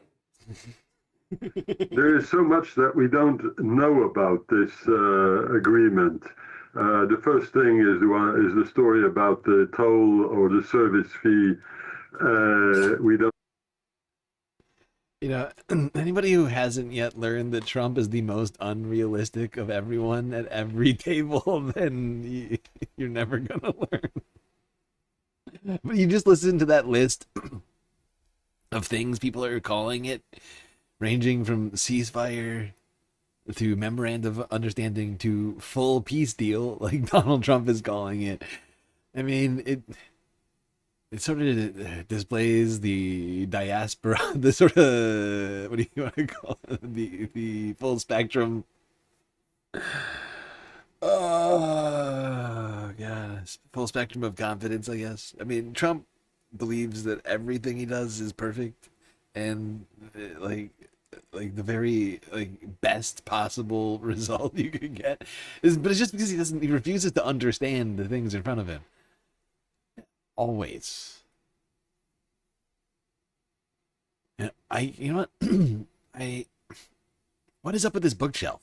I kind of love this. What is this? Where did he get this? Look at this thing. It's like from an old wooden ship or something. Know whether there is one or won't be one. We don't know whether Oman is in agreement with Tehran on this, or whether Oman will follow the Americans.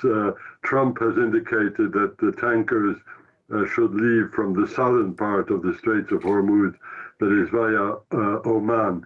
But we don't know what the position of Oman currently is. What we don't know also is whether the memorandum includes the prospect of negotiations on ballistic missiles and on Iran's proxies. We know that there will be a discussion on nuclear affairs. That has been a staple of relations between Iran and the outside world for the last 15 years. Hold on. I want to talk about Europe and NATO. This guy's talking about fucking Iran right now. Oh, God. And honestly, I can't listen to this guy anymore. He's so fucking boring. I listened to him at like 2x earlier. Even that was painfully boring. Suffice to say, a lot of people had a lot of concerns about what the future of U.S. Europe, U.S. NATO relations would look like in the near future. The United States continuing to signal a America-only strategy. A strategy where we only think about what Donald Trump wants. I guess it's a Trump-only, Trump-America-only strategy. And kind of do whatever the fuck we want. However, Donald Trump...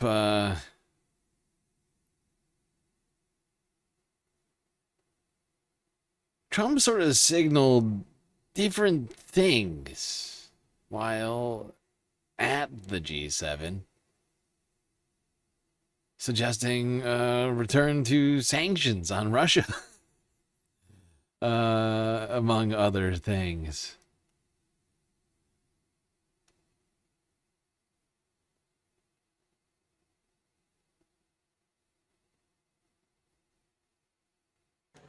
trade with China and how to regulate artificial intelligence were on the menu for the last day of what has been a surprisingly smooth summit of world leaders in France.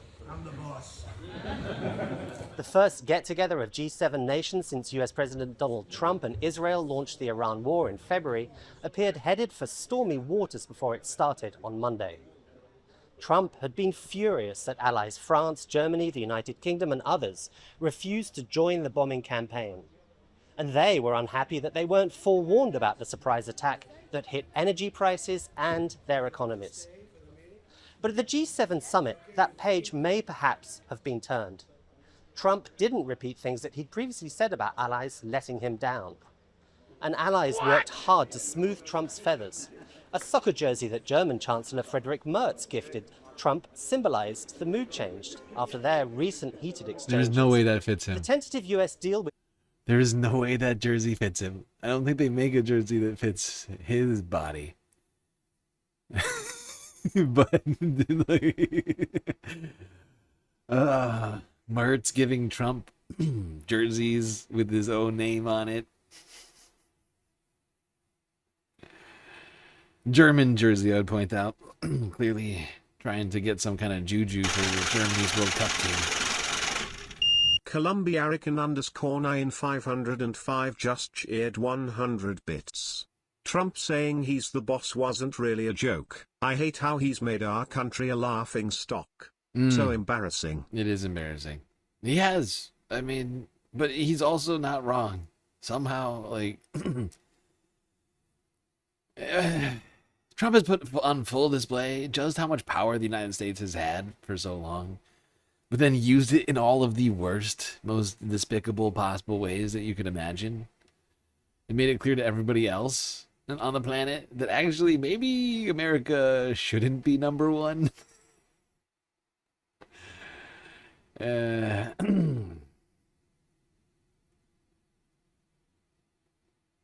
However, some people think Trump was just too distracted with Iran to actually go after his European allies. Handshakes and hugs for Ukraine's Volodymyr Zelensky. The G7 summit held a special session aimed at bolstering support for his beleaguered nation after 4 years of full-scale invasion by Russia. After the roundtable, Zelensky sounded an optimistic note. It's great that everybody is understanding. And it's that Russia is not winning, and we have to push Putin to end this war. This is so important. As US President Donald Trump touts an apparent deal between the US and Iran, Kiev's allies are pushing hard to get ending the Ukraine war back to the top of Washington's priority list. After a meeting with Zelensky Tuesday, Trump said that Putin should make a deal and that the US will soon be able to reimpose sanctions against Russian oil after temporarily easing some of them in March as crude prices sharply increased with the Strait of Hormuz closed. Well, soon we'll be able to do that because... Very soon, don't worry. Yeah. We'll see about just how soon any of that happens. But also, we should temper our expectations on the United States' relationship with NATO. Because while Donald Trump was making nice, Pete Hegseth was doing the exact opposite at the NATO, what's it called?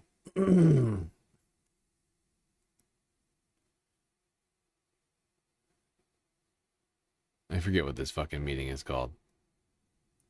But suffice to say, Pete Hegseth was out here saying some very anti-NATO stuff.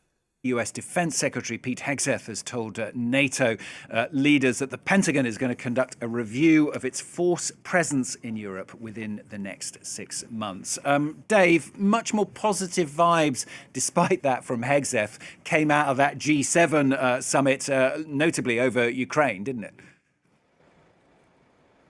Yeah, there was for sure relief yesterday when Donald Trump did not push back against defending Ukraine as he had in the past, and that he signed that final communique which called for continued defense of Ukraine. The big question is whether that represents a shift in the Trump administration's policy, or Trump was simply distracted by the Iran war and wasn't all that engaged on the subject of Ukraine at that summit. When I talk to people here in Brussels, they suspect it's the latter.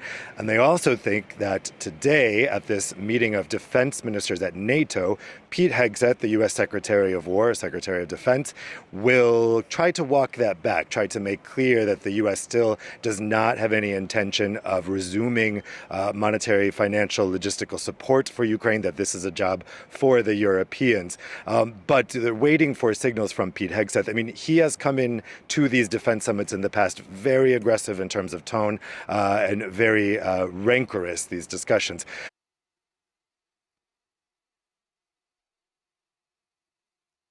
Yep. Not all that surprising.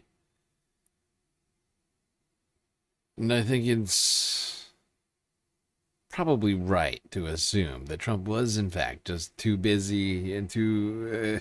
the mind is too focused on Iran, you know? He is a dementia-addled, sundowning idiot. Already idiot before any of that. And, of course, he can't focus on multiple things at the same time. That's what all these other people are for. Come out and do the rest of it. His hair looks plastic. It does.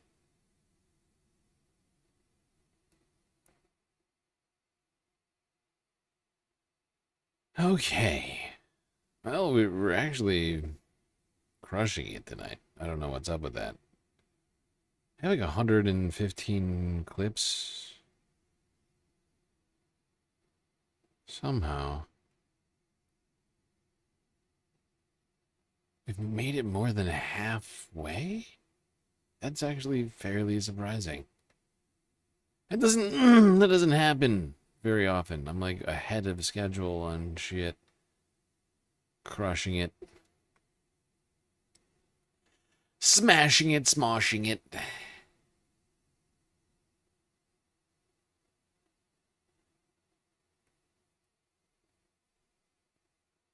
His brain is a toilet. Toilet. Toilet. Toilets.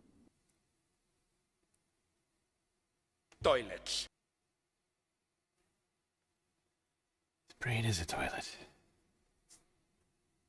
By the way, happy Juneteenth, everybody. Happy Juneteenth, mountain time. It is officially a federal holiday.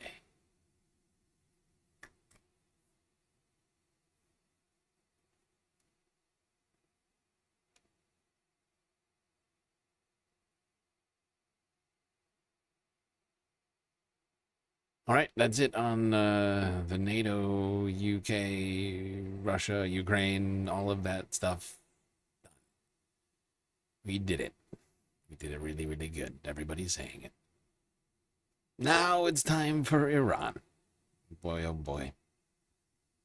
Boy, oh boy. The Iran deal. We've been talking about it. Depends on where you want to start. All week, all month. The last 2.5 months. I mean, we've been hearing a lot about deals. We've heard it dozens and dozens of times from the president that we have a perfect deal.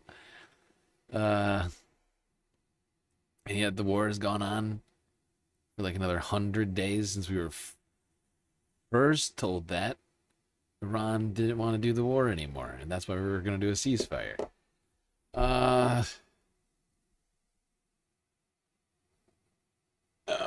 Gotta stretch.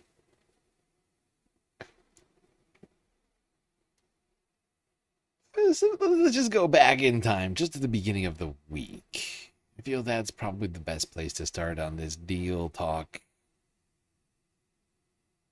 It's been sort of climbing to a fever pitch.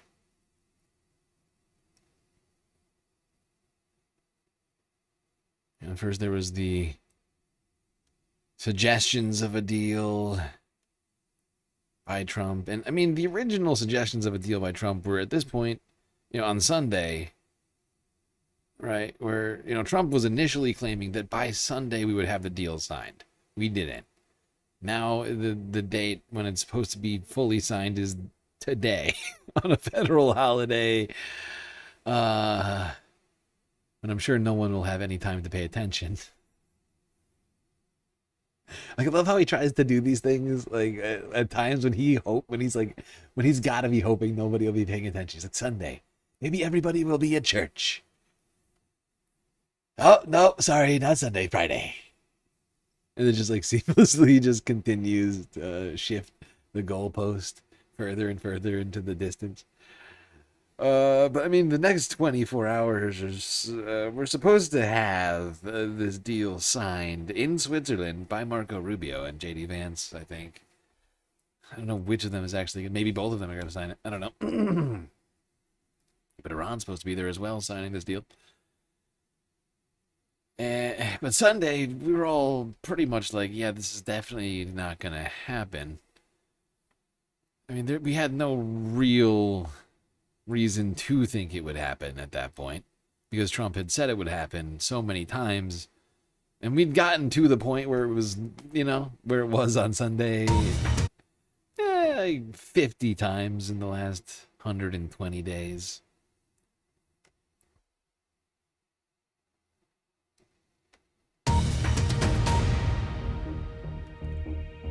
Hello, I'm Regini Vaidyanathan, and this is the Iran War Today. It's our daily briefing where we bring you up to date with all you need to know on day 107. Okay, I'm slightly ahead. We're 111 days, technically. This is from Sunday, so 8, 9, 10, 11. I rounded it up. Of the US-Israel war with Iran. Well, we'll bring you the latest from our correspondents who are following the latest developments from the US and from Israel. But let's start with some of today's key developments. Well, President Trump says Israeli strikes on a suburb of Beirut should not have happened because they are, in his words, so close to a peace deal with Iran. Iranian officials condemn Israel's attacks on Beirut, saying they jeopardize potential peace. Israel says it was targeting a Hezbollah command center in the Lebanese capital. At least 3 people were killed and 15 were injured. On Saturday, President Trump said that a US-Iran peace deal was due to be signed on Sunday, but that's now possibly in doubt after Israel struck southern Beirut. Is now possibly in doubt. Yes. Rightfully so.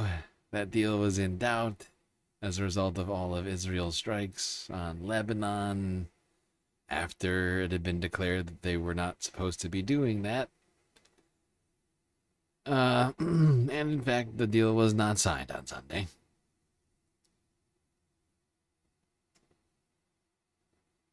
On Monday, former President Barack Obama was dismantling Trump in a interview.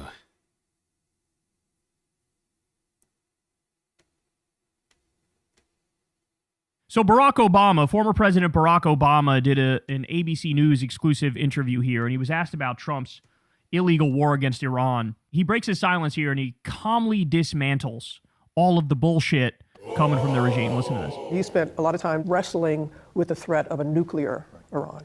How do you think things are being handled right now there? It is doubtful that any agreement that arises is going to be significantly different or a significant improvement from the deal that we had in the first place and had worked for a long stretch of time before the United States, pulled out of it. So. Yep. I mean, this is literally what I've been saying. And a lot of people, I think Kyle's been saying it too. Everybody has been saying it and saying it and saying it and saying it and saying it. that the JCPOA was doing the things that Donald Trump and many Trump, acolytes and all sorts of other people claiming they want with Iran right now. But of course, Trump ripped up that deal. He even had an opportunity to get a better deal right before this latest war. And then scuttled it by helping Israel assassinate the supreme leader. Immediately, if not sooner. Now, by the way, take note there. That was a very subtle but clear dig. He's saying, hey, we're the ones that didn't abide by our word. We're the ones that pulled out of the deal. They're not the problem. That's what he's saying here. He's saying Iran's not the problem. We're the problem. We signed this agreement. We're supposed to abide by this agreement.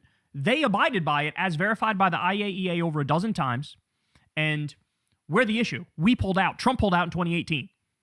So that's him taking a direct shot at the credibility of Trump and MAGA in the White House while correctly laying out they're not the issue here. They're not the ones to blame. We're the ones to blame.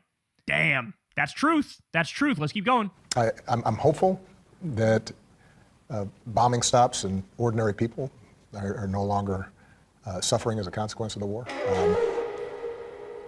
And then in retrospect, it's a reminder that on a lot of difficult foreign policy problems, the notion that we can just bully our way or bomb our way to solutions may sometimes seem appealing, but the fact of the matter is that taking the time to explore diplomacy and exhaust the possibilities of coming up with deals that don't solve 100% of the problem, but solve 80, 90% of the problem, while avoiding the necessity of going to war. You'd think we would have learned that lesson by now, but...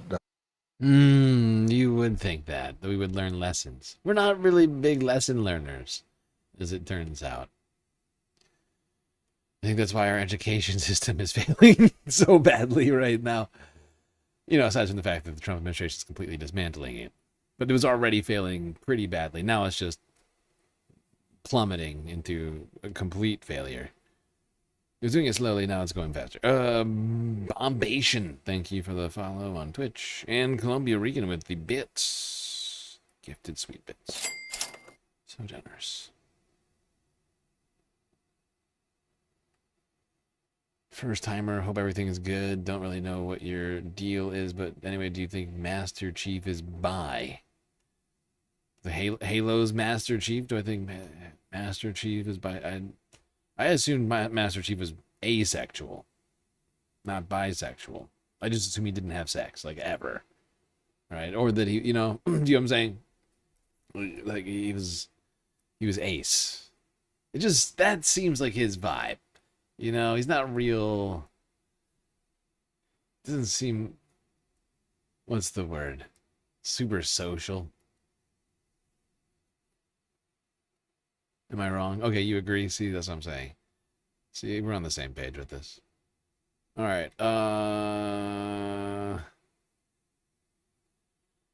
Yeah, let's stay with this Iran deal. According to Rachel Maddow, Trump lost the war. Oh, God. No! That's no good. Speaking of toll crossings, looks like there's now going to be tolls for anybody who wants to cross the Strait of Hormuz. Now, technically, I guess it's illegal to call them tolls, but according to new reporting tonight illegal? in the New York Times, Iran... Oh, wow, it's illegal. I hadn't, wow. I guess we'll only call them fees then. apparently thinks that the outcome of this war they just won against the United States is going to include Iran having the ability for the first time to charge everyone fees to transit the Strait of Hormuz. Here's a question. Do fees sound better than tolls? Do you think? Is there any real tangible difference between the two words? Like, do fees sound, honestly, tolls sound, for some reason, tolls feel less invasive than fees. if I had to pick one, toll actually sounds less problematic than fee. Like, I assume, I associate the word fees with things like late fees on, I don't know, your electricity bill or your credit card or whatever else, right? Tolls are just like something that everybody pays because, like, you're using the road that needs to be maintained. It feels more like a, you know what I mean? It feels more like a tax that helps society. Whereas fees feel like they're just helping one individual party, usually like a corporation or something.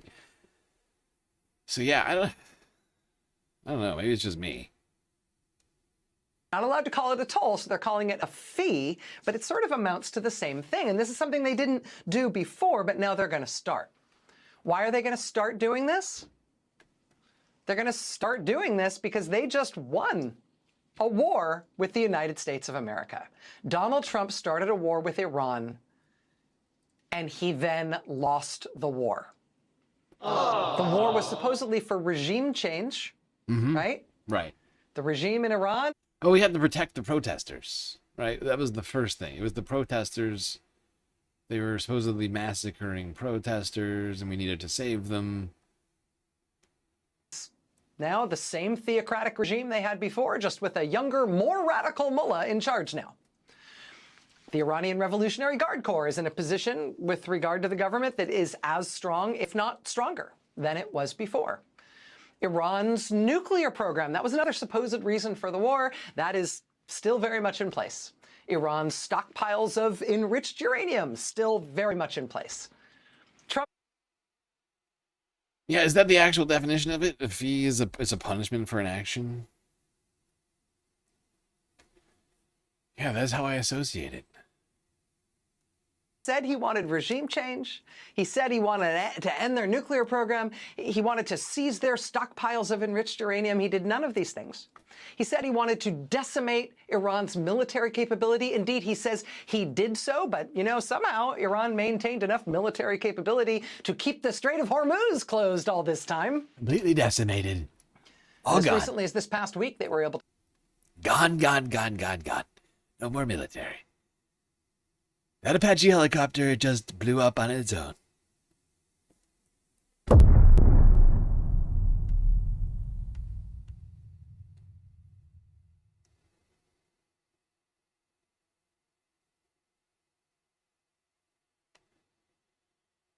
Ay.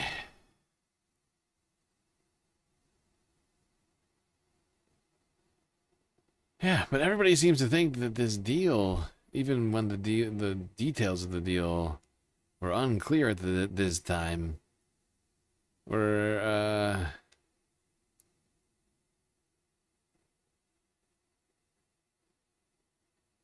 very unclear. Even though Donald Trump was saying that the deal was already signed on Wednesday. I'm sorry, on Tuesday. U.S. President Donald Trump said Monday that a preliminary deal to end the Iran war has already been signed, but key details remain unclear. Speaking in France, Trump said the agreement between the U.S. and Iran is complete, with a formal ceremony expected later this week in Geneva. I'm very happy to say it's signed, the deal's all signed, and the strait is already partially opened. As you know, they're doing a little hunting for a couple of mines that they've already found, but it's essentially ships are starting to go out now. On Friday, it'll be completely open. It's already pretty much completely open. The ships, they've started. Trump, remember the tweet was like, everybody start your engines. The strait is now open. Go free, ships.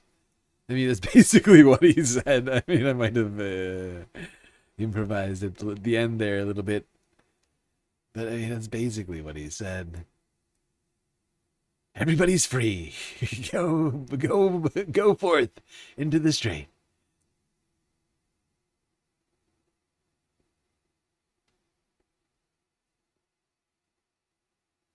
Macron is giving Trump the side eye. I mean, honestly, in that particular photo, I feel like Emmanuel Macron is actually looking directly at Trump, and Trump is giving him the awkward side eye, like, like this is a man who knows he's lying, looking over at a guy who knows he's lying. And it's all being recorded in public. Like, that's what we're looking at. That's how I interpret this. Like, if this were just a painting, that's how I would, just from the body language. I'm not a body language expert.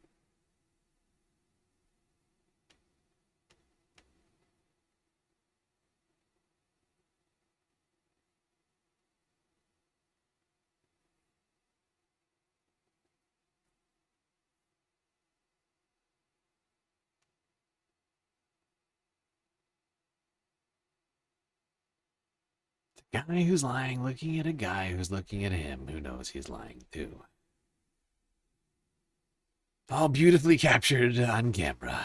Thank you, Reuters. Now, Trump was asked, why not release the deal documents if it's so great? Here on Tuesday. I think it was Tuesday. So, do you have any questions? What should we expect from the second stage of the negotiations from this memorandum? I don't know. It's a 60-day period or so. I think it's going to happen fairly on time. We've been both involved. I think they're going to want to get it done. Iran wants to get it done. They have to get back to business. And the relationship is now normalized. So I think it's going to go pretty quickly, Steve. Could go faster. Could take longer too, but it could go faster. There's so much interest in the text of the document. Why not release the topic? Oh, I will. Why not release it well, before because Friday? I'd like to get a formal setting first before we do that. But I have no problem with that. It's a good document. Here's what it says. Iran will never have a nuclear weapon. That's what it says. It won't have one. But it says. To buy, to develop, they will not have a nuclear weapon. And I would say that's about 99.9% of what I wanted. Because we couldn't let that happen. You couldn't let that happen. And they won't have a nuclear weapon. Now, in addition to that, the Strait is going to be open to... So this is Trump just sort of prevaricating, like, or at least obfuscating the fact that all of those things that he's claiming he wanted so very much all existed before February 28th. On February 27th, A, Iran did not have a nuclear weapon, and B, the Strait of Hormuz was open. Both of these things already existed, and Iran was offering concessions in the latest round of U.S. Iranian talks that I think were being brokered by Pakistan again, or maybe it was Qatar. I can't remember who it was at the time. But it just he had on the table a perfect deal, okay? And what he did is he took that deal and he shit on it, right? And threw it in the trash. And then he helped Israel assassinate the supreme leader of Iran. And now we're going to get two things that already existed. But you'll notice Trump leaves out what Iran's going to get in this discussion. And it seems more and more like Iran's going to be getting quite a lot. Which we will get into. But before we do that, let's just see how J.D. Vance was managing this in the media. Making an appearance on Fox News on Tuesday.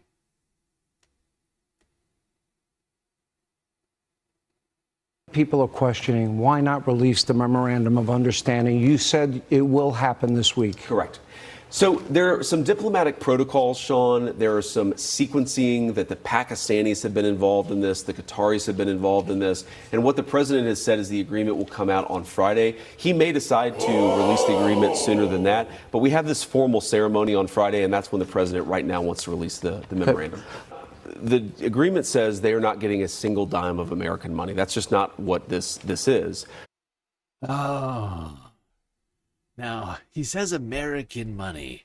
I think he says that on purpose because it's technically Iran's money. It's the money that the United States took from Iran. But it effectively might as well be American money because we've already subsumed it, right? We've already taken it and subsumed it into our own shit, right? So we're just giving it back. But the numbers I've been hearing are quite large. I've heard a number as big as 300 plus billion.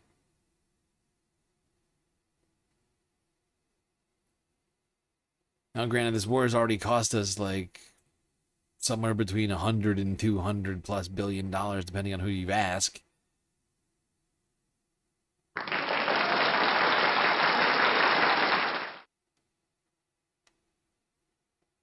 Oh, by the way, I just want to say thank you to... Oh, they didn't say in the message whether or not they wanted a shout out. LHA.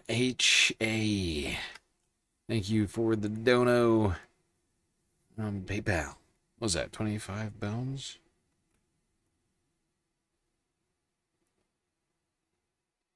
$25. Very much appreciated. We're making progress on that galactic content. Sorry, galactic financing goal. Slowly but surely.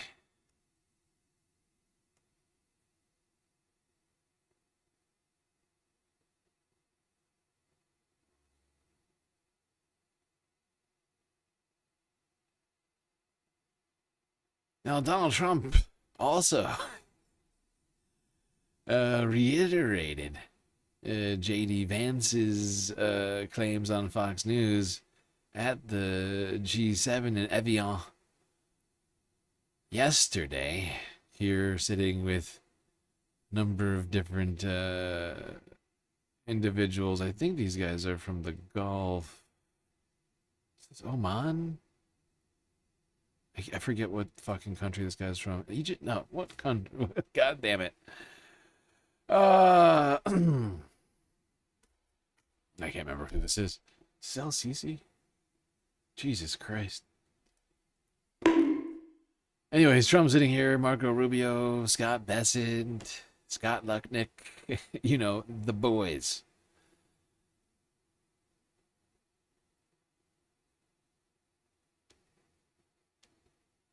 The MOU that's been reported, it includes... Have I read it? Well, it's been reported that it includes its $300 billion It's false. fund Totally. funded by Gulf allies. That's No, false. it's false. Totally false. People, you can invest if you want. I mean, what am I going to do? Say nobody's ever allowed to invest?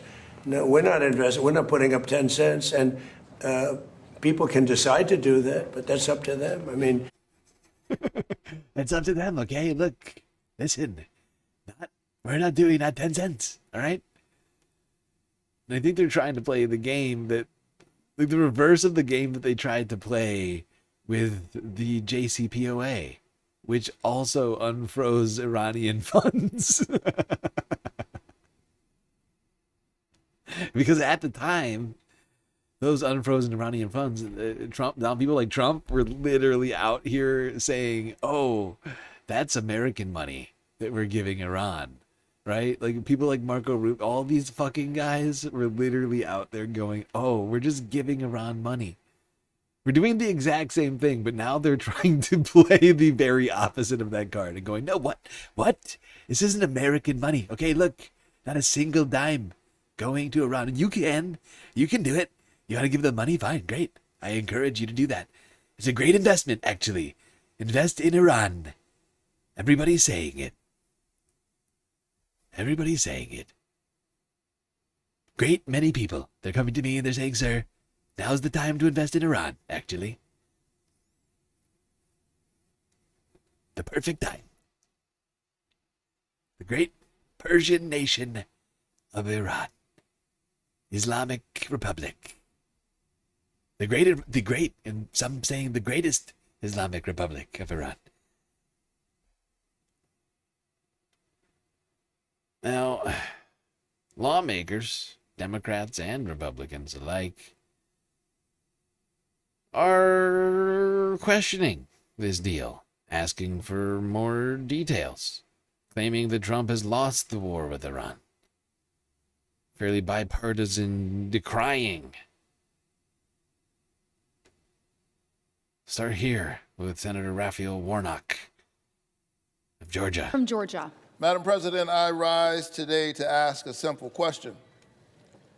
After 109 days of a failed war, and now a fragile, temporary, but welcome truce, will my Republican colleagues choose today to finally stand up to this president? Will my colleagues say enough is enough to the president who ran as a candidate promising no new wars? After 109 days of contradictory messaging, rampant and rank corruption, with people literally cashing in on news about this war, and devastating news stories from the Middle East, will this be the vote when my colleagues finally stand up for their constituents rather than simply standing up for Donald Trump? Here we are, tens of billions, if not hundreds of billions of American taxpayer dollars spent. Gas prices are well over $4 a gallon. Hard-working American families crushed under tens of billions of dollars in soaring energy prices and inflation driven by this unnecessary war, and the ultimate price, 13 service members tragically killed. And the question is, where did all of that land us? What did it accomplish? And it appears that we are basically back at the status quo at best. Yes, Raphael Warnock sounding perplexed and confused about why the United States has just spent possibly hundreds of billions of dollars on a war that has achieved absolutely nothing. He's not the only one. A lot of lawmakers asking for more details on this peace deal, or this memorandum of understanding. Lawmakers in Washington are calling for additional details and briefings on the peace agreement between the United States and Iran. The full text of the deal has not been released, but President Donald Trump is promising to make it public in the coming days. The peace plan was once again a major topic on day 2 of the G7 summit. ABC's Karen Travers is there and has an update. President Trump at the G7 World Leader Summit expressing confidence in the U.S.-Iran agreement. We have a deal that's a fair deal, it's a good deal. But 48 hours after the deal was signed digitally by the president and the vice president, there is still no public text of the agreement. I'd like to get a formal setting first before we do that, but I have no problem with that. Senate Republican leader John Thune told reporters he hasn't seen the agreement. We are requesting that, and I assume we will at some point hear from the administration with greater specificity about what's in that memorandum. Senate Democratic leader Chuck Schumer demanding transparency and briefings for lawmakers. No side deals. What Trump is up to, and now he's keeping everybody in the dark. Israel also requested to see the agreement, but according to an Israeli source and a U.S. official familiar with the matter, that request was denied. Oh, God. That's the definition of a side deal. My God. Oh, God. Senators, congressmen, and even Benjamin Netanyahu. All left out of this deal. This memorandum of understanding. Everybody very, very upset.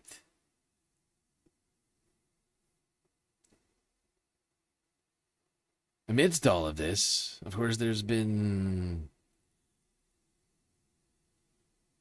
the repeat claim by Iran that, and also Donald Trump, although I'm not sure he was as clear as Iran was, but that Israel had to withdraw completely from the territory of Lebanon. Something that Benjamin Netanyahu was telling Israel earlier in the week, I think over the weekend, was not going to happen. And that was not part of the deal. But it seems like he was completely out of the know. And Donald Trump on Tuesday claiming that Syria, al-Jawlani, former member of Al-Qaeda, could do a better job of dealing with Hezbollah.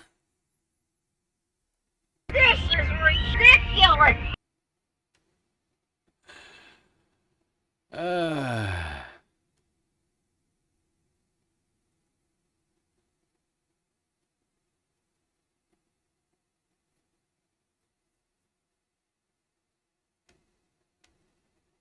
I'll tell you what, Israel's fighting Hezbollah too long and too many people are being killed.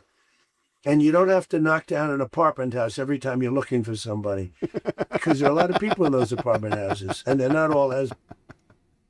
I know what he's saying isn't inherently funny, but just to hear him, of all people, say these words is fucking, I mean, it is farcical. Because it's so, like, it's Trump actually saying true things. Something that he struggles to do on a minute-by-minute basis.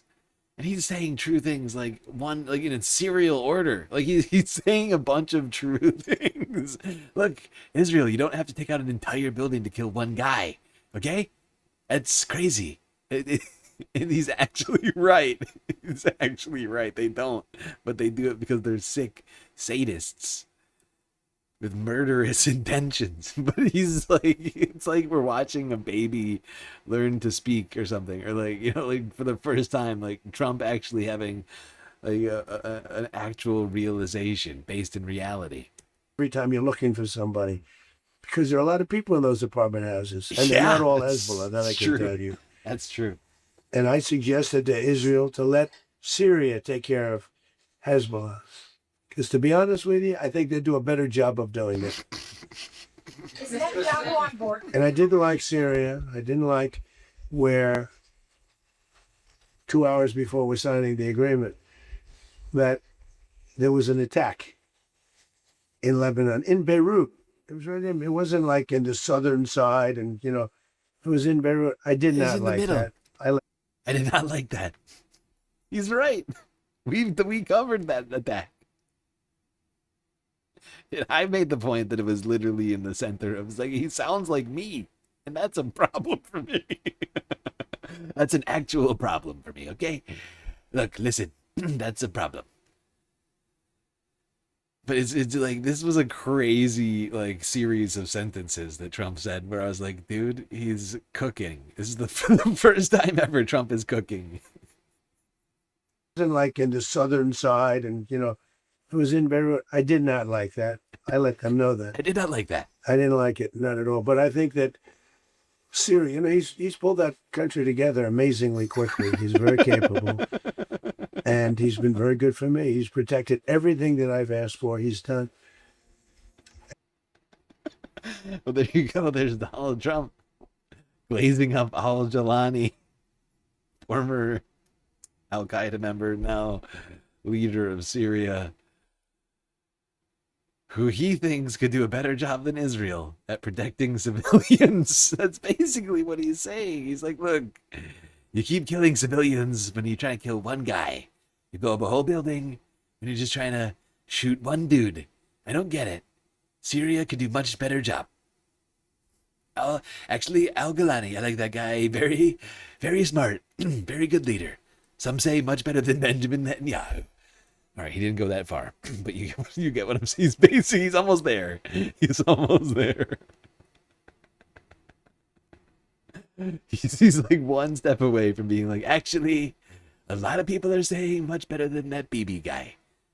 They give me a lot of trouble. I used to think BB was okay, but now they're giving me a lot of problems. A lot of problems, that Netanyahu guy.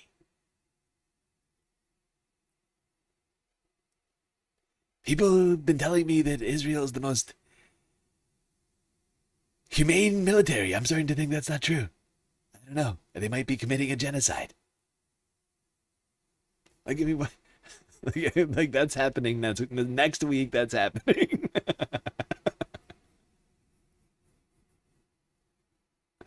I'm starting to think that Trump Gaza is actually a bad plan. Like, what? You think he'll boomerang himself into like the best possible positions? I'm just wondering. I mean, we've had 1.5 years of the worst possible policy decisions. Do you think it's possible? I don't know. He's pretty erratic.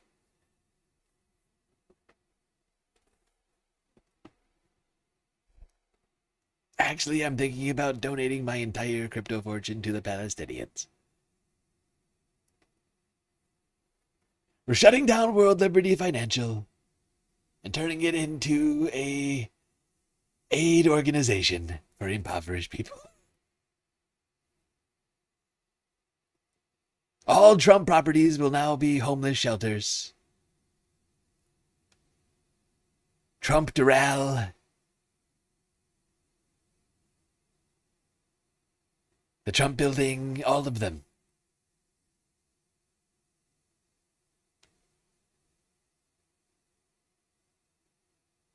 Like it sounds farcical, but everything Trump does feels like a fiction. It always feels like the thing that a villain would do in the movies, not in real life. Like the president couldn't possibly ever be this deranged. Presidents do bad stuff, but it's never this apparent just how bad all the shit they're doing is.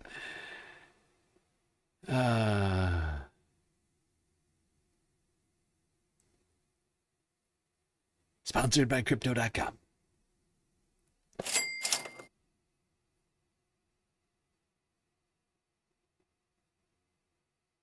Now, speaking of that Lebanon situation, Iran reminded everybody that the deal to end the war required Israel to completely withdraw from the country of Lebanon.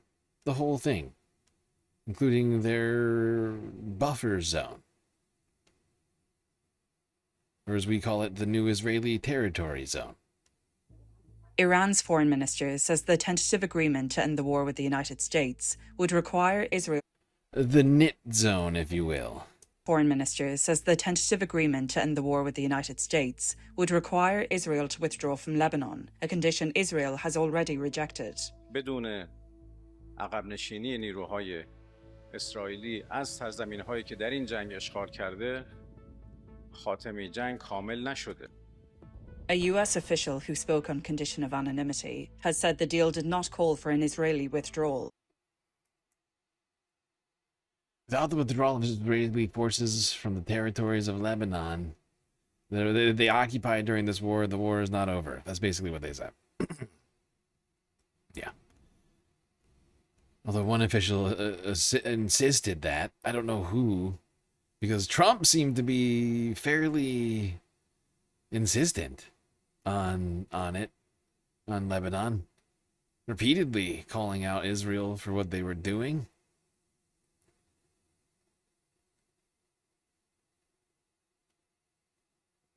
Something honestly was not on my bingo card for this year, but I think the Iran war has become so unpopular to Trump that, like, Benjamin Netanyahu, in his mind, I think is endangering his like entire political agenda, right? Because I think he knows that this is really hurting him in the midterms. The gas price and everything else. I think he's seeing that this thing is going on much longer than he had hoped, and that I mean, we all know that he's been bluffing this whole time, right? But I think he's finally come to the conclusion that that everybody knows that he's been bluffing the whole time. He's just trying to shut the whole thing down. He's like, I don't care what you want. Okay, Israel? All right, don't make me do it. And he's just lashing out at Israel now, and it's kind of incredible to watch. I'm not gonna lie. It's a little enjoyable. Is it wrong of me to get any enjoyment from watching this?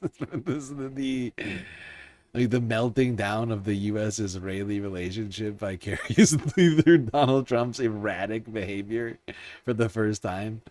Like, his insanity is like leaking over onto something that I truly have serious issue with. Finally, like it's like finally the bull in the china shop kicks over your least favorite vase.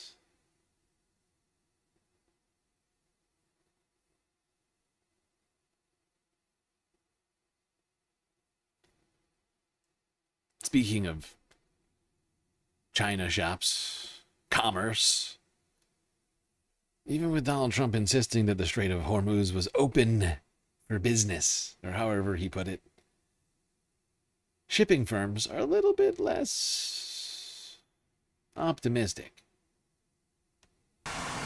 Shipping firms say it could take weeks for movements to get back to normal in the Strait of Hormuz, despite the U.S.-Iran peace deal. In a social media post, Donald Trump said tankers were already moving oil out of the area. The U.S. president called the strait, quote, totally safe, secure, and pristine. But vessel tracking data showed no significant movement on Monday. Just one liquefied natural gas carrier was seen making the transit.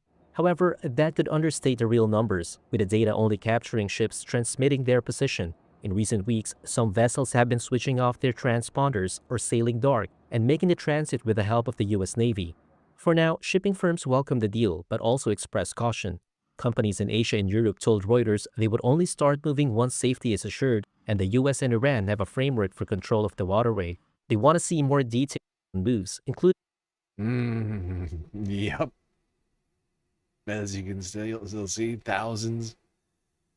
hundreds if not thousands of boats still remain trapped in the strait because nobody wants to fucking move until there's an actual deal.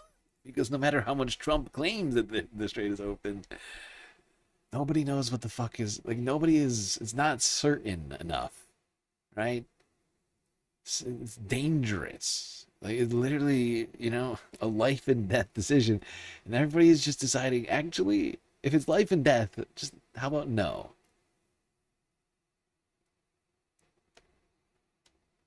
Until it stops being that decision, that level of seriousness, people are probably going to continue to wait. Something we've been saying now for months. Anybody could have told you that.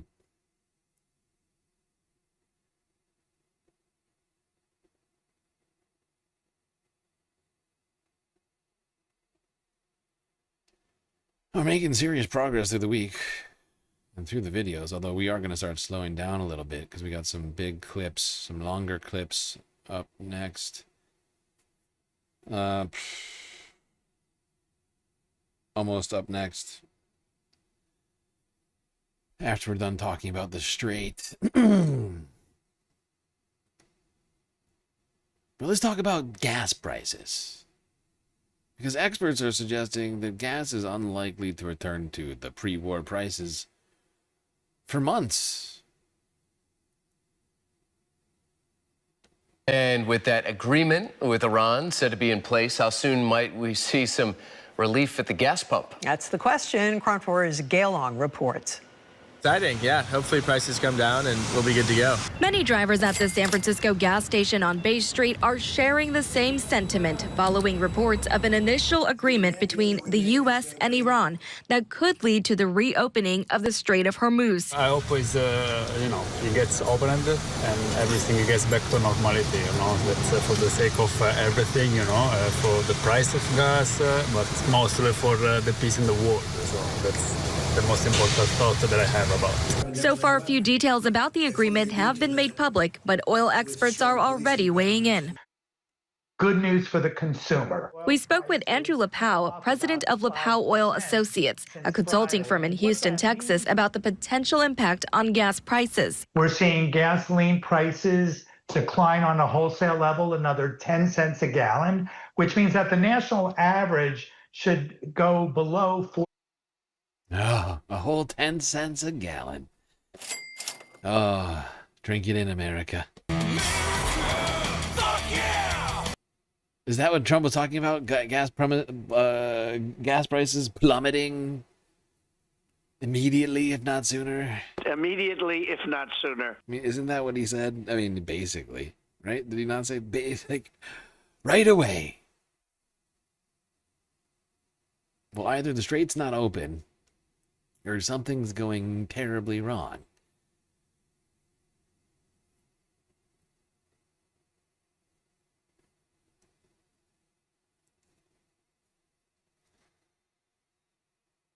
But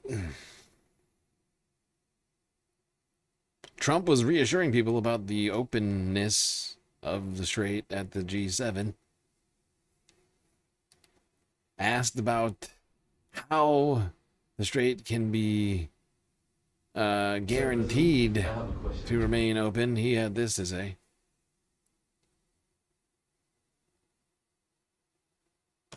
Mr. President, I have a question. Yes. Regarding this. What a nice-looking person. Is he from your country? Is he from your What a country? nice man. What a nice He's guy. got such a nice way about him. My people are so mean. Look at him, a handsome guy. Can put him. Be careful. No, I can put him in a movie right now. Go ahead. Mr. President, how can we make sure that Strait of Hormuz is lasting for open for lasting and navigation in the future? Have a United States with a strong president. It's the only way you can do it, I guess, when you think we have all the agreements you want. The agreements for bad people don't mean anything. Look, we were the ones that blockaded this. They blockaded it, and we then said, well, we blockaded it for them, so they didn't get any oil. You're going to need to have, and this is true with a lot of things.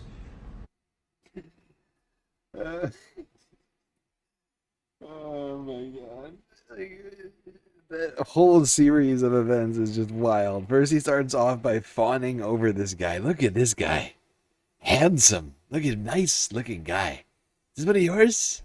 Boy, oh boy. Look at this reporter. Much nicer than the ones we have back at home. We have a bunch of lady reporters yelling at me all the time. This guy is a snack. Every single person on this planet is gay. Yeah. But then he goes on to the most idiotic possible answer to the question that he could possibly think of. I mean, he's fucking insane, dude. Like, look, we were the ones who blockaded it. Actually, well, I mean, all right, they blockaded it first, and then we blockaded it again, okay? So really, when you think about it, who is actually closing the strait, okay? When you think about it, is it the first lid or the second lid? It's obviously number 2, okay? We're the reason. You just need a strong president. He is the only reason the blockade ever existed in the first place. The strait was completely open before this stupid war. You just need a guy like me willing to start a war that will start a blockade and then undo the blockade by giving concessions. Everybody is saying it.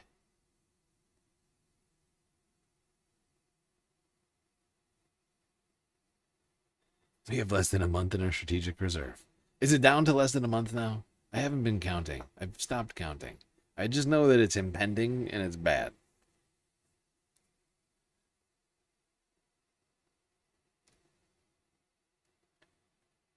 Okay, let's go for a little breakdown over at Zeteo. Sorry, nope, drop site. Drop site. Drop site news, Ryan Grimm, Jeremy Scahill, Murtaza Hussein, and Sharif Abdel Qudus.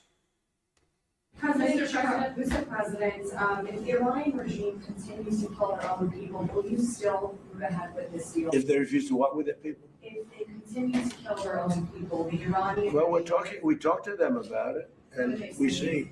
I will say the majority of that took place during the first and second regimes, much more so than now. It was much more severe, but it's a terrible thing. Yeah, do you have a question? Yes, Mr. President.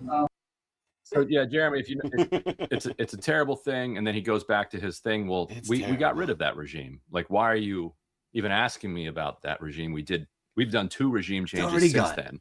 Is there anything to read about his posture towards?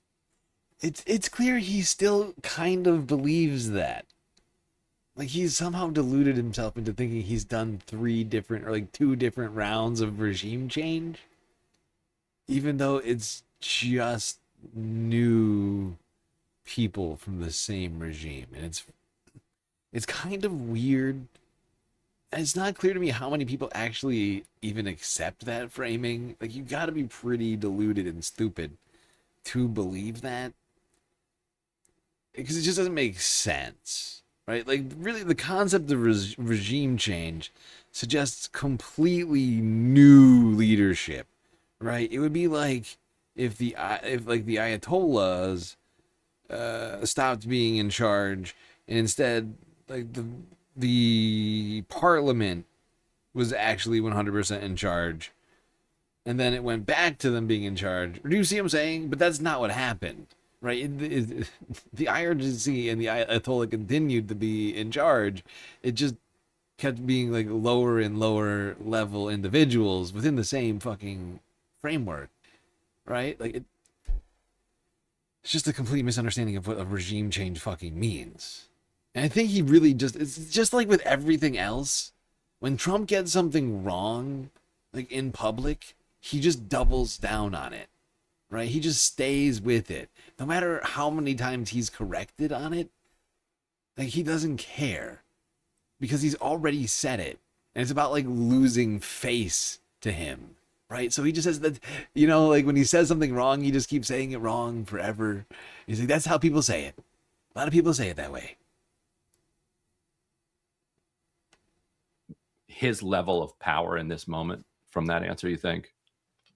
No, I think that if we set Trump in a historical context of American presidents going back from George H.W. Bush forward, Bill Clinton and the Democrats, and this was true under Obama as well, they felt an obligation to publicly project that their actions are motivated, at least in part, by humanitarian concern. The idea of humanitarian cruise missiles and these humanitarian interventions, and the kind of Samantha Power worldview.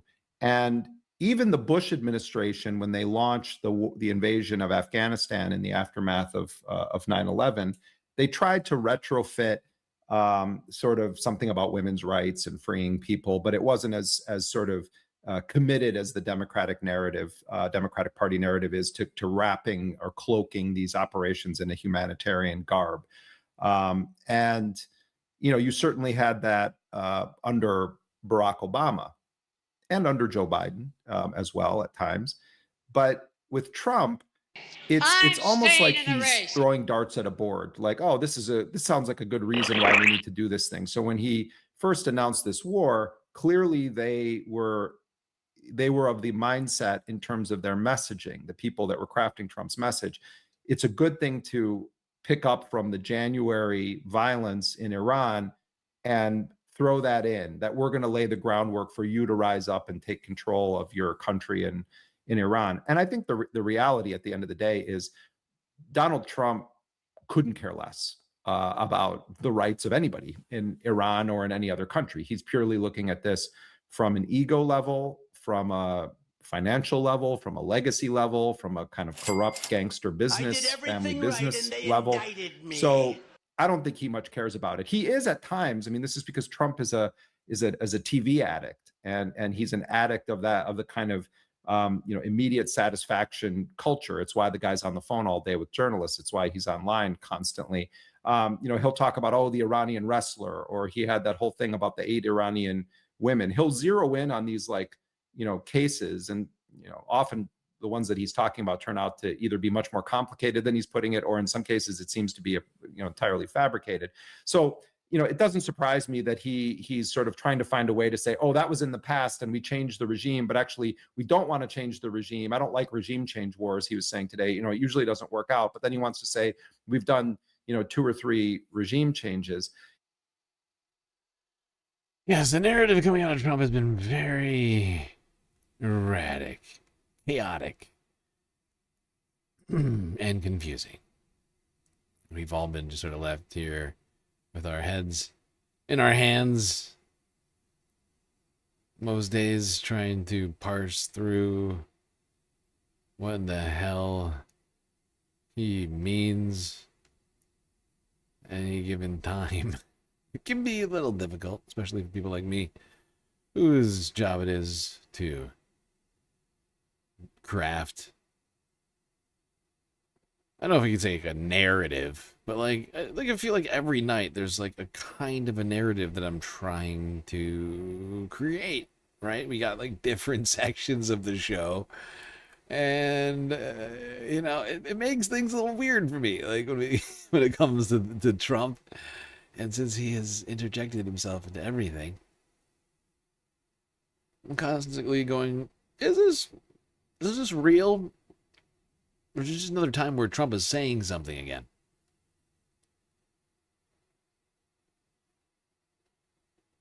And then, of course, comes the other problem. Is if Trump said it, does that make it real? Will it have real-world consequences if Trump continues to think that this thing is true?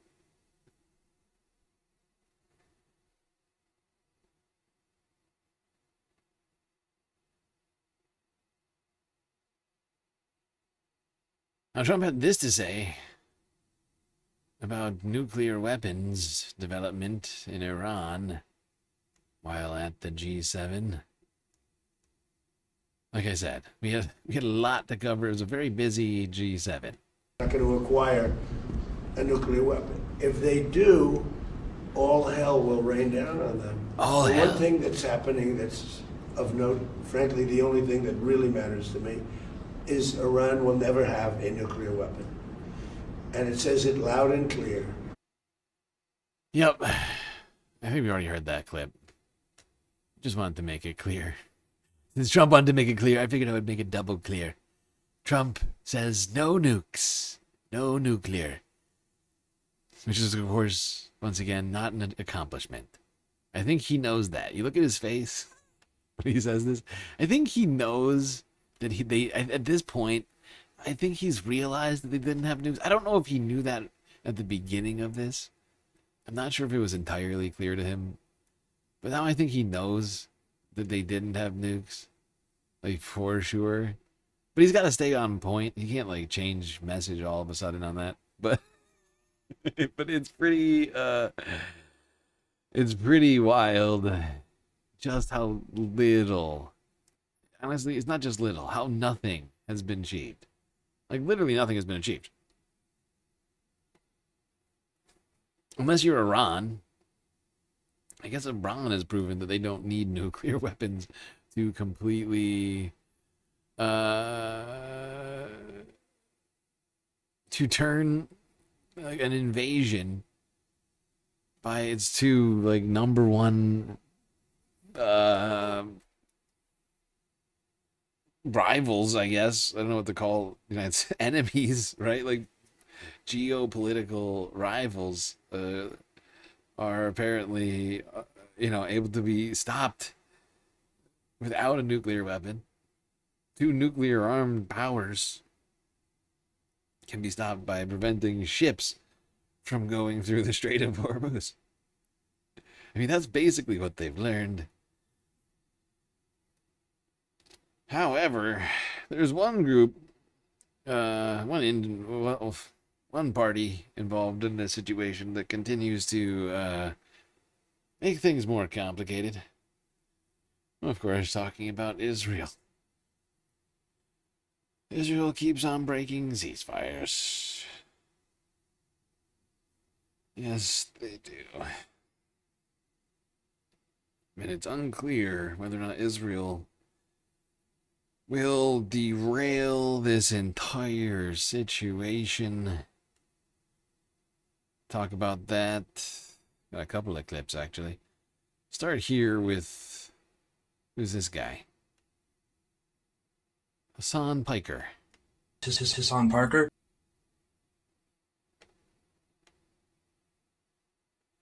Jeremy Scahill of Dropsite News in the flesh. Well, not in the flesh, but joining us live right now. Thank you for coming on. Always a pleasure to have you. A real honor. 20% off for people who are subscribing to Dropsite using the link dropsitenews.com/Hassan. You'll get 20% off your subscription. They don't actually pay all their coverage, but it's important to support independent news. And, these guys are doing a remarkable job as always. So go support Dropsite at dropsitenews.com/Hassan.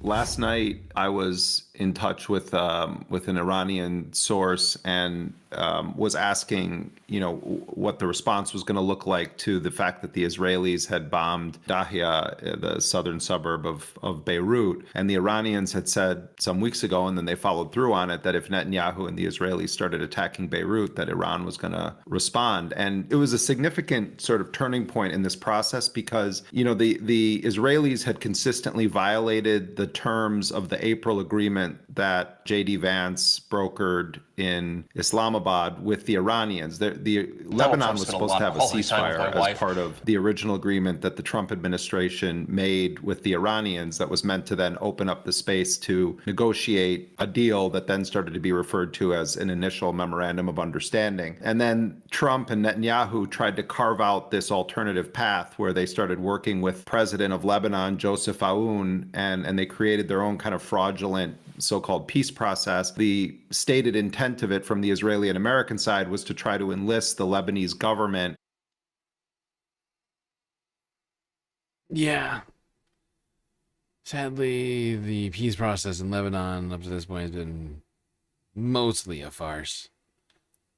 I gotta do something really quickly. I'll be right back, everybody.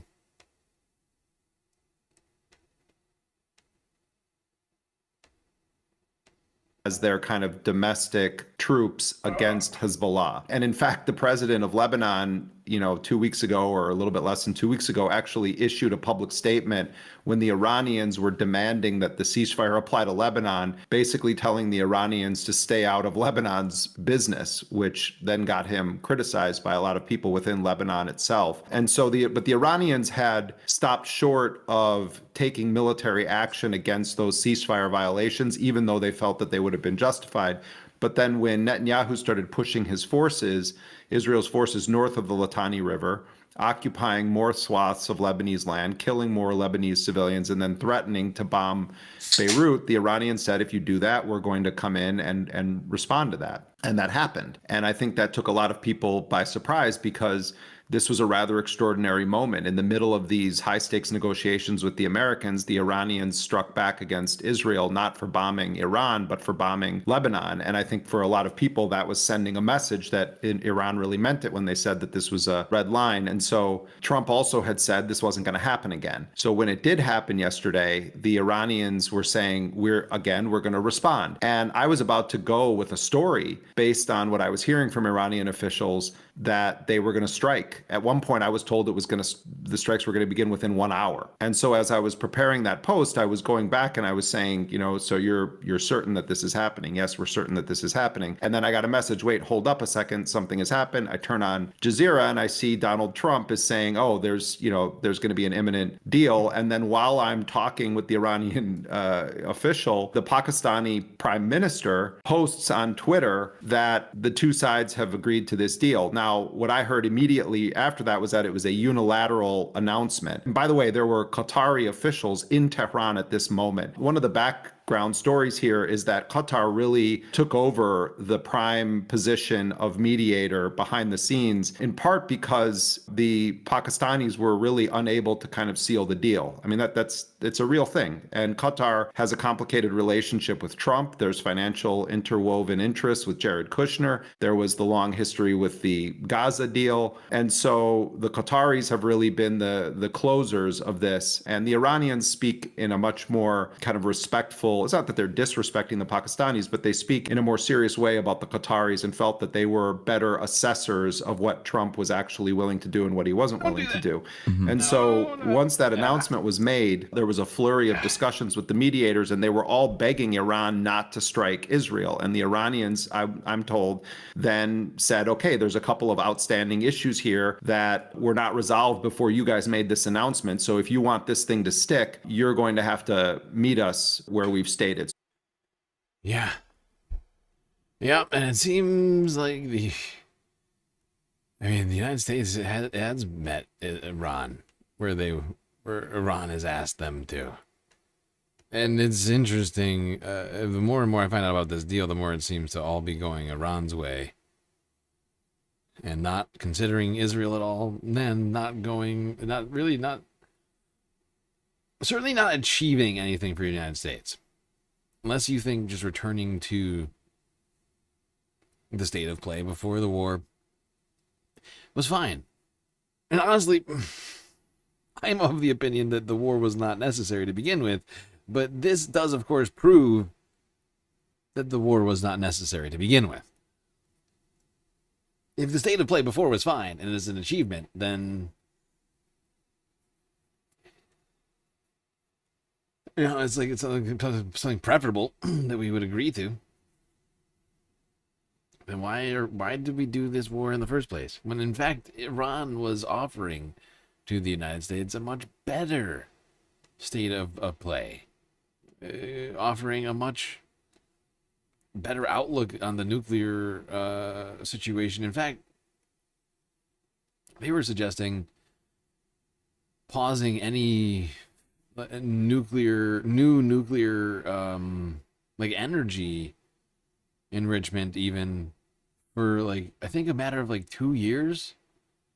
Like they were making concessions that Iran had never made before, and then we invaded them. Immediately, if not sooner.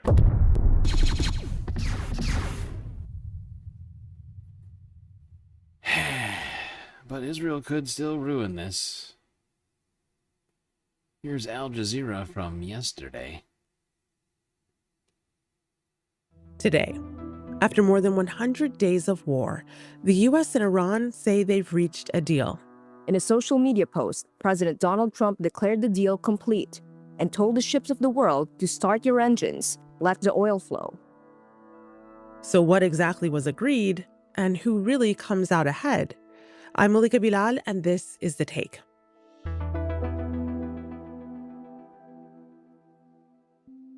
Hey everyone, before we continue with today's show, remember to leave us a comment telling us what you think. And speaking of long, at long last, we have a deal, or at least a memorandum of understanding. U.S. and Iranian officials said that they've agreed on a framework to end months of war, reopen the Strait of Hormuz. I prefer to call it a COP, concept of plan.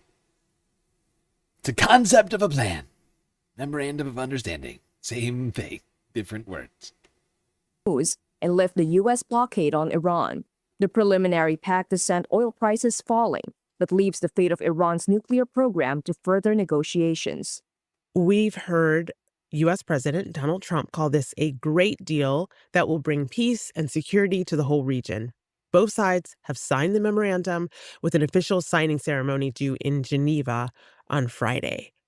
But what do Iranians think about this agreement? I think it's important to point out that we're not at the finish line yet. It's not even close. So this thing is very ongoing, and it could still be months, if not longer. And things could be much more different by the end. So at this stage, it is, yes, an understanding, a deal with the U.S. Israel doesn't like it, but still, the deal has been signed, and the text isn't out yet, so we don't know everything, but it'll be out soon, according to Trump. So that's good. That's has already had an impact on the local markets here. The national currency has strengthened a little bit. The capital market is growing. And the naval blockade will be lifted or has already been partially lifted. So that could mean more goods coming into the country from Iran's southern ports. That could potentially have some impact on prices and on availability. There's no huge shortage right now, but more goods coming in more freely could regulate the market a little bit. But yeah, okay, I forget where this fucking clip is. It's really hard to remember because it's just this picture. Or like just actually a shifting picture. Maybe the picture relates to what's happening. Maybe this is where they talk about Israel being able to screw this over still. What is actually being agreed on? Well, the way I see it, the main thing is the Strait of Hormuz right now and the naval blockade, and that's pretty much the only thing that both sides are saying that it's gonna happen. So, and partly it may have already started with some more ships going through the Strait of. You know what? The fact is, we know how Israel can screw this over because of Lebanon, right? And I'm just remembering that after this, like right after this came out, CNN obtained a 14-point draft of the plan, the MOU, the COAP, concept of a plan. So we might as well go there. Duh. I made a huge tiny mistake. Look, I'm not perfect. Okay, I had 111 videos to sift through here before starting the show. In fact, I actually had more than that. I took out like 15, 20 that I thought were sort of superfluous. But I'm not perfect. Yeah,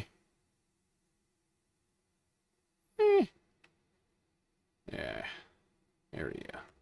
CNN has obtained the text of a 14-point memorandum of understanding between the U.S. and Iran. CNN's Kevin Liptak is in Geneva, Switzerland. Kevin, can you tell us about what you've learned so far? Right, and this text, Audie, has not been officially released by either side of this. We've heard from American officials over the last couple of days that they were planning to release this officially after it is formally signed here in Switzerland on Friday. But now CNN has obtained a copy of it. We've gotten a copy from a U.S. official. We've gotten a version of it from a diplomat who has seen copies of it circulating here at the G7 summit, and 2 additional sources. So we have 4 sources from which we have obtained the text of this document. In some ways, it does reflect how American officials have been characterizing it over the last several days. It is vague in a lot of its terms, particularly when it comes to Iran's nuclear program. It lays out in broad terms how the Strait of Hormuz will be reopened, how the U.S. will lift its blockade on Iranian ports, and it does spell out what the financial relief that Iran can expect as part of this deal if it meets its commitments. And so it does specify, for example, that Iran will be able to gain access to a $300 billion development fund. American officials have been explicit that the U.S. will not provide the funding for that, but that $300 billion figure is included in this document. It also specifies that Iran will be able to start exporting oil, and that the U.S. Will lift some of or it will issue waivers for some of the sanctions immediately upon the signing of this memorandum of understanding. And so those are some of what is included in the document. It's 14. That's not the state. This is not the original state of affairs. I would just like to make that point to everybody right now, because the original state of affairs, not that I'm saying it was a good one, but the original state of affairs was the United States pre-war had a bunch of sanctions on Iranian oil and on Iran, generally speaking. Now we're going to lift them all. Fascinating.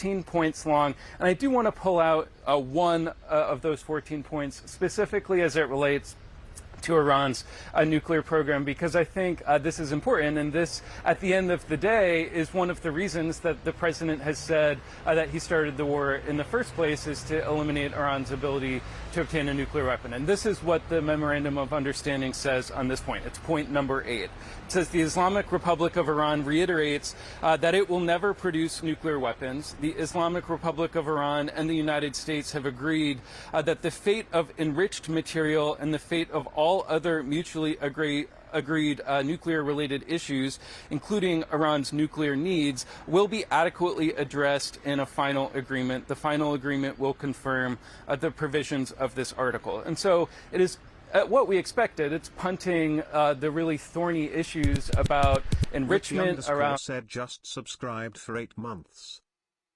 Ricky said with the resub. 7 beautiful months. 7 beautiful months. But yeah, I mean, the United States has had different, like, you know, levels of sanctions imposed on Iran for decades, including directly after Trump, like, ripped up the JCPOA. These are sanctions Trump put on himself that they are now rescinding. We are going... this is so fascinating. Iran is winning bigger than ever before. Everybody's saying it. The fate of Iran's nuclear stockpile.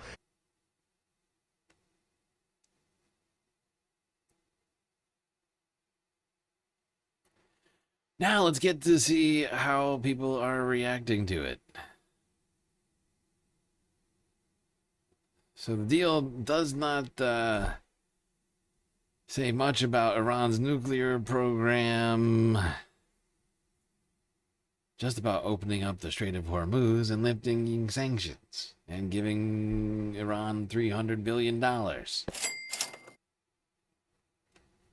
To come. Beth, to you, U.S. officials saying that the text itself is intentionally vague, but one of the things that appears to be the case is that Iran, upon signing this MOU, can start selling its oil. I mean, what do you make, what stands out to you about this 14-point memorandum? I think the main point here is that we're paying Iran to open the strait. So we're literally giving them sanctions relief, so they have the ability to sell oil right away. 2 super tankers already cleared past the U.S. blockade yesterday, Iranian tankers. So this, I think, has already begun with maybe the signing, the docu-signing on Friday, or on Sunday. But I think that the other parts of this, in terms of complete sanctions relief, about release of the frozen assets, so that could be anywhere from 24 billion to 74 billion if China releases all of the 20 to 50 that they have. And then the promise of a 300 million reconstruction fund and the parameters of that agreed within the next 60 days. So all of that relief happens within the 60-day ceasefire and opening the strait, whereas all the nuclear... I don't know if you can tell, but Beth here over at CNN, oh, she's upset. I mean, you can kind of tell, but it gets worse and worse. Like, this is like low-level anger. Like, you can tell that she thinks it's a terrible deal and that Iran is getting too much.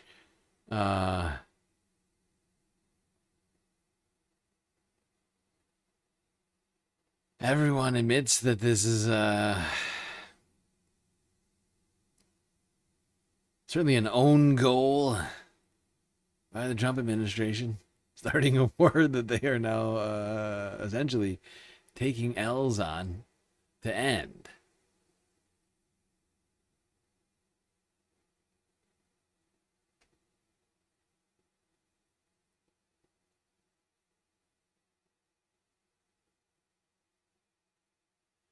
Now, Trump reiterated his defense of this deal.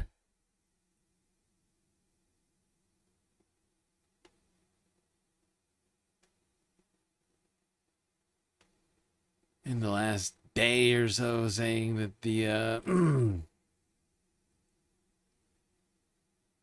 saying that this deal was perfectly great deal,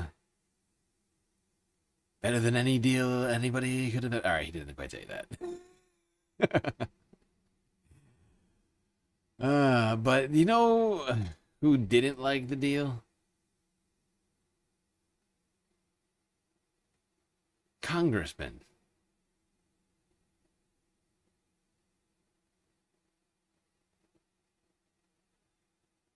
And they want to vote on this deal, which I find fascinating.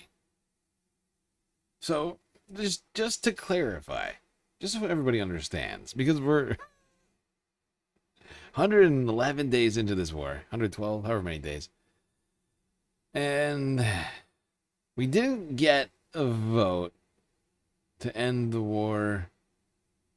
Originally, they refused to hold that vote, but now they want to hold a vote to stop the war. Huh. Benjamin Netanyahu. And back on Capitol Hill, Senate Majority Leader John Thune was asked specifically about whether he and other top Republicans have been briefed on what's included in the Iran deal. Here's what he said. As members of the game, have you been briefed on what's in the memorandum? I don't think, I certainly have not yet, although we are requesting that, and I assume we will at some point hear from the administration with greater specificity about what's in that memorandum. I mean, we're all hearing in generalities what's been reported so far, but until I get more specific information, I'm going to hesitate to say anything more about it. As lawmakers from both parties continue to express skepticism about the preliminary agreement, Senate Republicans say Congress should have a vote on any final deal. Republican Senator John Kennedy of Louisiana said yesterday, if there's a final deal, and I hope there is, it should come to the Senate for approval. So they want to vote to end the war, but they didn't want one to start it. That is fascinating. But they're also admitting that it's a fucking war by doing it, essentially. But like, oh, we need a vote to end the what? What is it then? Oh God, the hypocrisy knows no bounds over there at the Senate. It's fascinating. We should vote on whether or not to vote. They should vote on whether or not to all resign. Actually, we should vote on whether or not they should all resign.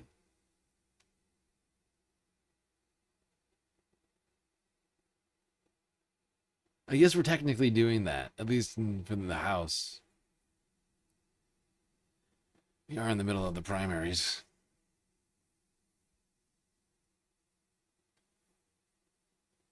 All right, let's keep talking about this deal here. Channel 4 News yesterday. Quote unquote, it's going down very badly. Ah. If you listen to Republican senators or quite a few Israelis, they would say it's America's complete capitulation in the face of Iran's resilience. The problem for Donald Trump is he's got to sell a deal that is better in his eyes than Barack Obama's deal. The money is a problem for him, and it's going down very, very badly already here. This is a new low, isn't it, for US-Israel relations? I really think this is. I think the relationship, the personal relationship between those two, which has been tricky in the past, may have been permanently ruptured. Hello and welcome to Trump World. I'm Anushka Astana in Washington, D.C. And I'm Matt Fry in London, currently in the same, almost the same time zone as Donald Trump, because, of course, he's at the G7 summit in the wonderful spa town of Evian-les-Bains, named after the mineral water, or rather the mineral water is named after it. The joke is that it's twice as expensive as any other mineral water, so I wonder if Trump likes that. You know, he likes the fact that it's such a big deal. But it's been quite a week, hasn't it? One hell of a week, in fact. It has been one hell of a week. I mean, you couldn't make some of it up. Since we last spoke, they took his name down from the Kennedy Center, much to the glee of anti-Trump crowds who had gathered. And then, of course, we had his 80th birthday. What would you do on your 80th birthday? Erect a giant, grotesque UFC stadium and watch sweaty men wrestling. Is it wrestling or is it fighting? Anyway, it's not for me. And of course, he's got the power to do it. He was really channeling kind of ancient Rome, wasn't he? He signed a deal with Persia, and at the same time, he organized a gladiatorial ring in front of his palace. I mean, what could be more old school than that? What could be more old school than that? Exactly. A quick call to the New York Times in the middle of the fight to tell them that the Iran deal had been signed, and then he was on his plane, flew across to Europe, to France, of course, as you were saying, and declared, "I'm the boss." Well, hello, I'm the boss. He had dinner in the gilded Palace of Versailles. It's very Mar-a-Lago, that. It reminds him of Mar-a-Lago. Let's talk about the deal, because it's not exactly the Treaty of Versailles, is it? The leak we have is 14 points. And all... Be real. Trump wants... Trump's interior decorating style is literally just Versailles. Put gold on everything. Lots of controversy about the money. Well, hang on a second. You would say it's not the Treaty of Versailles. If you listen to Republican senators or quite a few Israelis, they would say it's America's complete capitulation in the face of Iran's resilience. And then listen to hardliners in Tehran, they would tell you that it's complete capitulation for what they have continued to do, especially to the Strait of Hormuz. We'll get to the reaction later, but basically, there's a lot of stuff in there. I've got in front of me, this is the leaked document of the MOU, the Memorandum of Understanding, and to be clear, this is not a peace treaty as such. It's just... I think it's a great, perfect deal, okay? Everybody's being too hard on the president. It's a perfect deal. Perfect deal ends it all. Here's the fact. I just don't want him to start it up again. I just don't... What's perfect about it is that it hopefully ends this conflict. I don't care how embarrassed the United States is at this point. It was an embarrassment from the beginning. It was always a bad plan. And we should stop.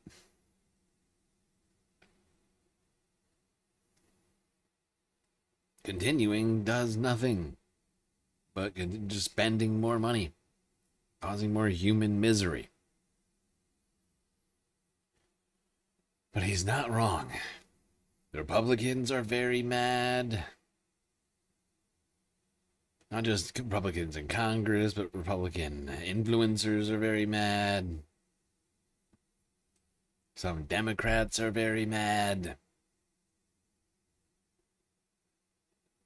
Chuck Schumer's, if you will, your Hakeem Jeffries's, your AIPAC Dems. They're all mad. Israel's mad. Even parts of the Iranian diaspora. Recent years, because they disliked the fact that it had become so religious. Secular people. So many Jewish Iranians I met as well, many of whom were quite pro-Israel, who had left Iran. The population there has reduced, I think, from 100,000 Jews to something like 10,000. Many of those people have moved to LA. And that flag had become this real symbol of opposition. Now, I was there at this time because Iran were actually playing in the World Cup against New Zealand, a quite exciting game. They drew 2-2. What a spectacle, a country that has been at war with the home nation for so long, coming here, playing a game. And FIFA have banned the Lion and Sun flag, saying it's too political. There was actually a legal case challenging FIFA while I was there, which was lost. FIFA sent in their attorneys with a 400-page document to try and keep the ban. Anyway, I went outside the match, Matt, and people were hiding those flags in everywhere they could think of in order to take them into the ground. My support for the team has nothing to do with the support for the regime. How did you get your flags in? We snuck them in our pants. And what happened when you took them out? They didn't give us too much fuss. We had to hide them during the game, but it wasn't too bad. There was a lot of division, a lot of people arguing, Iranians versus Iranians arguing, people bringing the Iranian flag going for New Zealand, which makes no sense. Did you cheer the team in there? No, I did not cheer the team. I cheered New Zealand. I didn't want them. Sorry, I could have sworn this was the spot This is not the spot. This is the FIFA thing only, isn't it? Yeah. Where was it?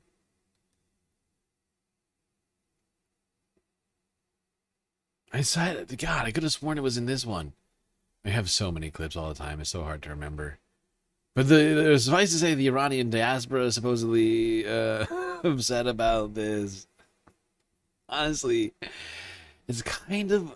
The more and more I learn about the group of people who are most upset about this deal, the more that I think this is a good deal.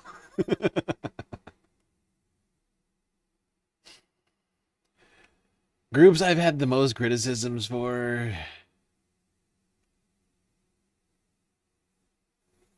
in the recent months and or years are all the same people who are most angry about this.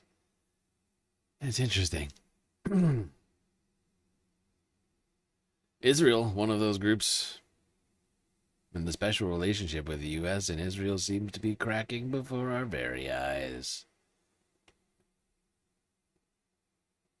France 24, yesterday. Let's get another angle on this story. Noga Tarnopolsky joins us now from Jerusalem. Noga, good evening to you. This Memorandum of Understanding, point 1, includes peace in Lebanon. Clearly, this is an area where Trump and the Israeli Prime Minister, Benjamin Netanyahu, do not see eye to eye. So I'm wondering how their previously touted special relationship goes from here. Well, that special relationship seems to have melted into a pretty bad breakup over the last few days. Donald Trump spent a significant amount of time today throwing Benjamin Netanyahu and even a little bit the Israeli army under the bus, criticizing Netanyahu, implying he gets too excited about things, possibly dragged him into this misadventure in Iran. It's been a complicated few days for that relationship, and it's going to be a much more complicated few weeks ahead if what we saw today, which was described as a preliminary text, is in fact signed on Friday. It's a very strange document, I have to say, which barely addresses the main issue at heart, which are the Straits of Hormuz, instead devoting its entire first clause to Lebanon. And what complicates matters, in addition to Prime Minister Netanyahu's political domestic concerns, where this would be viewed as a terrible failure, and the Israeli security concerns of Hezbollah being able to rearm right on its border. In addition to that, there's the matter, the wider regional matter of the United States simply accepting Iran's parameters.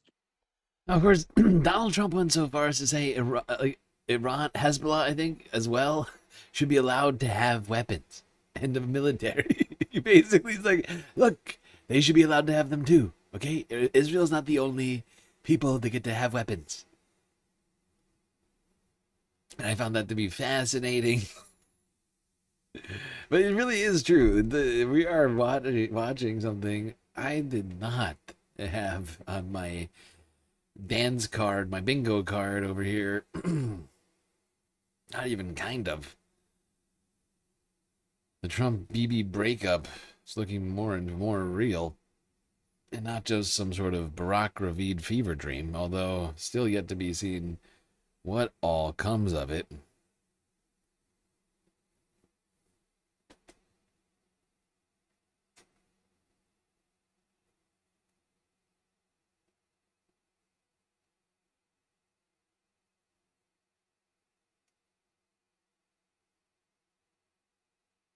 Oh, yes. Yes. All right. Let's go to Israeli-approved media. Because you know what I was thinking recently? Well, CBS is technically Trump-approved media. And CNN is now also technically Trump-approved media. The fact is it's actually Israel-approved media. Right? And that is technically Larry Ellison and Barry Weiss's #1 focus. At least that's how I see it. And we are seeing, wow, a lot of people I've been noticing on CNN and CBS coming out talking about how this is the worst deal that could have ever been conceived of.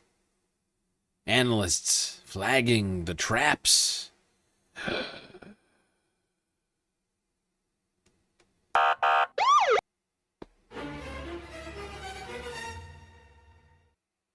Hidden in the draft agreement. Each side has left a number of traps that could allow them to walk away. For Iran's side, it's put in the provisions about Lebanon, which means that the White House would have to get Israel to stop firing at Hezbollah, even if Hezbollah fires back, and also to withdraw from southern Lebanon, which of course Israeli officials have said they're not going to do. And let's remember that the Hezbollah leadership is largely run right now by the Islamic Revolutionary Guard Corps. After Israel took out Hassan Nasrallah, their leadership is weakened. So Iran essentially can get Hezbollah to attack the south at any time and trigger some sort of fallout. For the U.S. part, the trap that they've left in there is that Iran has to agree to all of these various.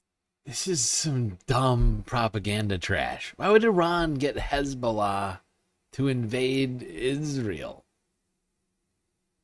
What is she even talking about?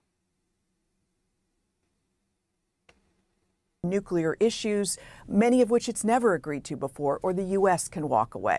So this is really about paying Iran off to open the Strait of Hormuz. I think what's also interesting is the lesson that Iran would have learned from the past few months, because on February 27th, the Iranians were negotiating with the United States through mediators, and they essentially thought that they would be back on Monday to continue negotiations. And the following day, the Ayatollah was dead, and they were then engulfed in a war, in a several-month war with the United States. And so I think what is worrying for a lot of people is that the irony is that after this is all over, the lesson that Iran would have learned is that they need to invest more in protecting themselves, more in missiles, probably more in nuclear development. How concerned are you about that? The fact that they have this money up front, a lot of Israelis are concerned that it's simply going to go towards arming proxies, Hezbollah, Houthis, rebels, going towards sort of missile.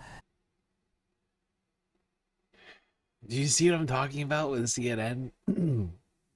They just dragged out the pro-Israeli propagandists. They're like, if you do this, Hamas and Hezbollah will turn into super mecca Hamas and Hezbollah. You give them $300 billion and all of a sudden you have nuclear missiles raining down from the sky.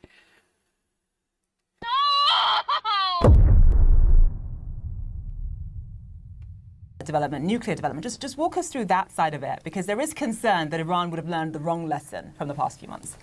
Absolutely. Essentially, the U.S. has given them both the will and the way. She doesn't even kind of push back on that. She's actually totally in for that. Absolutely. That's a very serious concern, and not the fever dream of a Hasbarist propagandist. In the initial Israeli strikes, many of the so-called moderates in the Iranian regime were taken out. And that includes the Ayatollah, who had worried about triggering some sort of U.S. attack by building a nuclear weapon. So he had always nixed proposals by the IRGC to move ahead with the nuclear bomb, according to U.S. intelligence. Now you've got the hardline survivors in charge, and they can see that, for instance, only by seizing the Strait of Hormuz did they beat off U.S. attacks. How? A what now? Phrasing. Who are we beating off now? Settle down there, lady. Anyway, CNN was super horny to talk about how horrible this deal was. Oh my God, they went on and on about how terrible this is and how Trump didn't get anything achieved. And if this deal is real, Iran's gonna be they're gonna be more armed than ever before. Oh God, it's a disaster. Super Mecha Super Saiyan Mecha Hezbollah is coming. Immediately, if not sooner. Oh, yeah, but it wasn't just the liberal media. No. Of course, the right-wing media was also in shock over the details of this proposed concept of a plan.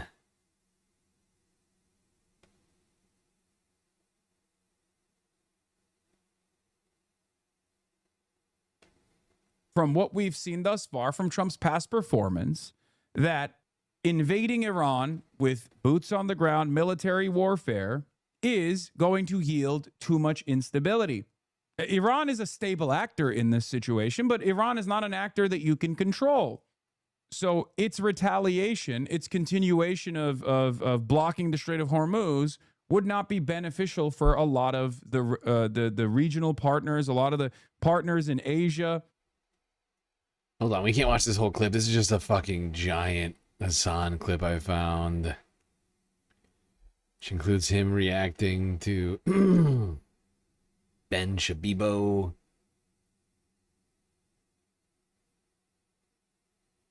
See how Ben's handling this. Care about the global markets at all. I'm out in People Miami, like Ben ho. Shapiro. Let's take a look at his reaction. That said, this MOU appears to be, just from the text, a disaster that does not achieve any of the actual signal goals that were set by the administration at the beginning. There were effectively 5 goals that were set by the administration at the beginning. One was ending the nuclear program, not just nuclear weapons, no nuclear enrichment, zero enrichment.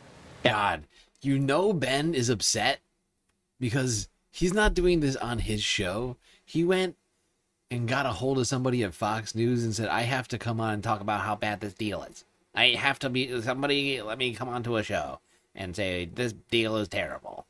No, that's all I want to say. I'm going to say it a lot. Not in the deal. Ballistic missiles ended. That is not in the deal. And the president today suggested that ballistic missiles should actually continue to be held by the Iranians because the Saudis, our allies, also hold ballistic missiles. Then you have the support of terrorism. That is not part of the deal. Anything that looks like an attempt to end terrorism. A permanent opening of the Strait of Hormuz toll-free. Not only is that not in the deal appears to have a provision allowing Iran and Oman to attempt to toll the strait after 60 days. And then finally, the idea that Iran would receive some sort of sanctions relief after all of those things happen. We are already seeing from day one relief in their ability to ship oil out of Iran. In my opinion, the Vice President of the United States, the chief negotiator on this particular project, has not well served the president. So that said, this MOU appears to be, just from the text, a disaster that does not achieve any of the... I love how Shabibo is blaming JD. JD is both simultaneously getting credit for achieving this deal as well as getting blamed with all of the worst aspects of the deal and the war. It's fascinating. He's getting thrown under the bus, but he's also driving the bus, apparently. Yeah. Notice that the MOU didn't say crime should be illegal. Yeah, that's funny. Yeah, he's very, very upset. And he's not the only person, right? There are obviously other people who are on the opposing side, supposedly, of the ideological spectrum that are going on MS Now, formerly known as MSNBC, and also railing against this deal. Here is MSNBC in full-blown meltdown over the Iran deal, okay? Freaking the out. Like I said, a lot of people are going to show where their allegiances are. The word repentance is misused and misinterpreted by Christian nationalists. Okay, I don't care. Kind of settlement other than... Here is a never Trump Republican who's freaking out over Trump restraining Israel or even potentially demanding restraint from Israel. If you only care about Israel's Greater Israel Project, its expansionist project, of course you're going to be very frustrated that Donald Trump is actually telling Israel for the first time ever in the last 3 years, you can't do this anymore. The Iranians got what they wanted, the Americans didn't, and that's where we're going from here. And then, Hagar, what does that mean for the Lebanese? Yeah, it's a disaster, actually, in so many ways. So Tom mentioned here. It's a disaster for Lebanon. It's a disaster for the Lebanon. It's a disaster for Lebanon because Israel won't be allowed to continue occupying their territory and, like unleashing a fucking missile barrages on a daily basis. God, those poor Lebanese people. They'll be able to go back to their homes rather than living in refugee camps. That sucks. God, Lebanon. That, people in Lebanon must This be is so the very upset. definition of totalitarianism. Seriously, dude. Is that Israel can't kill them. Okay? This is a disaster for the Lebanese. If Israel can't kill more Lebanese children, then how can Lebanon be free? If Israel doesn't take over more Lebanese territory, violate Lebanese sovereignty, how can the Lebanese feel free? Yes, this is correct, by the way. Ryan Grimm has a very good take on this. By humiliating Netanyahu, Trump is very clearly redirecting humiliation that otherwise would be Trump's onto him. Never underestimate Trump's ability to dodge responsibility, a true master at work. It's extra smart because the teeth gnashing from the pro-Israel camp will be so deafening and relentless and absurd, it'll drown everything else out. Yes, and they're making themselves very known. They're all coming out of the woodwork. So much seething going on. So much coping. It's honestly, it's feeding my soul just a little bit.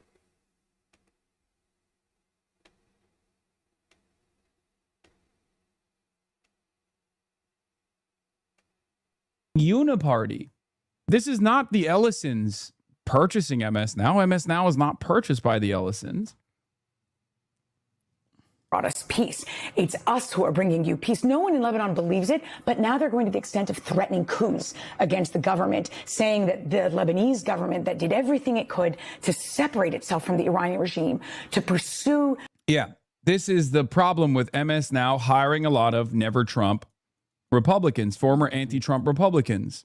A lot of former anti-Trump Republicans were NATO Atlanticists themselves and thought that Trump would be too volatile and too dangerous to American imperial hegemony, which I guess they weren't technically wrong on. But in moments like this, they find themselves directly at odds with the base that they're trying to propagandize to. Yeah, they weren't technically wrong about it, but it's only important if you view U.S. hegemony as being a goal worth pursuing, right? And therein lies the rub. Sorry, I'm skipping ahead. You got more reacts.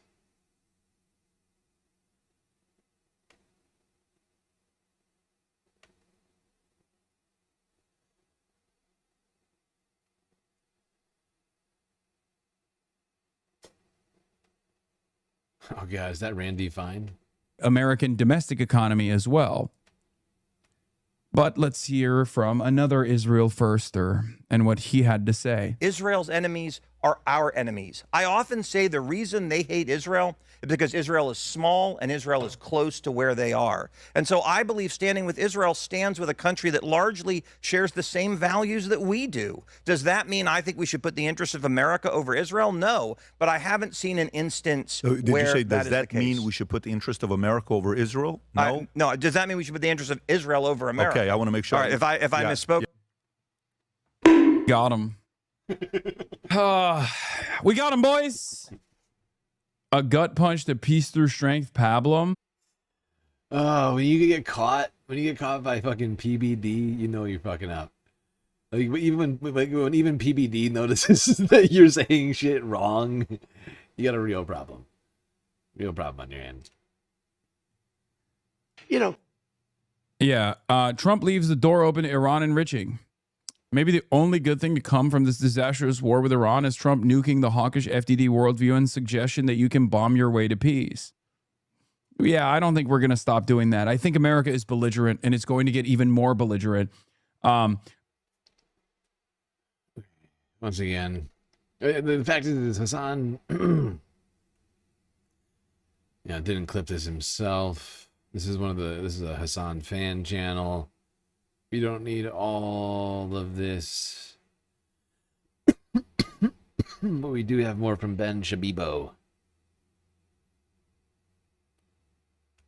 Very funny. And it's because it's just so transparent. Like, he just does not give a shit.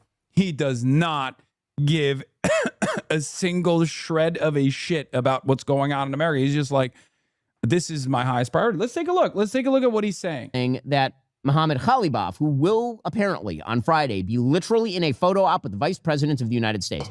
I cannot express to you how stomach-turning that is. I don't care who the Vice President is. I don't care who the President is. Leaders of the United States of America in a photo op with a mass murdering terrorist supporter like Mohammed Khalibaf shaking hands 6 months after he blew away 42,000 innocent people in the streets. And weeks after his administration. By the way, Mohammed Khalibaf is the Speaker of Parliament in Iran. I know that Ben is talking about him like a terrorist, but he's actually a democratically elected member of like the democratic portion of Iran's government. But Ben is really upset about it, as you can see. He might as well be Osama bin Laden. Was firing missiles at literally all of our allies in the region and continues to support every terrorist group in the region and is currently continuing to control the strait. Like right now, it is not fully open for business unless the Iranians have, quote unquote, decided it is. The idea here is that somehow this administration and the deal that has been cut weakens Hezbollah. I'm not seeing it so much. I'm not seeing it. Maybe it's there, and we haven't seen the MOU for the 1,000th time. We haven't seen the MOU. That's not because of me. I would like to see the MOU. I think you would like to see the MOU. Hell, 42,000? Dude, it's so funny. Laura Loomer yesterday or 2 days ago said 100,000. Yeah. The IRGC has killed 1 billion Iranians. Everybody wants to see the MOU. You want to see it. I want to see it. Your mom wants to see it. Everybody wants to see it.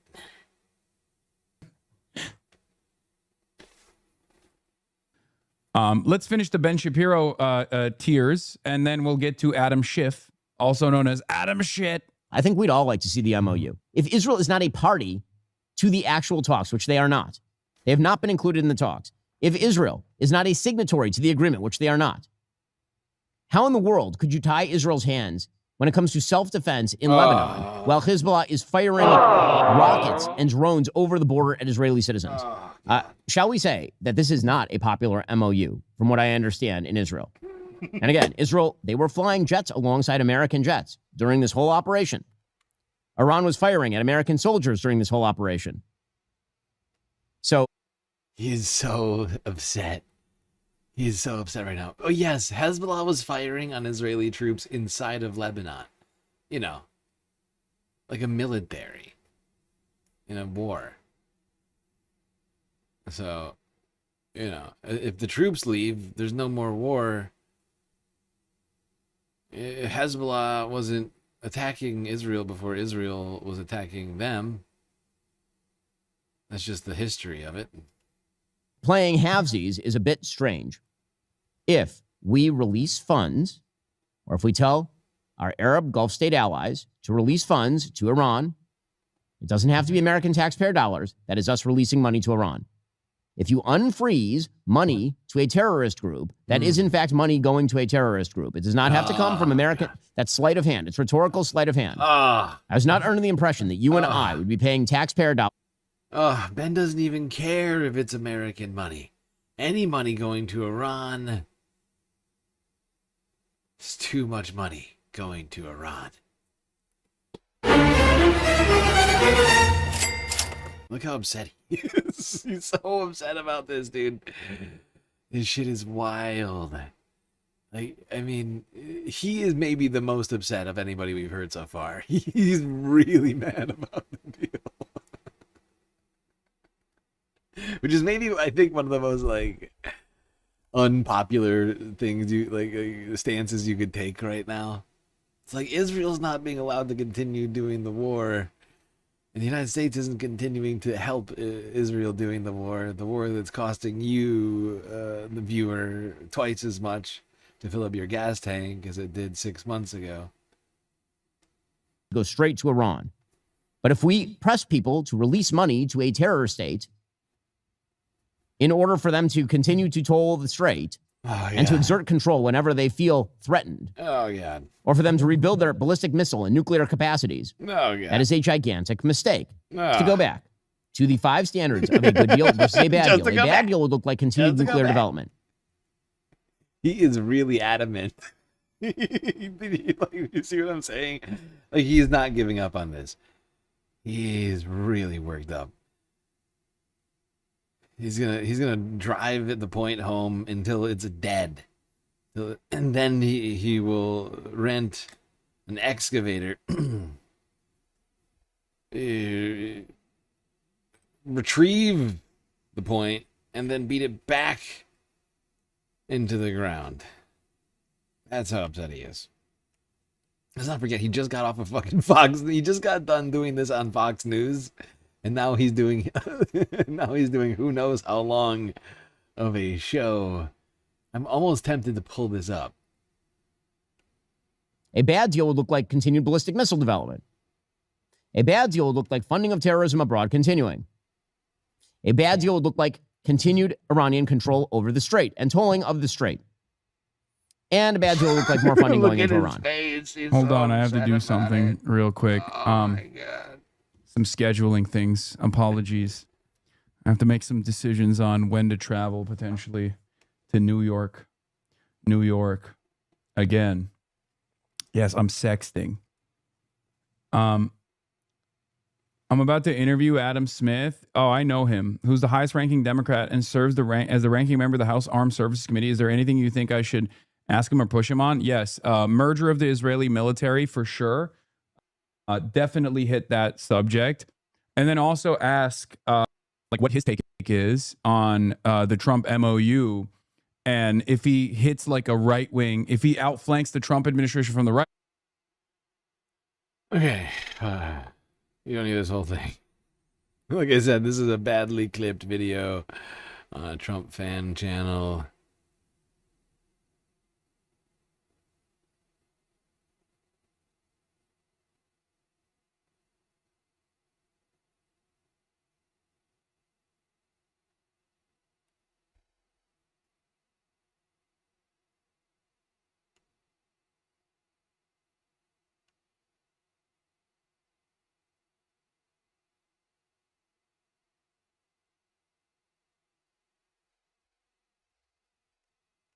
But I'm just going on Ben Shapiro's fucking YouTube.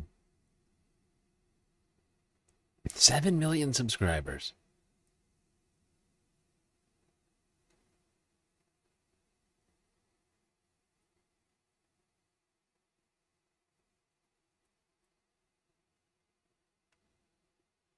I don't know if this is the one. This is the one that has the most views. Everything else has no views at all. Like 5,000 views. He's got 7 million subscribers. This 400,000 views is a complete outlier to the rest of the videos on his channel. It's kind of crazy. It is kind of crazy how Ben Shapiro's channel has just completely died.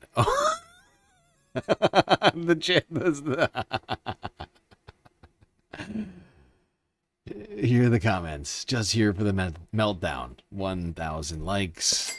I think most of the views in this video is watching his reaction to losing.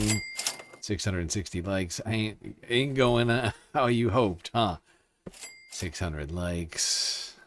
Aww. Never should have started this word in the first place. Ben is so mad the word is coming to an end. Just coming to see Ben the Mossad crashing out. Oh my God. I'm out in Miami, ho. I'm starting to think all of Ben's quote-unquote views on his videos are hate watchers. Wow, wow, wow. Oh, nobody could see them. I I closed the window. No, nobody could see them. They were so good and nobody could see them. You idiot. I made a huge, tiny mistake. Why am I not better at my job? Is today B-Day, or what are we celebrating? Yeah. Celebrating my birthday week. Celebrating everybody but Donald Trump on this beautiful week. Everyone else's birthdays.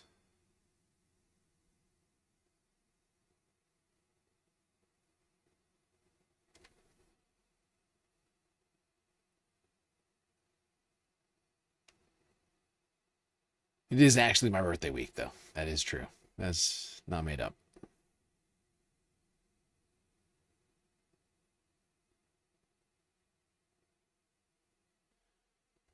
All right, we're going to leave Ben Shabibo, his little meltdown over there. Let's go back to what the president has been saying. Like what he's been saying about the potential downsides of the Iran war could have been if it were to have continued, theoretically. Look at these guys. Look at who looks like they're having less fun. Marco or Howard?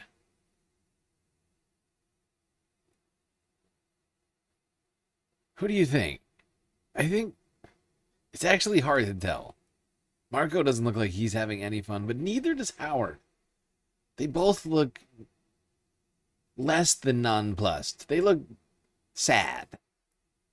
Aww. It almost looks like like Howard almost looks robotic. Like he's having some sort of out-of-body experience. Like his body is physically here, but his mind is elsewhere. So the one thing I didn't want to see is I didn't want to see economic catastrophe. If you kept this going, that could have happened. But all I know is every time we talked about the possibility of peace, the stock market shot up like a rocket ship. It never went down. They didn't like it. The people, you know, the stock market is more brilliant than anybody there is, including the people on the stage, other than me, of course. Other than me, of course. Let's see. I don't know. What do you think, Scott? Is the stock market more brilliant than you? No, sir. No, No, that's a terrible statement. All right. Terrible. The stock market is quite brilliant. And every time we said something amazing, like we're going to settle, it would go up. And every time we said something negative, like, guess what, we're not going to be able to settle, it would go down very big, Peter, right? Very, very big. Tells you something. And you know, I've studied presidents, some good, some bad, some great. Not too many are great. And some really bad. We had one just recently. And the one president I did not want to be was the late, great Herbert Hoover. I didn't want that. And who knows what would have happened. But bad things happen. So the past few days have provided a chance to discuss the details of...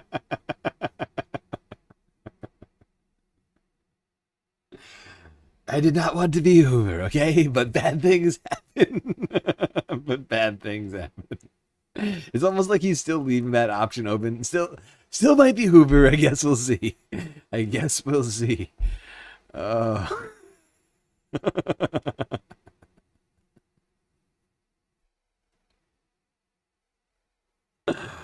This guy's in charge of the country.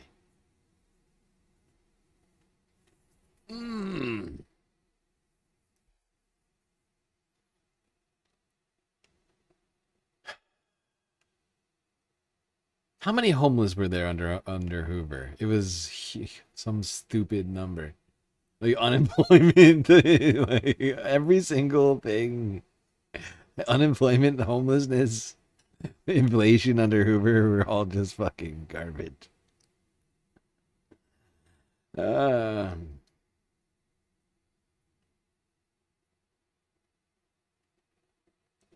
guess Trump is shooting for it. But he reiterated his belief in this deal at his press conference in France yesterday.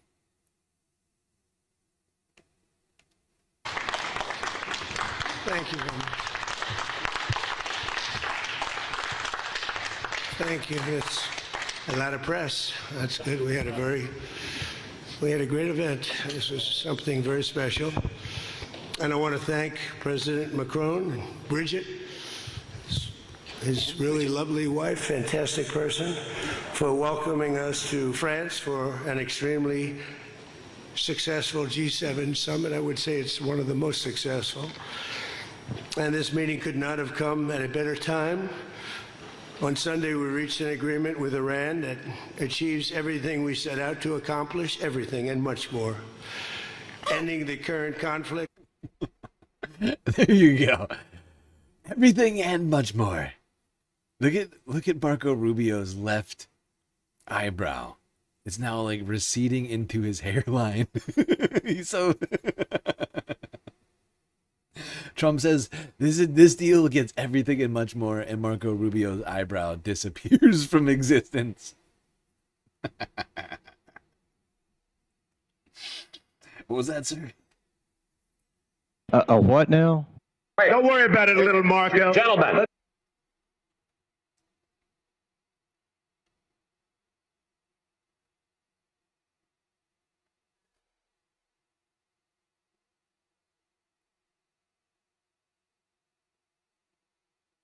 No, apparently, as of 23 hours ago, the United States and Iran both signed their portions of an initial framework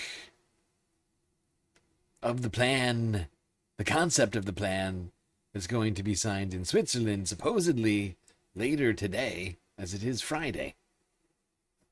Here's the Associated Press. Iran and the United States have signed an interim deal over the Iran war.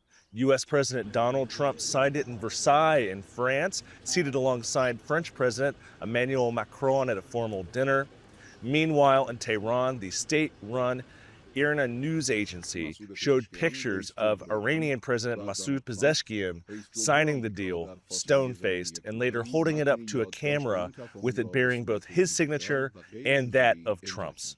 Now, this deal appears to call for the immediate reopening of the Strait of Hormuz, the narrow mouth of the Persian Gulf, through which about a fifth of all oil and natural gas passed before the Iran war began back in February. It also sets in motion a 60-day window for the two countries to negotiate over Iran's nuclear program. This was one of the reasons that Trump, Israel, and others cited for launching the war on Iran. It remains unclear just exactly how they'll bridge the gaps over this. One part of this deal calls for the International Atomic Energy Agency, the IAEA, which is a UN agency that is the nuclear watchdog for that world body, to Yeah, it'll be interesting to see what happens with that aspect of the deal. Now, of course, under the JCPOA, the Obama deal, the IAEA had full inspection capabilities and a framework for how they were able to go about doing inspections in the country. So it'll be interesting to see what, if any, of that is in this final deal, whenever that comes about.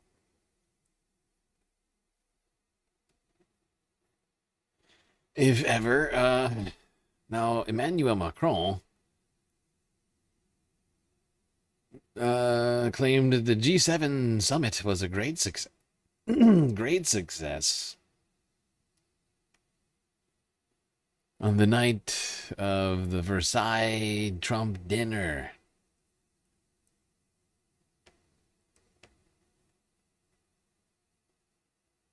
A dinner meant for a guy who sees himself as a king.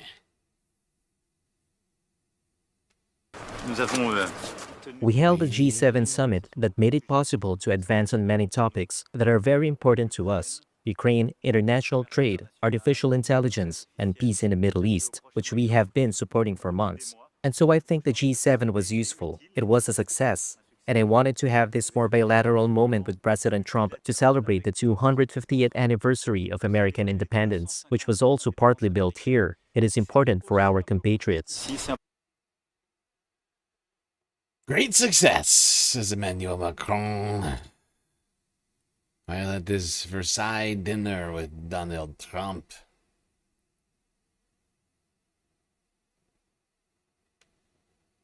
Trump gleefully exclaiming that the deal was signed. Actually, I have these in the wrong order. How did I do this? Look, I'm not perfect. I do what I can. You have to see the moment where Trump signs this supposed deal.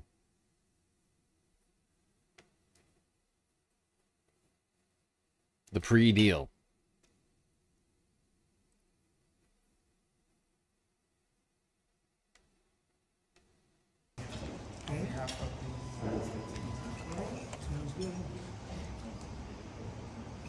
This was not easy, I can tell you.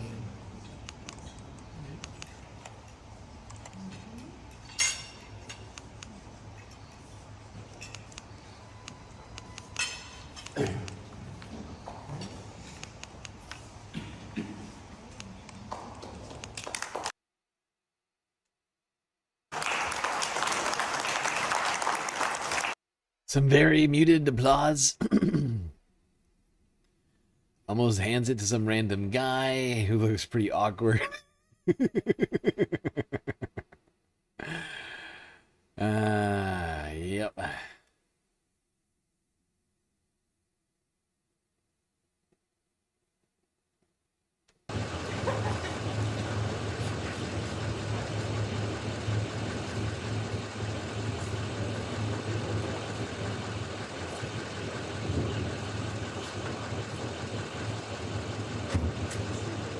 Mr. President, please, just one question for French TV and the RM deal. Just one question, please. You signed the deal? You signed the deal? the MOU? It's signed, yeah. It's signed? I signed it in Versailles. Why did you sign it? The stories. He signed it in Versailles. It's like a Versailles treaty.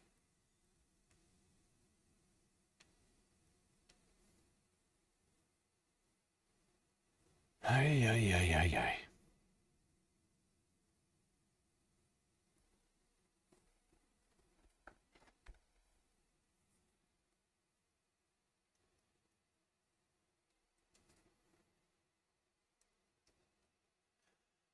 Now, criticism continued to spread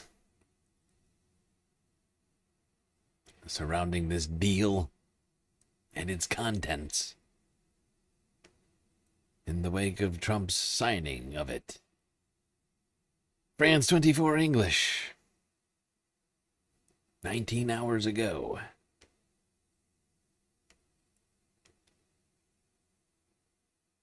So it was then the location for the peace treaty signed in 1919 to end World War I. And now the Palace of Versailles, just outside of Paris, also the location for the signing by Donald Trump of the US and Iran peace agreement. Trump signing after a day at the G7 summit, even as he threatened, though, to resume attacks if Iran fails to honour its commitments. The deal also signed by Iran. It offers a permanent end to hostilities, the reopening of the Strait of Hormuz, and the starting of a 60-day negotiating clock to reach a final deal on Iran's nuclear program. Criticism, though, that it offers Iran several benefits while extracting little in return. Well, we'll discuss it in just a moment. But first of all, Ellen Gainsford has this report. This was not easy, I can tell you. There were historic surroundings for US President Donald Trump's much-anticipated signature. The agreement was inked in the Palace of Versailles, with French President Emmanuel Macron looking on. President Masoud Pezeshkian did the same on behalf of Iran. So what's in the 14-point Memorandum of Understanding? The agreement extends... Whose idea was Versailles? We were just talking about this. It was, I'm pretty sure it was Emmanuel Macron, or at least his team, because they think that it speaks to Trump's delusion that he himself is a king, right? Like, he loves gold shit. And they were like, perfect, let's send, let's do this at Versailles, a place that Donald Trump will love. The current ceasefire, including in Lebanon, leaving 60 days for Iran and the US to come to a more detailed, longer-lasting agreement. Concessions to Iran include allowing Tehran to sell its oil freely, immediately, while the full lifting of sanctions and the release of frozen assets will happen over time, linked to the progress of future talks. Okay, hold on. We don't need all of this. We've basically covered all the details of the deal. I just want to go to the meltdowns. So everybody is getting all worked up over this fucking thing. You know what? I think...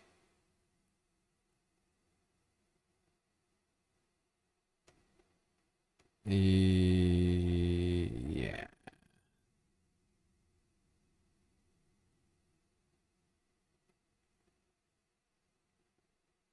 Should probably do this one. I think I like that order better.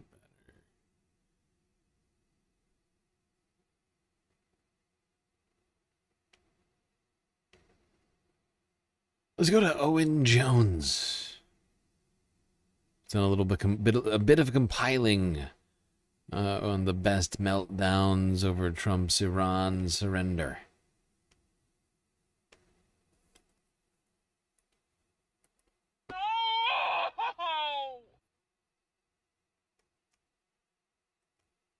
Forget the World Cup. This is where the real entertainment is right now. The US Republicans and Israel are in meltdown. That's after President Donald Trump capitulated to end the illegal Israeli-American war in Iran, agreeing to such proposals as permanently ending the war, ending the naval blockade, a $300 billion reconstruction plan for Iran, ending sanctions, and allowing the free export of Iranian oil. This was a war launched to overthrow Iran's rulers and secure what Trump himself declared as unconditional surrender in big capitals. Now, those who spent years inciting this war and then cheering on their fantasy when it was realized, a fantasy for them which opened with the mass slaughter of Iranian schoolgirls, those people are beyond distraught. And honestly, this is something to behold. You are, frankly, going to find this, I think, astonishing, because we're going to do before and after. We're going to do the sowing. Oh boy, they love the sowing. The reaping. They did not enjoy the reaping. It's not tasteless to find this funny, because this is people being furious at peace breaking out, albeit after they bet their house on a cataclysmic war which caused the literal opposite of what they claimed would happen. The unfunny part, of course, is the death and destruction that these people caused, which we must not let them get away with. Let's just start with reactions in the US, shall we? What about Nikki Haley, Trump's former US ambassador to the UN? When the war began, she said this. Thank you, Martha. You know, I will say this is a history-defining moment, but this is also a legacy-defining moment for President Trump and the Trump administration. This was something that needed to happen. Our prayers are first to the innocents on the ground.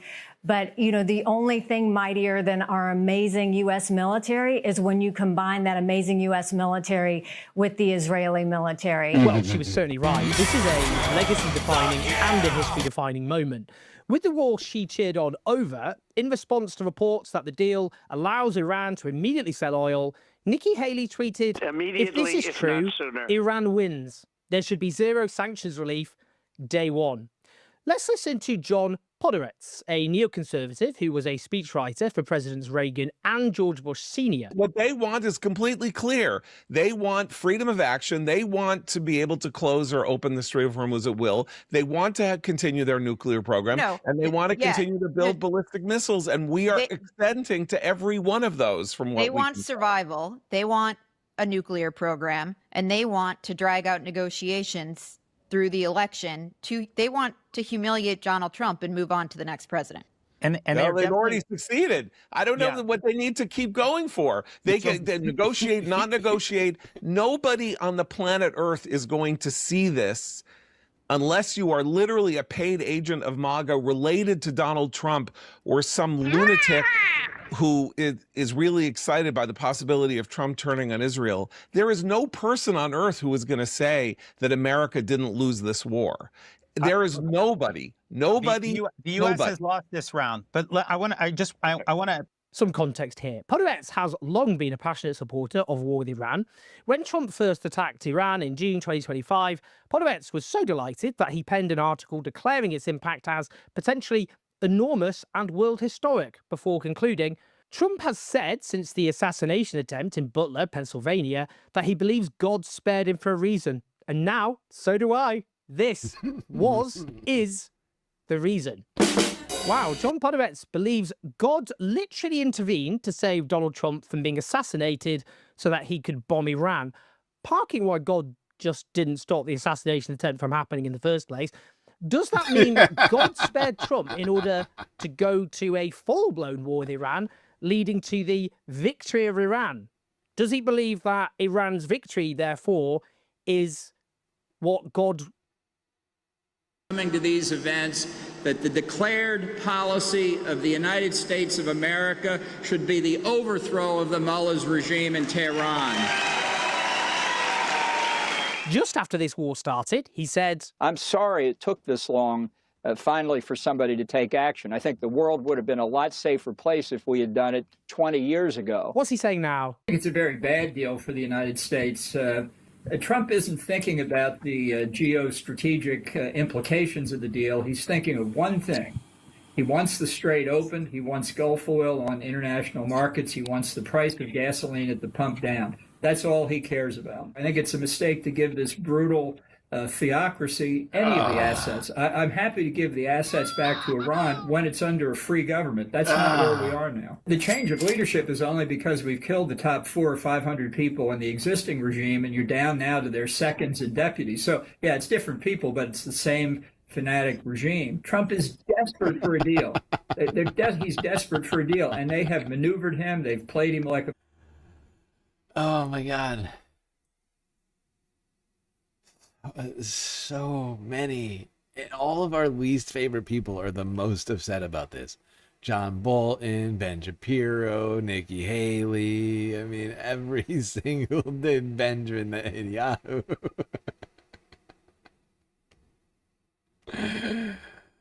Oh, God. It is fascinating to watch.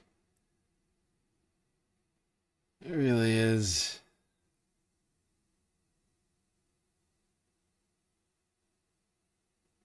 Quite a fun time, really. Take it all in.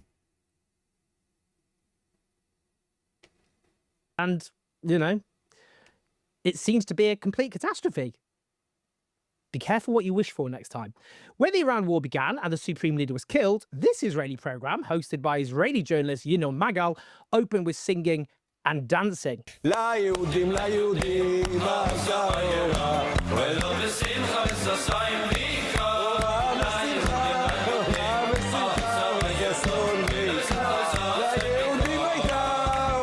even got out little chocolates.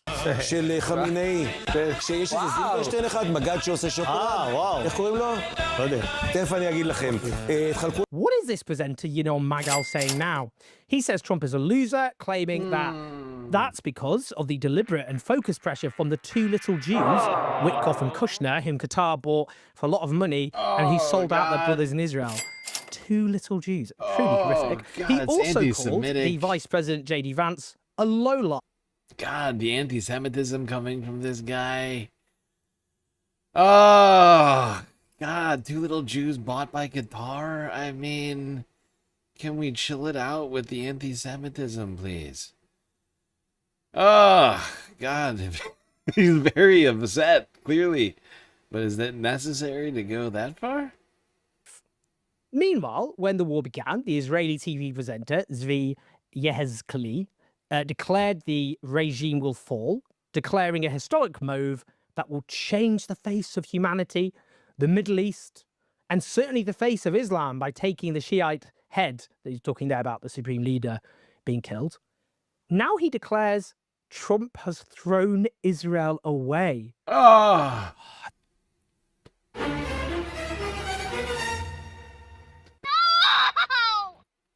Ah, God.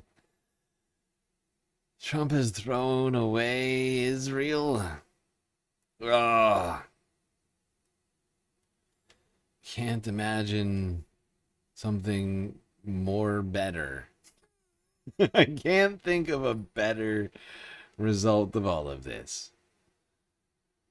And honestly, to some degree, it feels like it could almost happen. I'm still not sold. I'm still not even close to being sold on that, but like closer than I've ever been, which is an interesting place to be. You know? But you know, everybody is saying that Iran is coming out the winner. The United States is losing. Israel's losing big time. Because now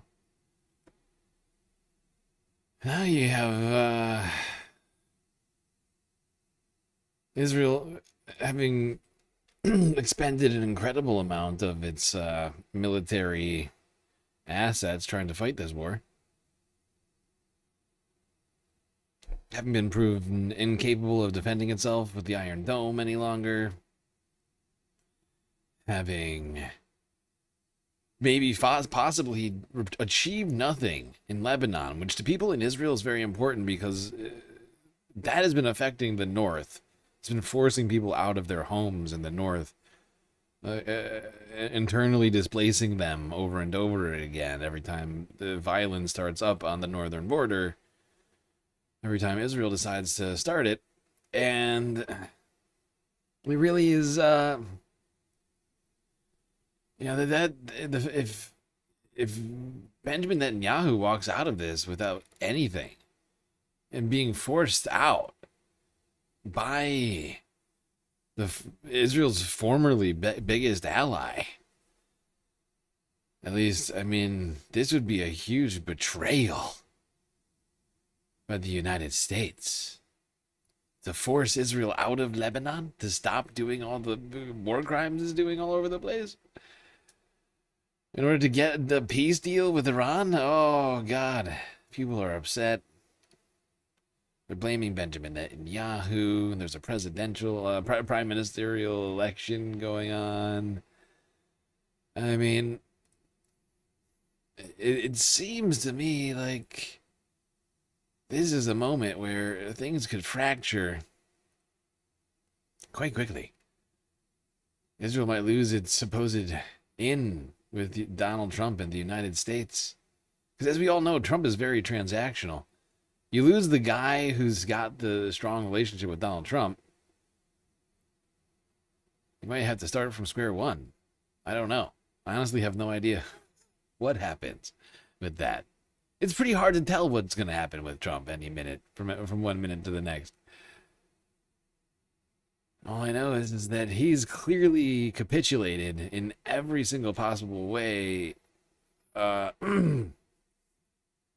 imaginable, I think, in this proposed deal, because he just wants this war to end, because he knows how politically toxic it is to him back home, how much it's costing the United States. And honestly, I don't blame him, and I hope that this all comes to an end. To be perfectly honest, the first time that I'm rooting for Trump. I honestly hope that this comes to an end. And the fact is, everybody who I hate the most wants this war to keep going, right? And don't want this deal to happen. Is it perfect deal? No, but this war never should have started in the first place. Any end to the war at this point is preferable.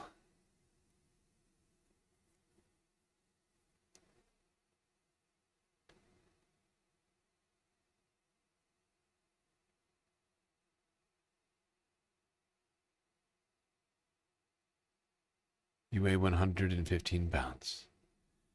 Very, very slender build sticks.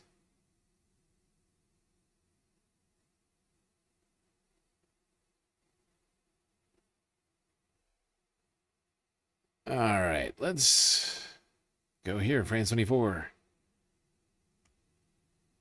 21 hours ago. For more on this story, we can bring in our international affairs editor, Philip Turr. Philip, good to see you back, fresh from the G7 summit. Talk us through what is in this deal exactly. Right. Well, if you look at the fine print, it's quite interesting that there's not an awful lot in favour of the United States. I'll go through a couple of the points we've been hearing about in that report.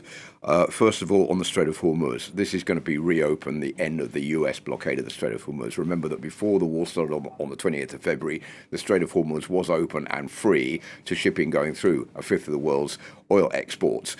Now, the Strait of Hormuz is going to be open and free for the next 60 days. We don't know whether that means that Iran afterwards will be able to impose some kind of taxes, tolls on shipping going through the Strait of Hormuz and to make money on the back of that shipping. And the second point, which is important to underline, is that Iran has seen that with the Strait of Hormuz, it has a secret weapon which is much more powerful than, in fact, a nuclear weapon, that it can close the Strait of Hormuz and cause turmoil on the international market, something that it has never done before, because it realizes that neither Israel nor the United States can stop it from doing that. This is something that, of course, Iran would have never have done before the start of this war on the 28th of February. Okay, the wavering of sanctions on oil.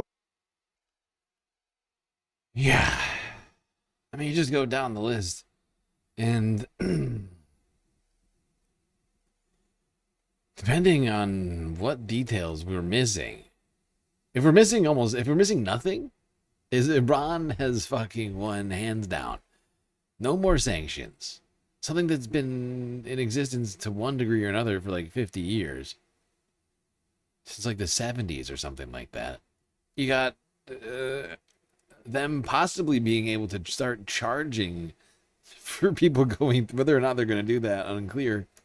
But it seems like it's an open possibility for them starting in August. And you got I mean, what have they lost? Iran's lost nothing. The United States has, well, spent possibly hundreds of billions of dollars. Still unclear exactly how much we put into this whole thing. Especially if you count the cost of the bases, it has to be in the hundreds of billions of dollars. Like if you count all of the lost and or destroyed equipment, right? The people carriers, planes, damage to ships, helicopters, bases, radar systems, and whatever else in the area. It's got to be in the hundreds of billions of dollars, including the operation of all of these things, the expenditure of all these missiles, and other sorts of, what do you call it? Ordnance? Munitions? We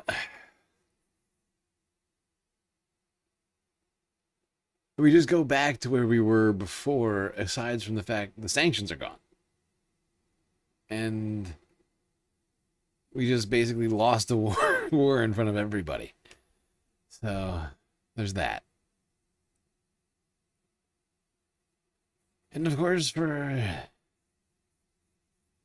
the Gulf countries, everybody's looking around at this deal and everything that's happened over the last few months and are reconsidering their reliance on the United States. We can now bring in our international affairs editor, Angela Diffley. Angela, you're going to talk us through how Gulf states have been reacting, because right from the get-go, right from the first few hours of those Israeli and U.S. strikes on the Islamic Republic, we had Iran hitting out 2 Gulf states within hours.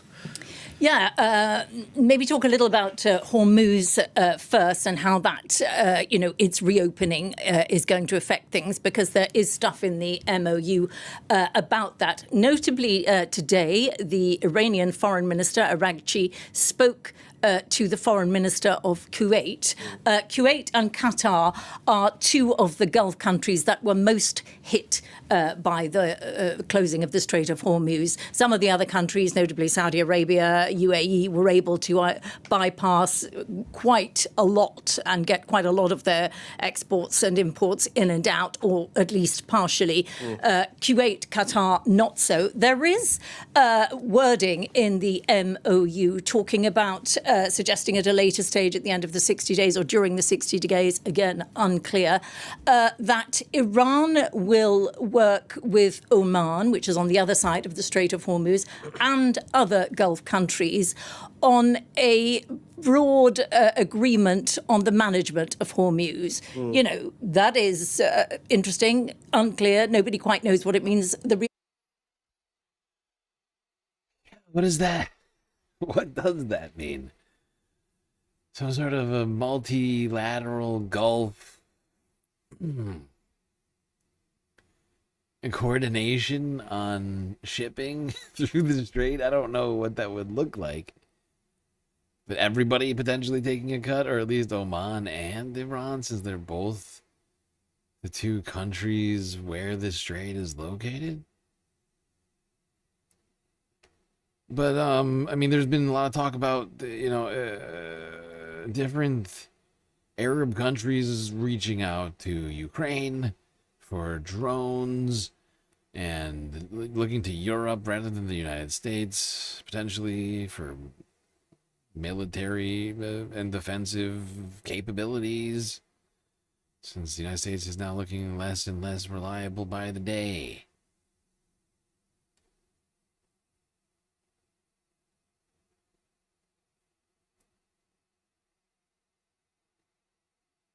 And for Israel, this deal is just a complete disaster. Oh no. One more France 24 clip. This one's from 16 hours ago. Shock and disbelief on the streets of Tel Aviv as Israelis expressed pessimism over the newly signed Iran-US agreement. I really think it's bad. Bad. I feel like it's a shame for the process if this is where we ended up. I think this is a bad agreement for Israel because we didn't achieve our goals in this conflict, and we will suffer the attacks from Lebanon and maybe from Iran. An op-ed in the Times of Israel directed its ire at U.S. President Donald Trump, calling Trump's deal a catastrophic capitulation to Iran's aggressors and leaving Israel vulnerable and constrained.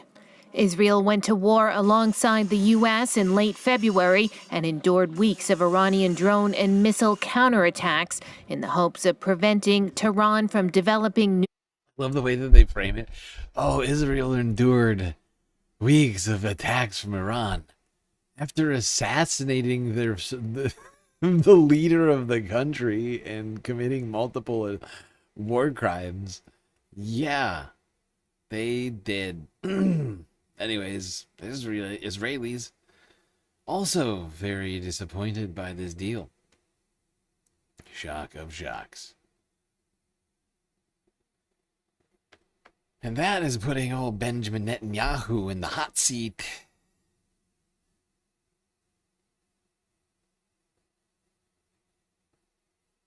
Now, a lot of people are asking, what was the point of all of this? Why did we do it?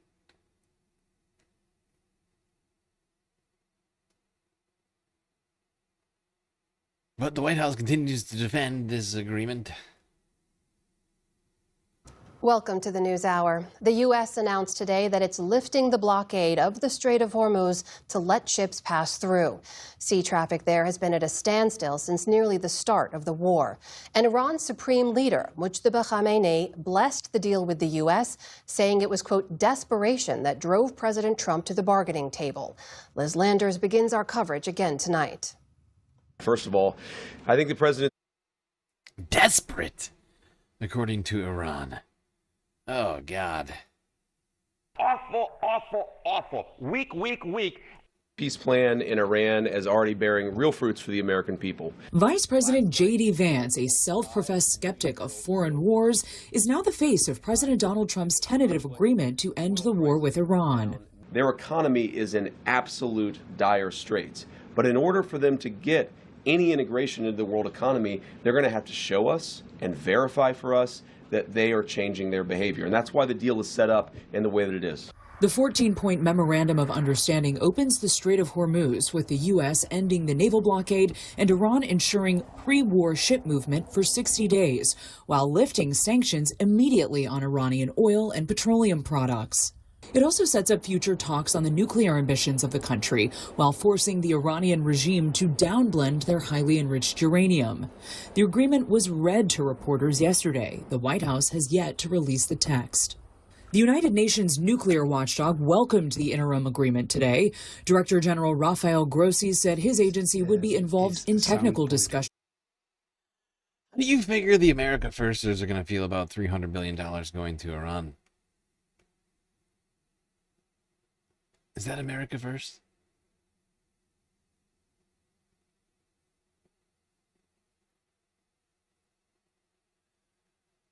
Well, let's go here to the very best numbers guy. The great Harry. Clearly, the president thinks this is a good decision, at least politically, whether or not for national security is a different matter here, but politically... Jesus Christ. Oh, I'm fine. What was I saying? Harry Emden. Holy Toledo.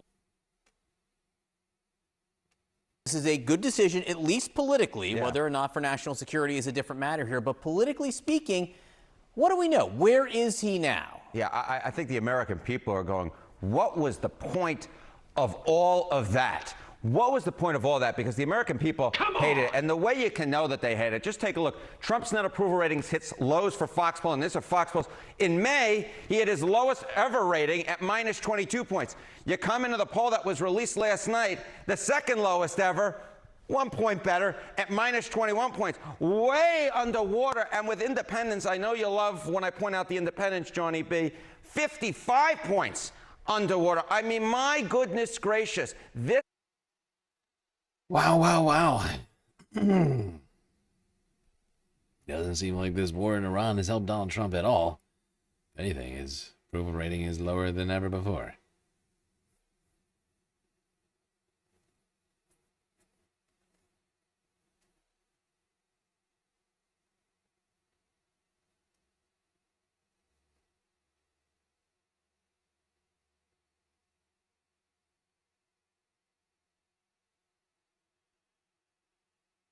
All right, well, we're almost done with the clips for the night.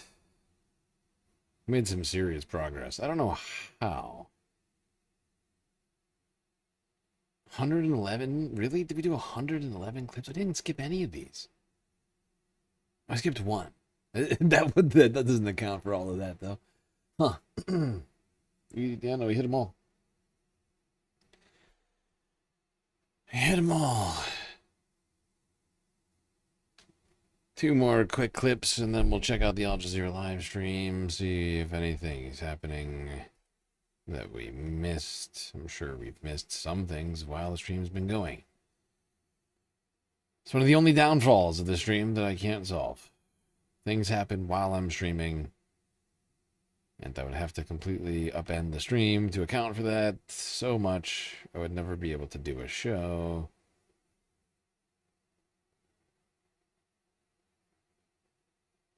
I feel like we've gotten a big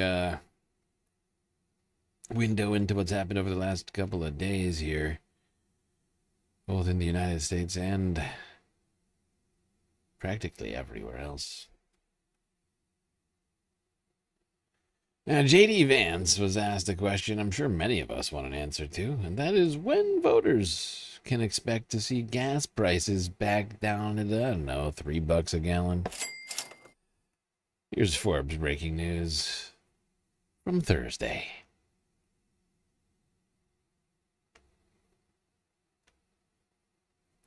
Donald Trump spent a lot of quality time with my wife. Thank you. Yeah. Oh, sorry. In the blue jacket. Yep. This one right here. Right here. This one right here, Mr. Vice President. That's a Navy jacket. Should we have a debate about the difference between blue and navy? Not that guy, because you give a speech whenever you ask a question. I'm going to give her an opportunity. Sir, have you seen the Pope's reaction to this? Hold on. Guys, you're speaking over the person who's asking the question. There's been a lot of frustrations with Americans, particularly about the gas prices. You touted the fact that they're coming down. The president has gone on True Social touting this. But when should they expect to see gas reach that $3 threshold? Well, I'm not an economist, and I think even the economists would get this wrong, but the fact that you've seen gas come down about 65 cents a gallon on the national average, and the fact that you see oil prices that are basically close. First off, I'm like, gas is not down 65 cents on average nationally. It's 10 cents. I don't know where he's getting 65 from. And the fact that you see oil prices that are basically close to where they were at the very beginning of the conflict. Nope, I think you're going to see a substantial reduction in gas prices. I'm not going to predict the exact price. If I was able to do that, I might be in a different business than politics. But we do think you're going to see significant relief at the pump on top of what we've already seen. So, zero confidence inspired by J.D. Vance's answer here about gas prices. We'll see them at some point. They'll come down. Who knows when that time is going to be? I'm afraid that answer is not gonna. It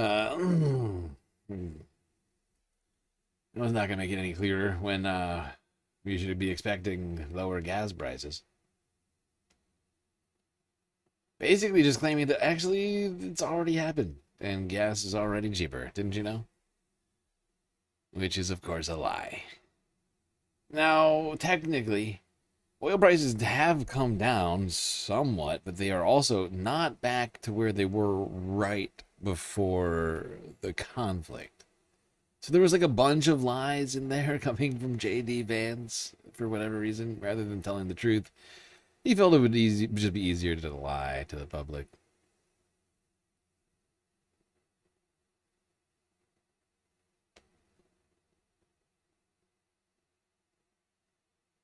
Because we're still about $20 a barrel, or more than, I don't know, like more than like 30% higher than where we were at back in earlier in the year. If you go even further back into December, before these threats started getting made about Iran, which is one of the things that initially caused oil to start going up, right? I mean, it was as low as $55 a barrel.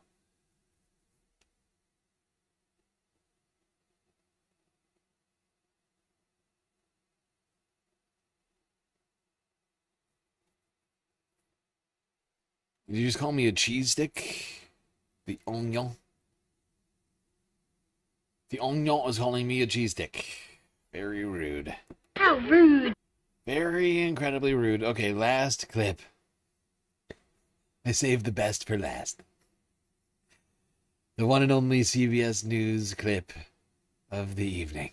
And it's CBS Evening News with Tony Two Cuts. 8 hours ago, Democrats and some Republicans fuming at Trump's Iran deal. Oh, God. We turn to Washington now, where Vice President Vance defended the deal to end the war with Iran, a deal he'll be responsible for finalizing over the next 60 days. For now, oil is moving again and gas prices are falling, but some of the president's own allies aren't calling this a win. Here's senior White House correspondent Weijia Zhang. The president's peace plan in Iran is already bearing real fruits for the American people. Vice President J.D. Vance defended the deal at the White House today, signed last night by President Trump at the Palace of Versailles. While it reopens the Strait of Hormuz with no tolls for 60 days, it also eases sanctions on the regime and sets up a $300 billion reconstruction fund for Iran. Democrats and several Republicans are fuming, calling the agreement a loss for the U.S. If we give billions of dollars to Iran, that money will be used to murder Americans. And so I don't believe we should do that. Vance insisted the U.S. was not giving Iran any money unless it makes good on a peace deal. Have a little bit of faith in the President of the United States. The memo does not address Iran's ballistic missile program. Ending it was once a key goal for the administration.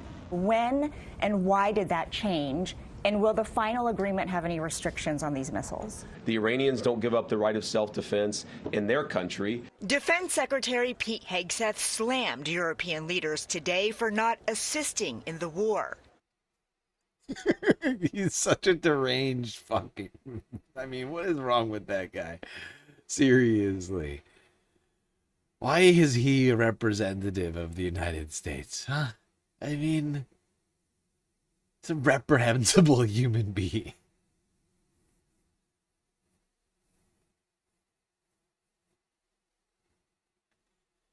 You know, you asked what you are. Does no one else ask? Everybody's always claiming I'm a burrito or a banana or some other kind of food. Why is it always food? People always say I'm food. Maybe I should just be food, since everybody thinks I'm food.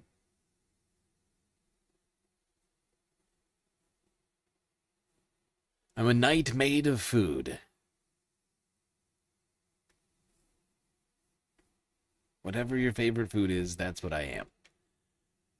Okay.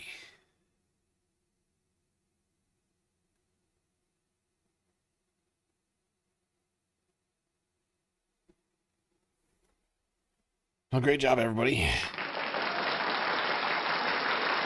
We've made it through the eclipse. And now to the Al Jazeera live stream. See what, if anything, we've missed since this stream started 7.5 long hours ago.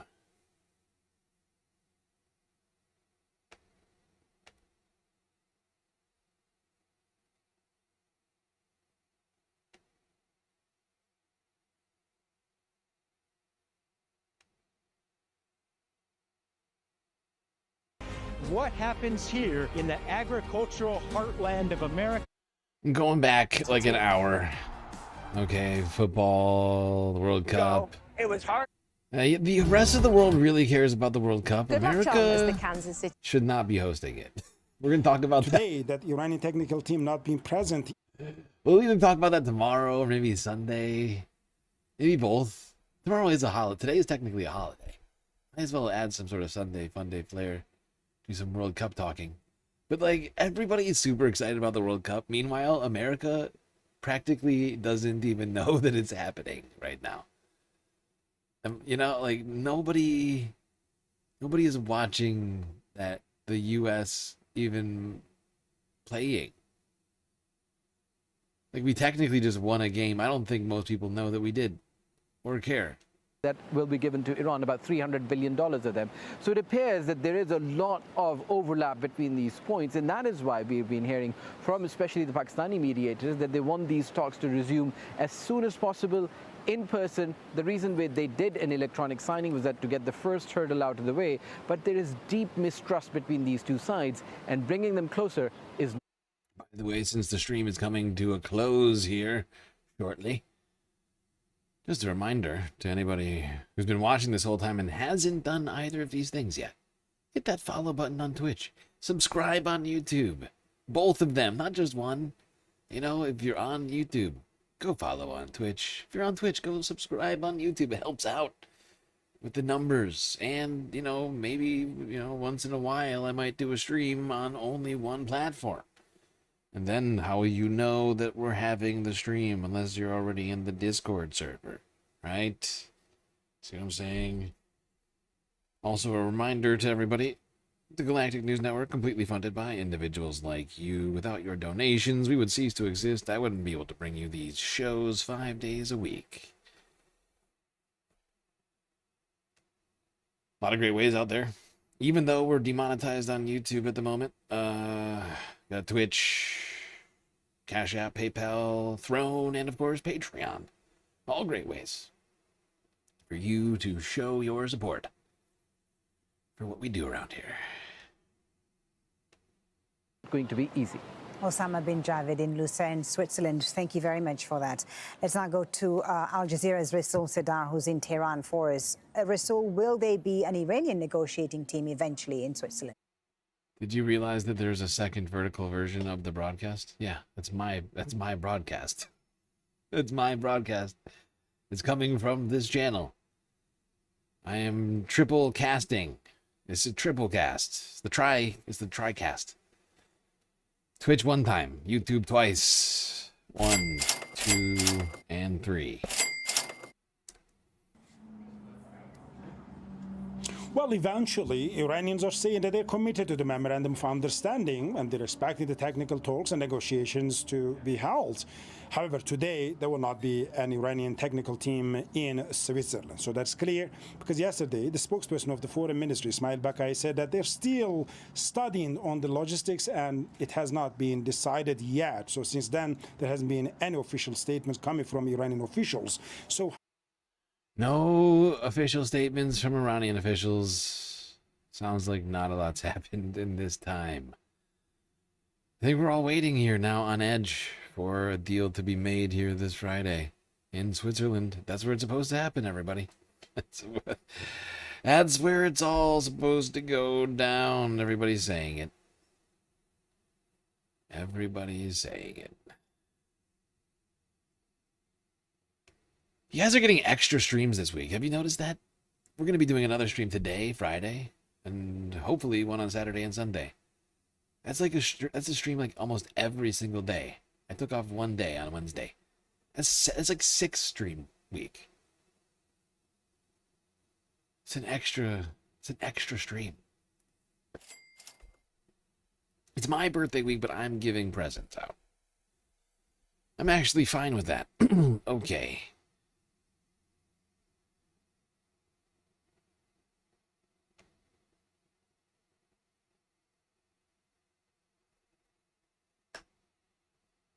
Great way to send presents to me for my galactic birthday week, of course. Throne.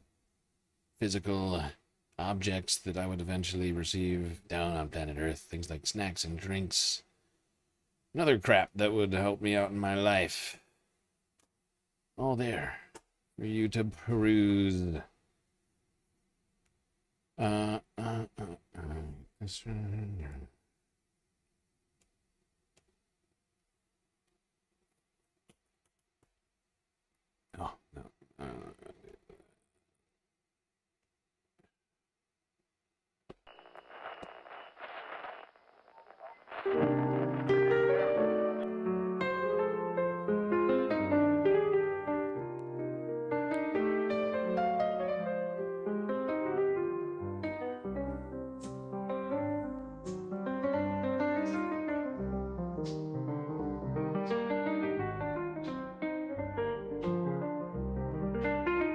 Well, we made it through another show. It was quite long and also difficult, but thankfully, we had each other to get through it. That's gonna be it for me tonight. Till I see you next, you stay classy, Galactic Stream Nation.